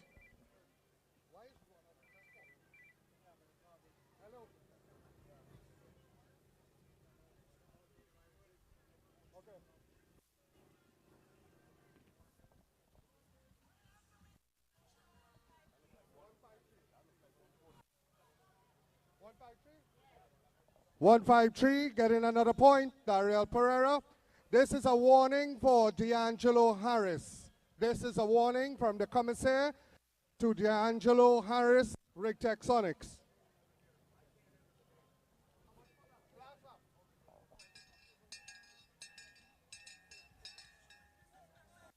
One 135.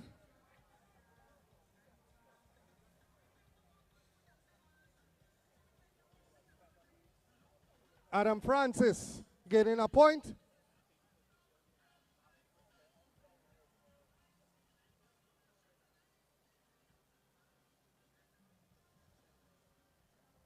Justin Williams coming to get another point. Whoa.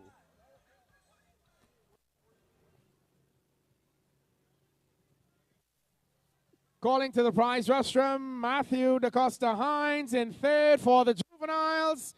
In second place, Judah Everson of Rig Texonics. And in first place, Kyle Hospitalis of Open Road.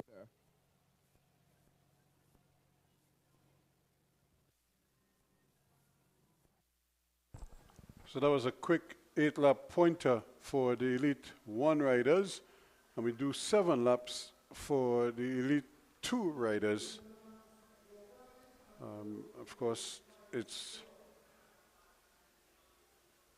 Well, I don't think the rider was happy that he just seemed to be complaining that he might have been infringed as he was crossing the line or just before the line. And you could see a little bit of an exchange there, but hopefully it would amount to nothing literally, and allow the riders to continue. So what has been a pretty impressive night of racing so far. In fact, an interesting 2 days of racing.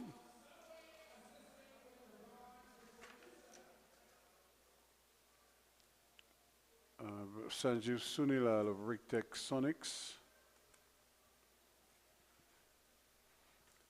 the man who is being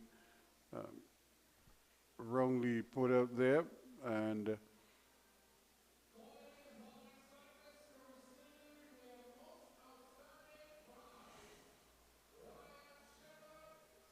right out of Hummingbird is the one who was not too happy with that. So again, we see these young ladies showing their capabilities.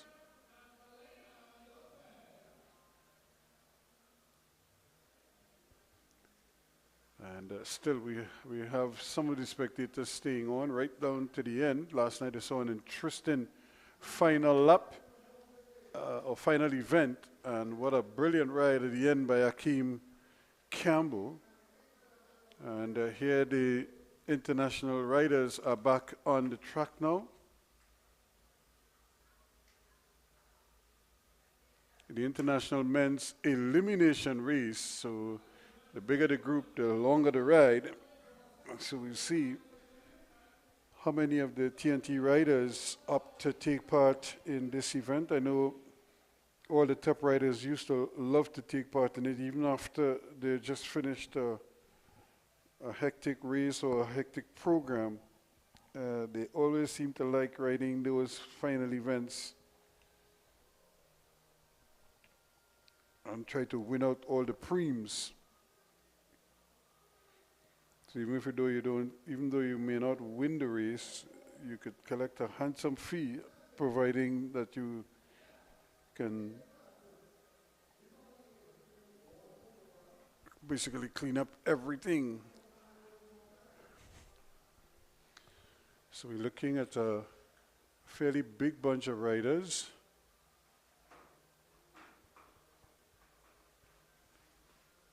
About 14 of them, so about 12 eliminations, so that should be an interesting battle. It will probably go quickly as well.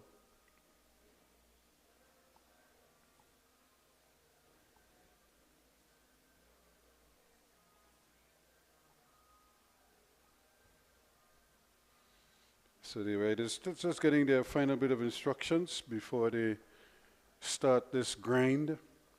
But we see how quickly they tend to get through these races. And I thought for a moment there we had the one rider come to the line, but then again he's opted not to stay in the race.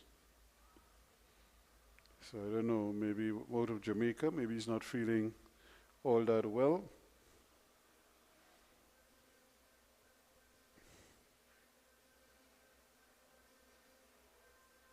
And so I think the riders are getting ready now. It's an elimination event, so I think they may get a free lap, and or they might just give them the bell right away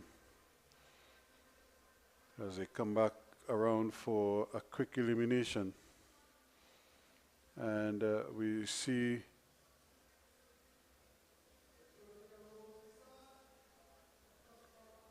so a rolling start to this event, and we see yet another rider from Trinidad and Tobago opt out. So it's a little bit of a mystery, but we'll see how many of them in the end. So 12 of them in the end. So we have 10 eliminations. So 2 riders dropping out. Opting maybe to save their legs for another event later on, probably, or for tomorrow. So this is the elimination. Riders don't want to be at the back. It's the last wheel that crosses the line that will be eliminated.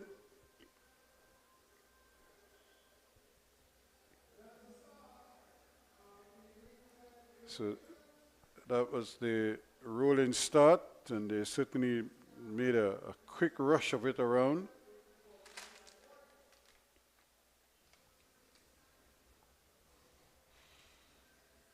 So now this is always interesting. Riders look for areas where there's no room.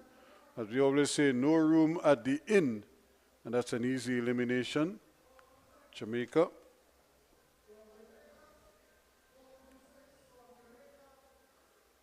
Out of the reckoning there quickly, Jerome Forrest. Number 426 is out. And another Jamaican might be in some problems here. Let's see how it pans out. And it is his teammate, 425 Andrew Ramsey. Quickly eliminated. Now this could be a tough one for Trinidad and Tobago. Riders looking for room on the outside, coming all the way over the top and trying to get into safety. And there's a third Jamaican. So it's 3 laps, 3 Jamaican riders. Daniel Palmer also eliminated, so the 3 Jamaican riders in quick succession. Now, here is the challenge now as it comes a bit of a dicey scenario here. Riders looking for room, none on the inside, and another rider from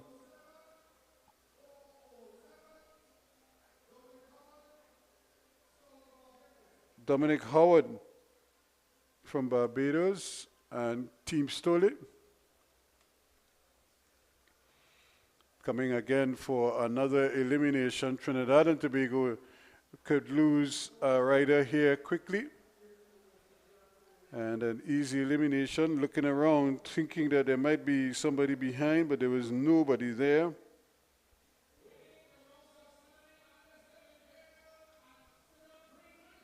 So a quick elimination, and they might have another Bajan rider dropping out of this one as well. So an easy elimination there. So the pace beginning to hot up now. And riders again looking for room here now to maybe squeeze in. It's always easier on the outside. On the inside, there's precious little room to work with there. And who is the last wheel? Rider out of Peru, Barrera. So Trinidad and Tobago well positioned here. They have 3 riders in the mix. 3 Trinis, 2 Bajans. Who will it be here? And it looks like another Barbados rider.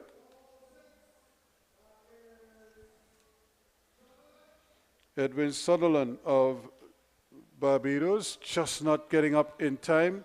So who will it be here now? This one is a crucial one here.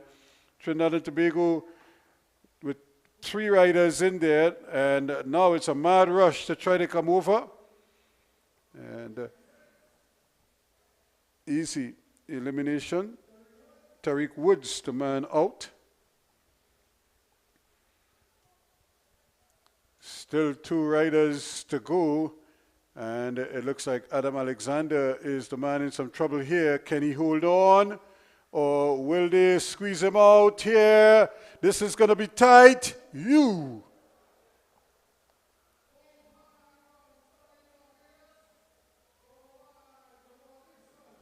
Jamal Eastman, the man out. So it's 2 Trinis left in the fray. They should actually be sprinting now. And they never got the bell. Adam Alexander is going to take it. And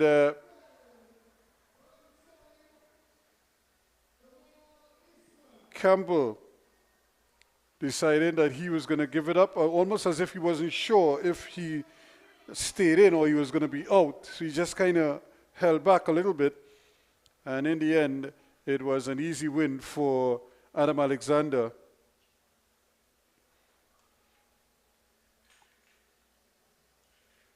And so I think it was good. And in a sense, I want to believe that Akil Campbell wanted to let Adam Alexander win this event because he has been working so well for the other riders, sacrificing his own individual success for the team.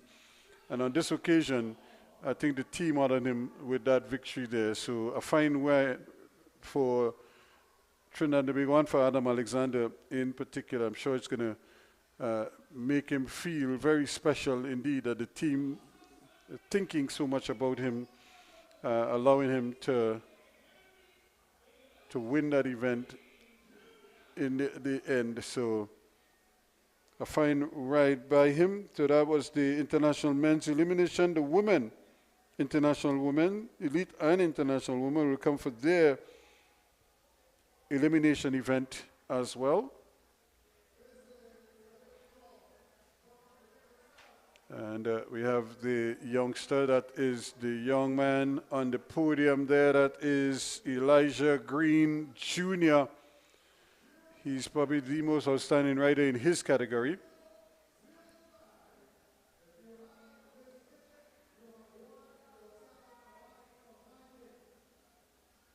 So the elite women are on the track as they get ready for their elimination. And there's the most outstanding rider in this category as well.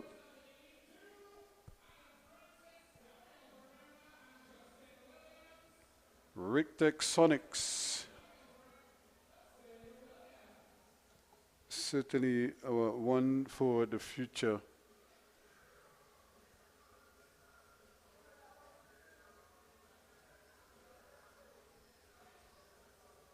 Of course, that's the world today. Everybody wants to be on camera or on a film or whatever, so they're looking for footage of themselves. She'd love to have a picture of herself taken on the track. And here we go, just before the race. And I think we kind of take it for granted as we hear, but certainly these riders they're thrilled to be here in Trinidad and Tobago. It's nice and sunny and dry conditions. They get to train very well in the day. They get to race at nights. Hey, life is wonderful. And again, they get to maybe go to the beach on occasion. And some of them might actually stay on till the end of the month because there's another big cycle meet coming up at the end of the month as well. Or they may go home and come back, you never know. But I know some riders, especially ones who come from Europe, they tend to stay on and train and prepare because they don't get this kind of bunch racing in Europe, not much of it anyway. So they always tend to appreciate this a little bit more and they get these opportunities to ride here at home. So there is the rolling start for the elimination for the elite women.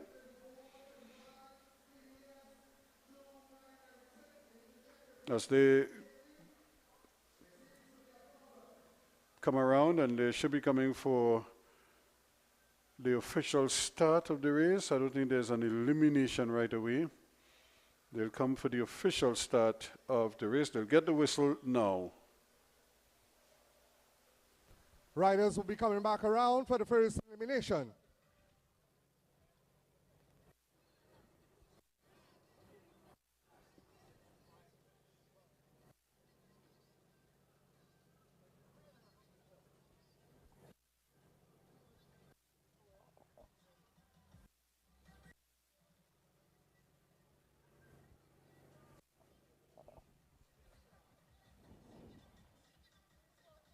449, Maria Glaxiola, Mexico. 449, 449, Maria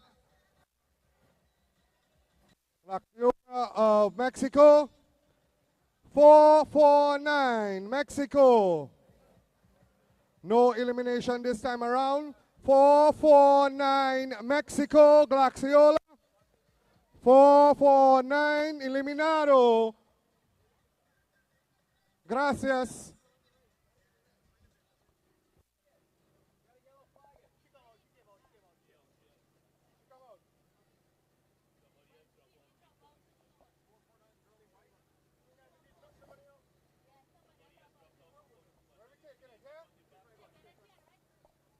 Elimination right here.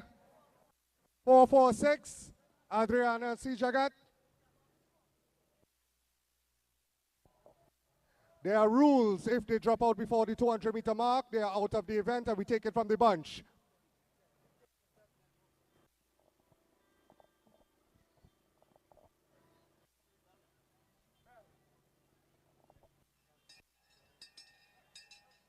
Elimination this time.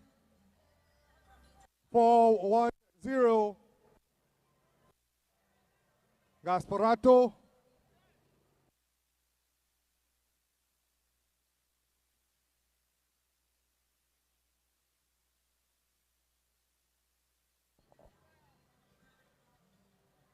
The Brazilian rider coming around. 415 will take the victory.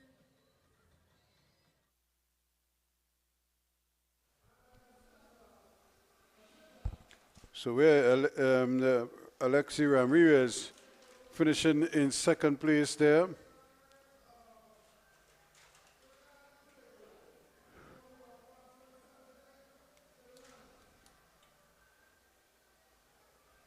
So another convincing win here, and I thought that Alexi Ramirez was caught napping there. She was looking for the rider at one side. The rider just sped past her on the other side and just bolted thereafter. And by that time, she decided that it just wasn't making sense to try to catch up with her.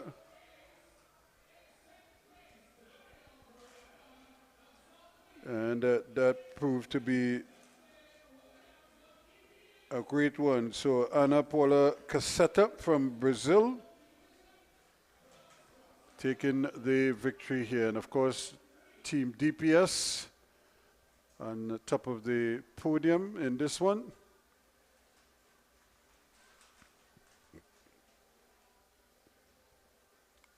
Madonna Wheeler's, of course, also in the frame.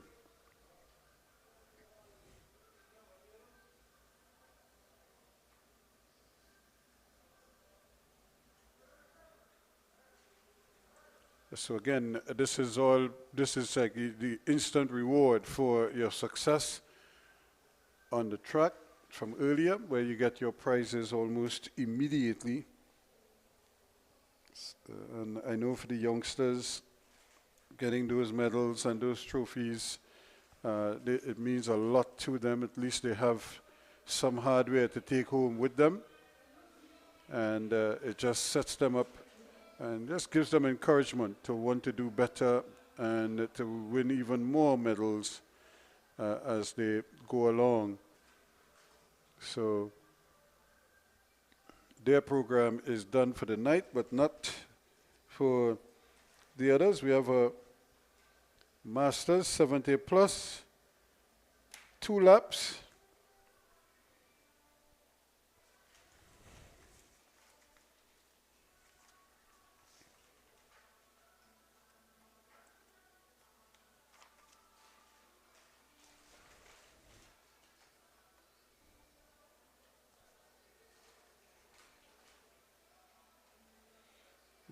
A develop fund is there.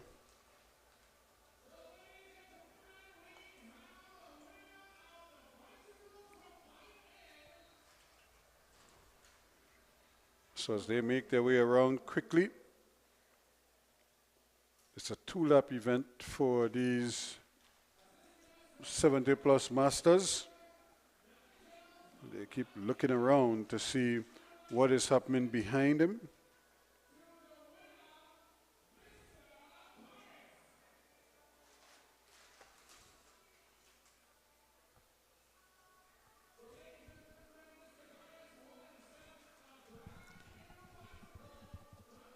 So here is the movement now coming over the top, trying to push on here. Earl Henry.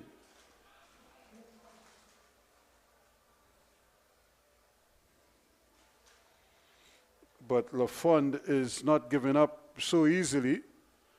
And LaFond is going to come power in. Can they come over the top? And again, LaFond getting the job done. Godfrey Klein again came late. And Pat Nelson right there in the mix. So there is the winner of the bicycle from the bike in. So imagine you come to cycling, you spend what, $50 to enter, to come in, and your number gets called and you win this classic bicycle. And I think it lights up as well. You know, it really is a fancy bicycle. And I'm sure he will be the toast of the town wherever he lives when he rides through town. And so, very interesting. Now, the challenge with that is, if he has to ride home with it now, tonight. Let's hope he's not living too far and it's not too much of a ride to get home there. So congratulations to him as well. Now we get a 3-lap event for Masters 60 to 69.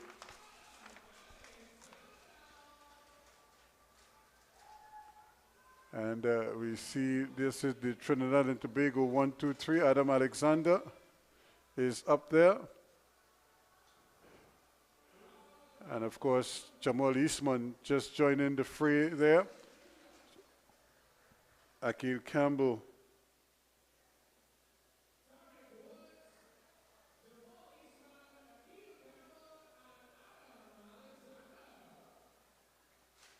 And Adam Alexander at the top of the podium there for Trinidad and Tobago.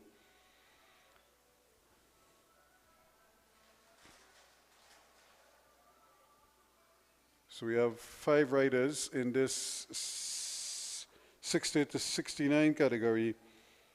And of course, remember earlier, we had James Joseph had an unfortunate spill, but he's back in the saddle. It's good to see.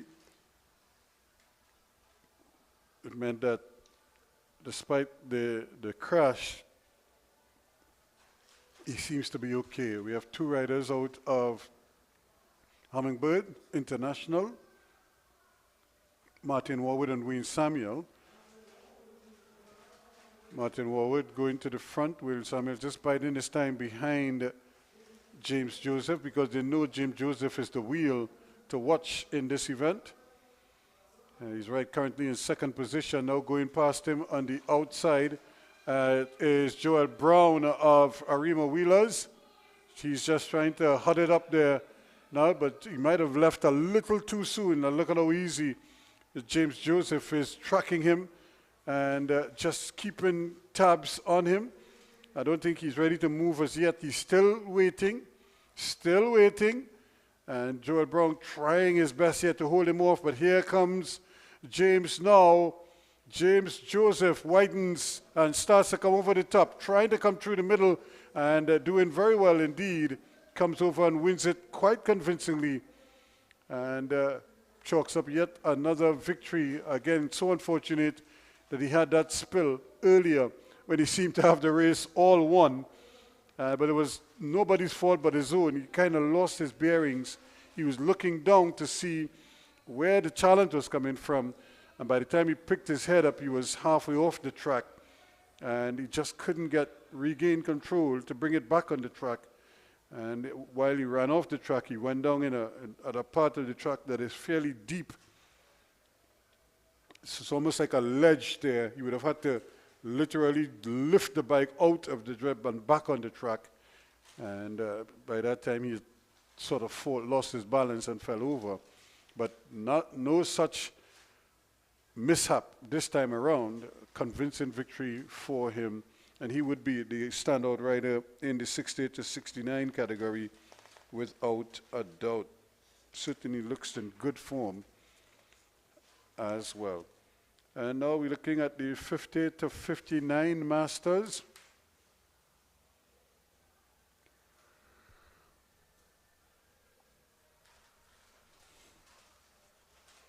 Again, Hummingbirds well represented in this one.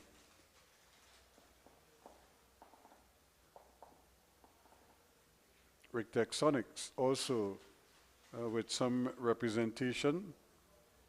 The Raiders Cycle Club.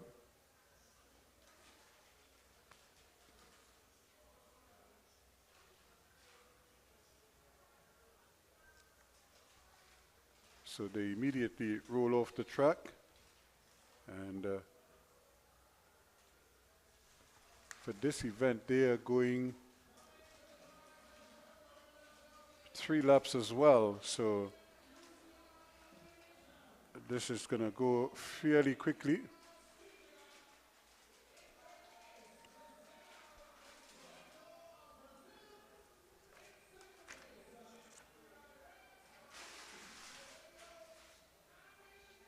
Fitzgerald Orozco of South Clean is off and running, making a fist of it as he really bolted. No one seemed able to catch up with him. Now they started their push to try to rope him in, and rope him in they will, because he just seems to be running out of gas there. Here comes Hummingbird International, pushing hard to come over, and here they go. Down the back straightaway they go. This is where things get really tight. Now, Hummingbird International trying to get a 1-2 here as they push hard, straining every muscle to come to the finish line, and just getting up there to get it done in the end. Marlon Joseph, or Mario and Joseph again, of Hummingbird International. Rocky Hussein also in the frame. So it's a 1-2 to the Hummingbird International Cycle Club. And a good reason to celebrate as well for them. Rocky Hussein came late, but by that time, his teammate Orozco, or rather Marlon Joseph, was pretty much set for the victory. And he took that one with some style.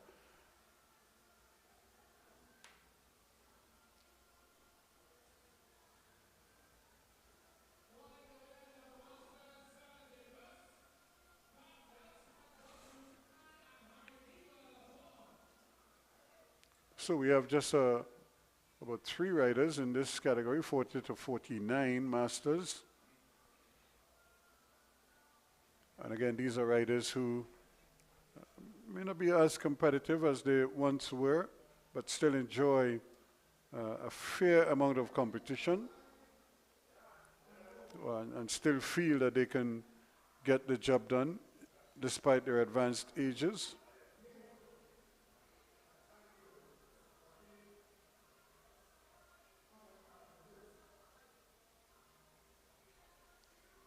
Raiders Cycle Club inside of them.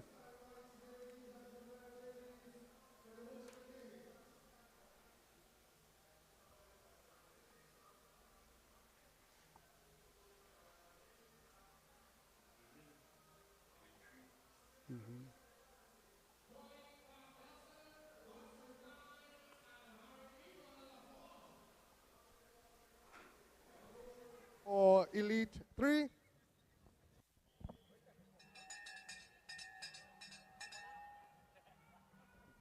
1 lap to go.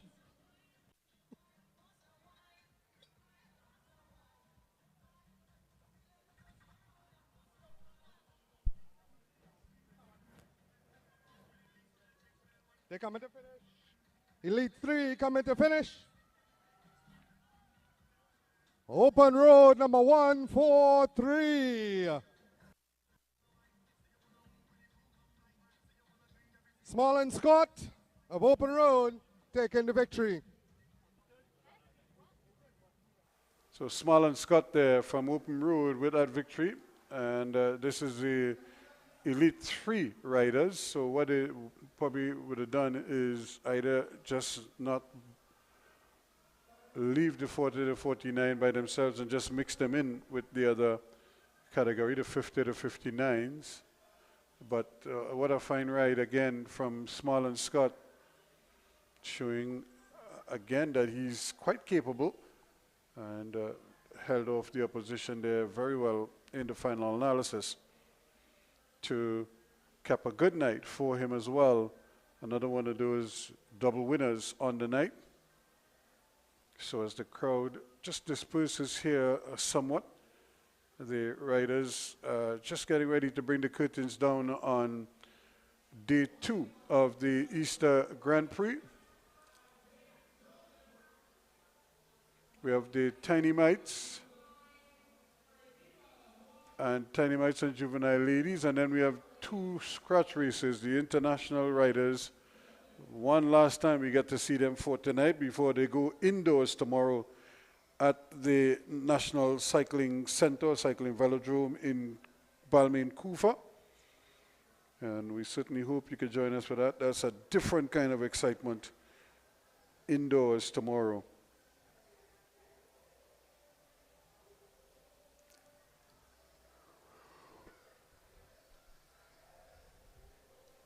So we've seen some good riding already. Again, Tariq Woods winning that scratch race from earlier, the points race. So it really was a fantastic ride from him. We saw the Keirin, Delia Palmer, showing that she is still the one to beat in the region.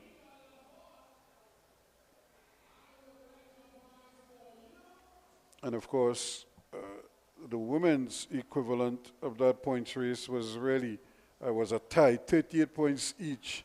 But Ramirez of Trinidad and Tobago just getting nosed out because she finished 3rd in the final sprint, and the winner was 2nd overall. So a tight finish all the same, a good finish, that one might add.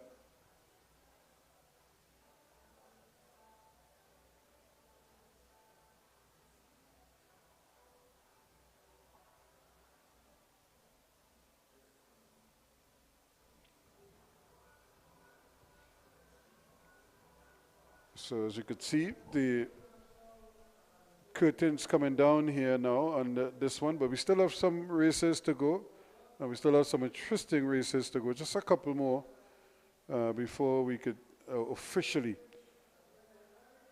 draw the curtain on tonight's activity. We had a winner of a bicycle and a really good looking bicycle as well. We saw some outstanding rides from the youngsters in the development category, and also in the masters category we saw some outstanding. Speaking of masters, there they are. So we saw some good rides from them. Again, Klein, Lafond are the ones to beat in this category. Haven't lost much of their competitive juices. Still feel they could turn back the clock, if you know what I mean, and get the job done. So here come the Tiny Mites now for their 4-lap event.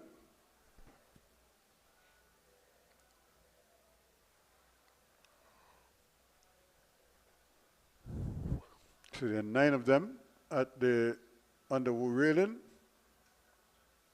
and they too are gonna get a bit of a rolling start.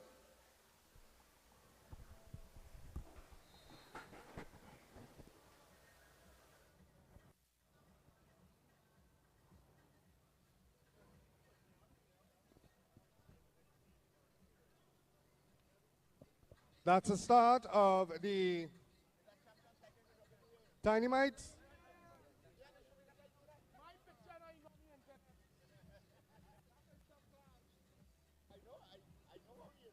Calling to the prop rostrum, Mr. Joel Brown and Wayne Samuel.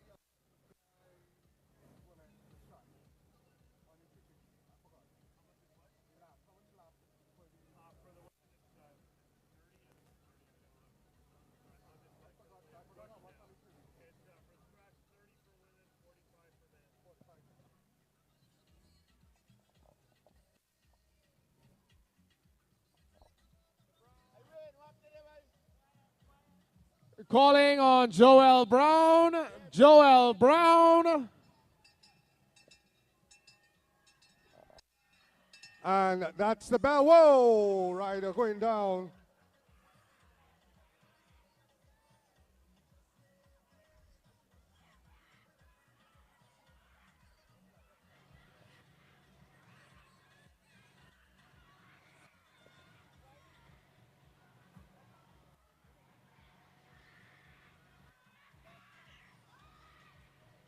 Two, 6, 5.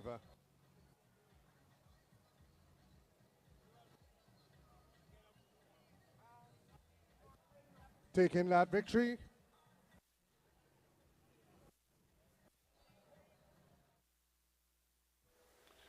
Cafele de Somo, they're getting the job done from Arima Wheelers. A fine ride indeed from the youngster.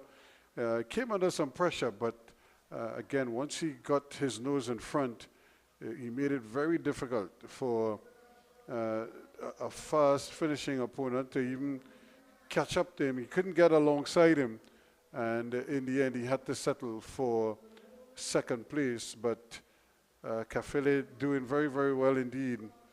And Ken continues to show great improvement.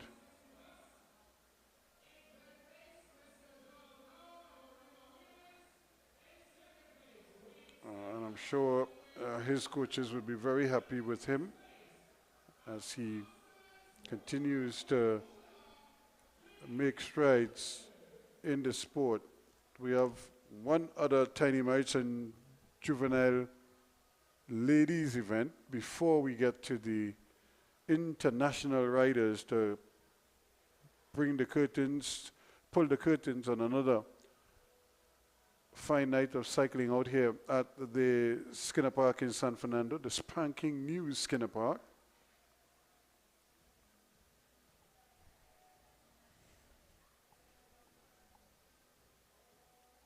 So I think the riders just getting their final bit of instructions.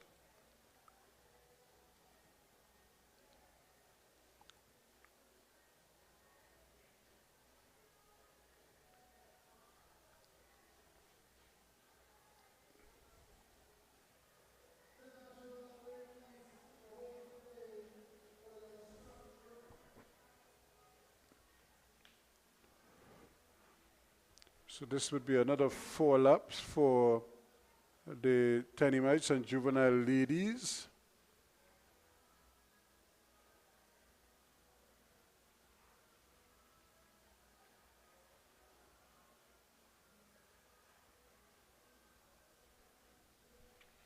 So I think they're pretty much set. So here we go with the 4-lapper for Tiny Mites and Juvenile ladies.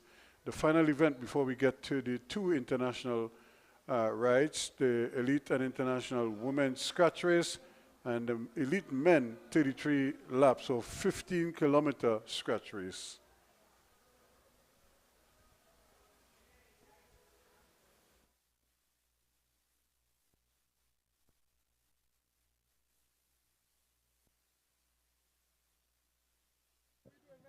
The juvenile and dynamite ladies doing a distance of 4 laps.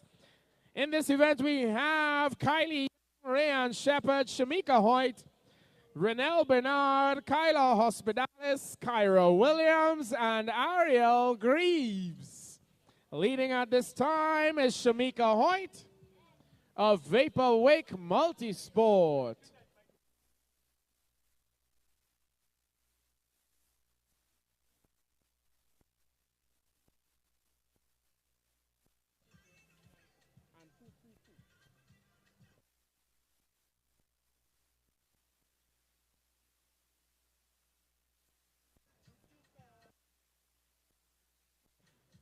Coming around to see 2 laps to go.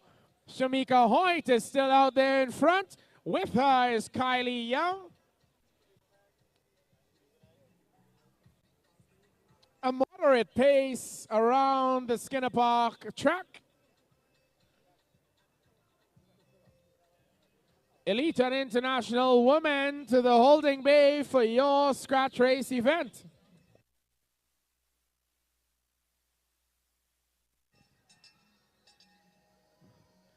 And that's the bell. Shamika Hoyt of Vaporwake is still out there. But look at the speed of Kyra Williams of Vaporwake Multisport. And she is being challenged by the cyclist out of Madonna Wheelers. I believe that's Renelle Bernard. 2-2-0, Renelle Bernard of Madonna Wheelers.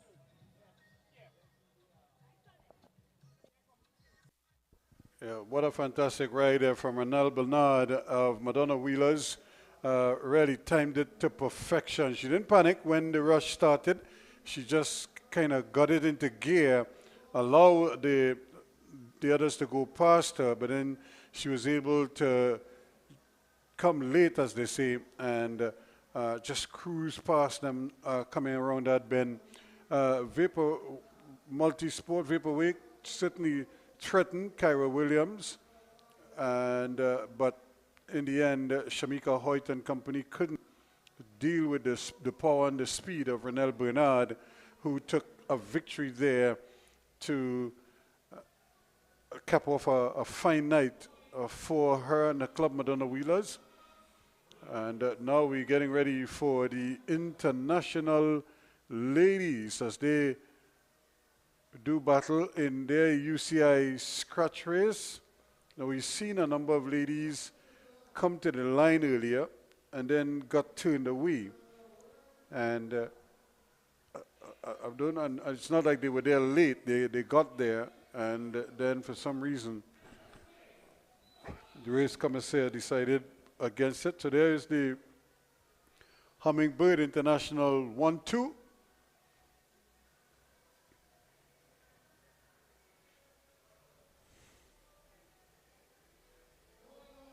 Rocky Hussein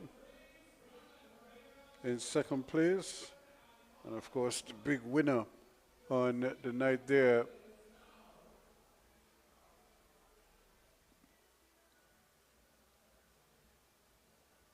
Marlon Joseph, the man getting the job done there for Hummingbird International.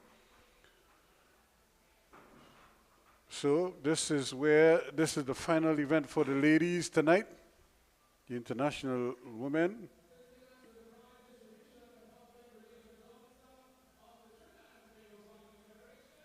Trying to make sure that they cap off tonight with a victory maybe. And Alexi Ramirez, I'm sure, would be hoping that she could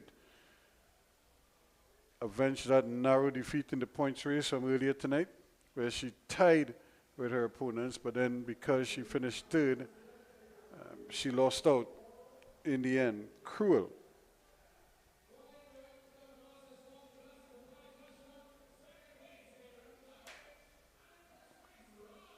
$30 laps.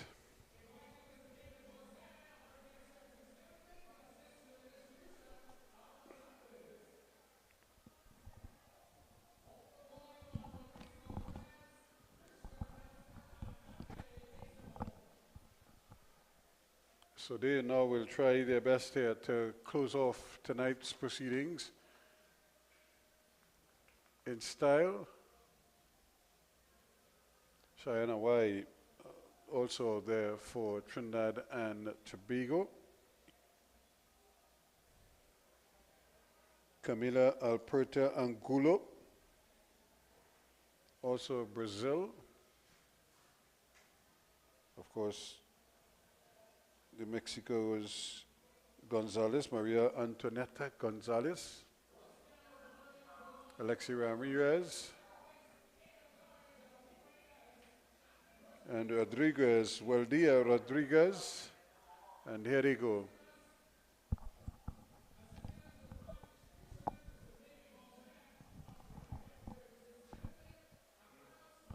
So they're just rolling off the track, just rolling around, and they're getting ready to the official start when they come back around.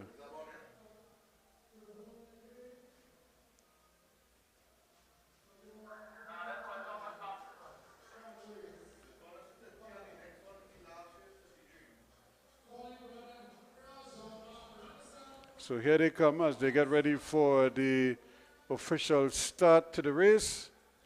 30 laps they're going for in this scratch race.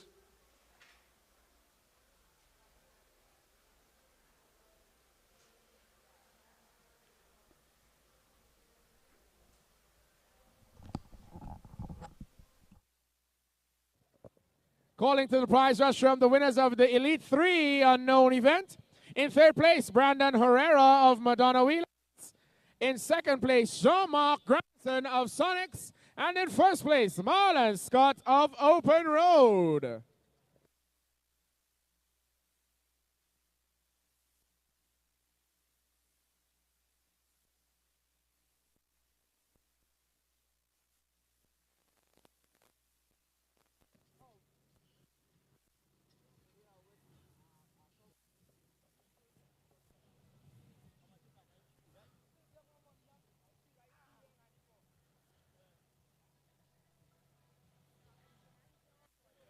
Thank you very much. Calling to the prize rush from the winners of the Tiny Mite Male 4-lap event. In third place, Maurice Lopez of Rictex Sonics. In second place, Christian Nelson of Vaporwave. And in first place, Cafile Desamore of Arima Wheelers.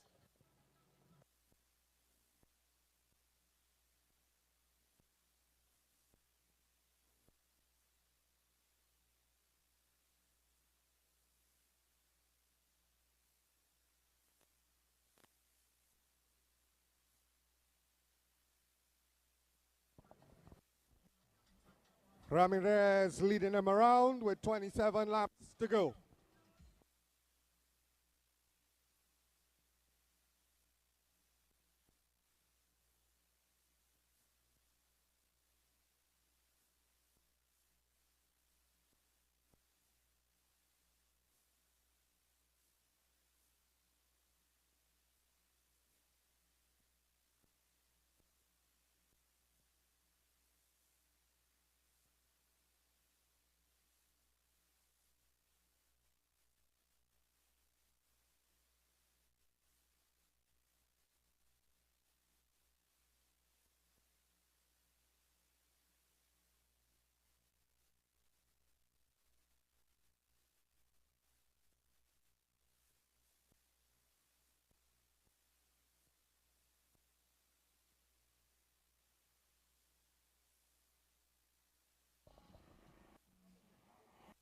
Riders tightly grouped together, taking their time.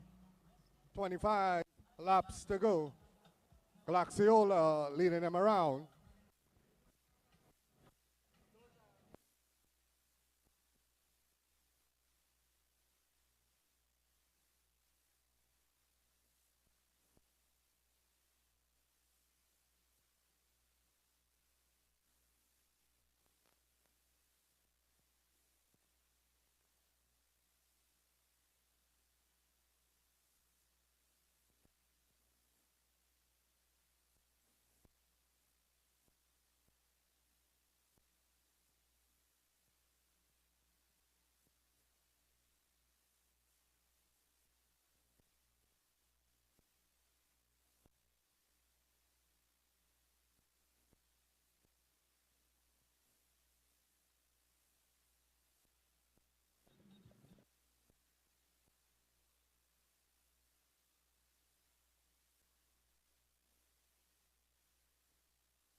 So these ladies, again, just not really racing as quickly as such. They're just kind of cruising around the track, lap by lap.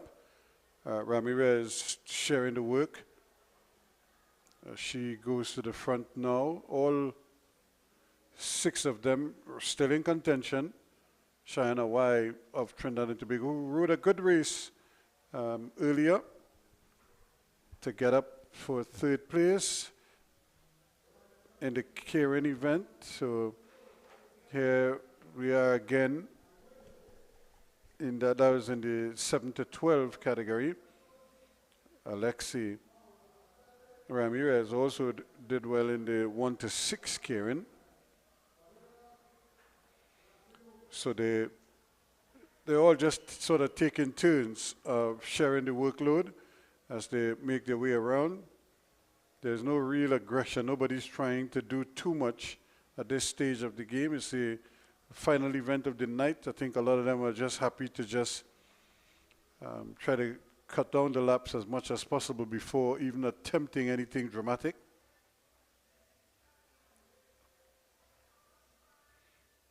So now we have Mexico in the ascendancy here.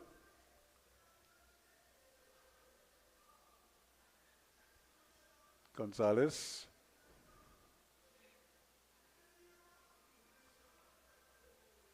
So she's doing some work, and pretty soon she's going to pull up and allow somebody else to do the heavy lifting, and so said, so done.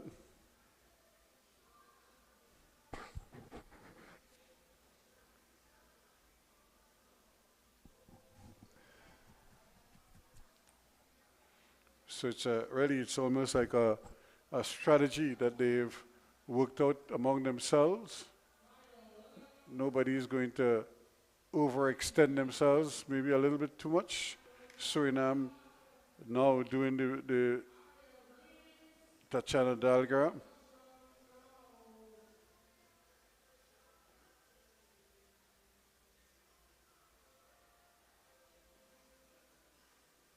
Actually, that's another Brazilian there. Waldaia Rodriguez was the one doing it. Here comes Cheyenne Y now for Trinidad and Tobago. Cheyenne Y just holding her own. She too is doing her bit. See her at a little bruise on that knee. She probably had a little spill earlier.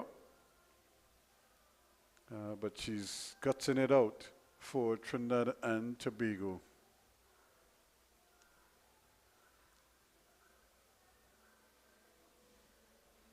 And João Victor da Silva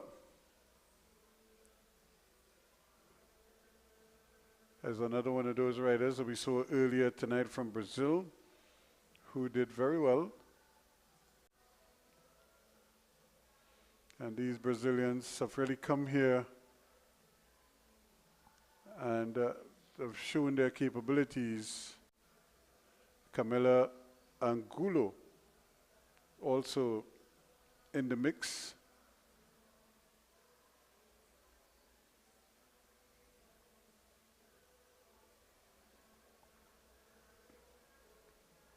And Trinidad and Tobago now, Alexi Ramirez, she's doing her bit as well. So they're really just taking turns. Everybody's doing a little bit, sharing the workload. And the thing about it is that they're getting cooperation from each other. There are some races where you get nothing from the opponents and one rider is doing all the bull work because everybody else is just drafting behind. And you soaking up all that wind and burning all that energy, and they're just cruising behind you. And the tempo just picking up the cadence a little bit stronger now, a little bit faster. The race is already starting to hot up now. But the pattern is the same. One rider does a bit, then pulls up, and the person behind her comes to the fore, does a little bit, and she will pull up, and allow the next rider to do likewise. So it's just a routine that they have, and they're sticking to it. So up she goes, and let somebody else do some of that heavy lifting as they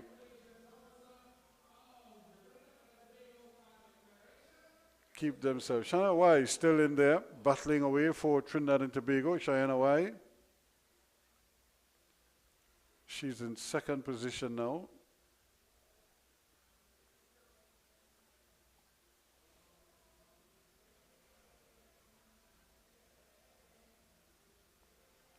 Walida Rodriguez is right there, leading the pack. She pulls up. Cheyenne Y does a little stint. Then she will do likewise. She will pull up, allow next rider to come to the fore. And so they're just taking turns of doing that. Nobody's attacking anybody else in the race. Nobody's trying to be a hero, as they say. But that's only maybe before the last stages of the race, when it's every man for himself.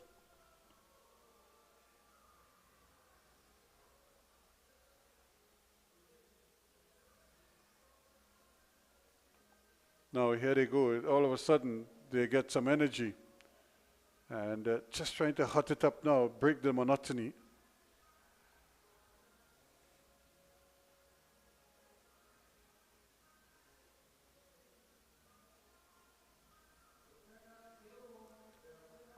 So you can see them just putting a little wrinkle in proceedings here now. They picked up the pace ever so slightly.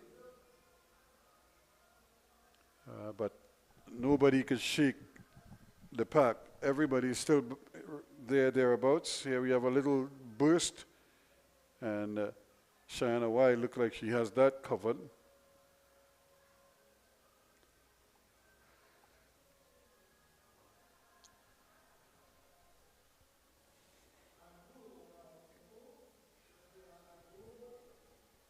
No. Trying to go off of the front of the peloton. She's brought back by Axiola of Mexico.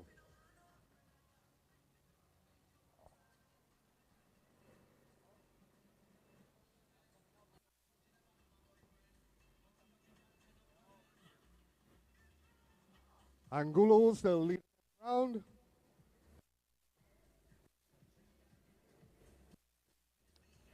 Cheyenne Y of Trinidad and Tobago coming to see 7 laps to go. She makes a move.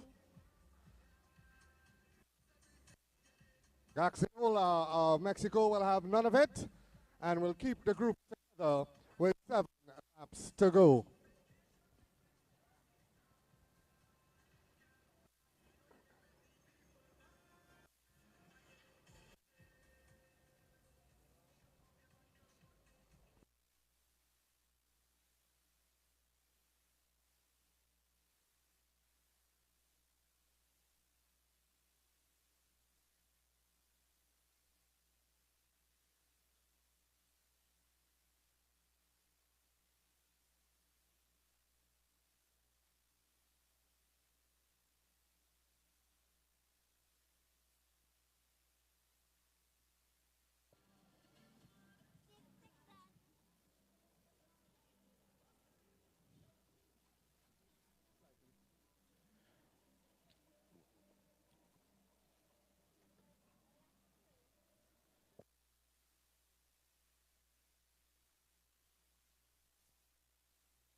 Five laps to go for the international women. Angulo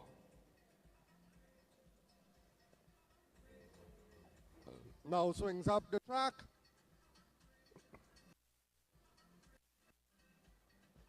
This will be a race for the sprinters.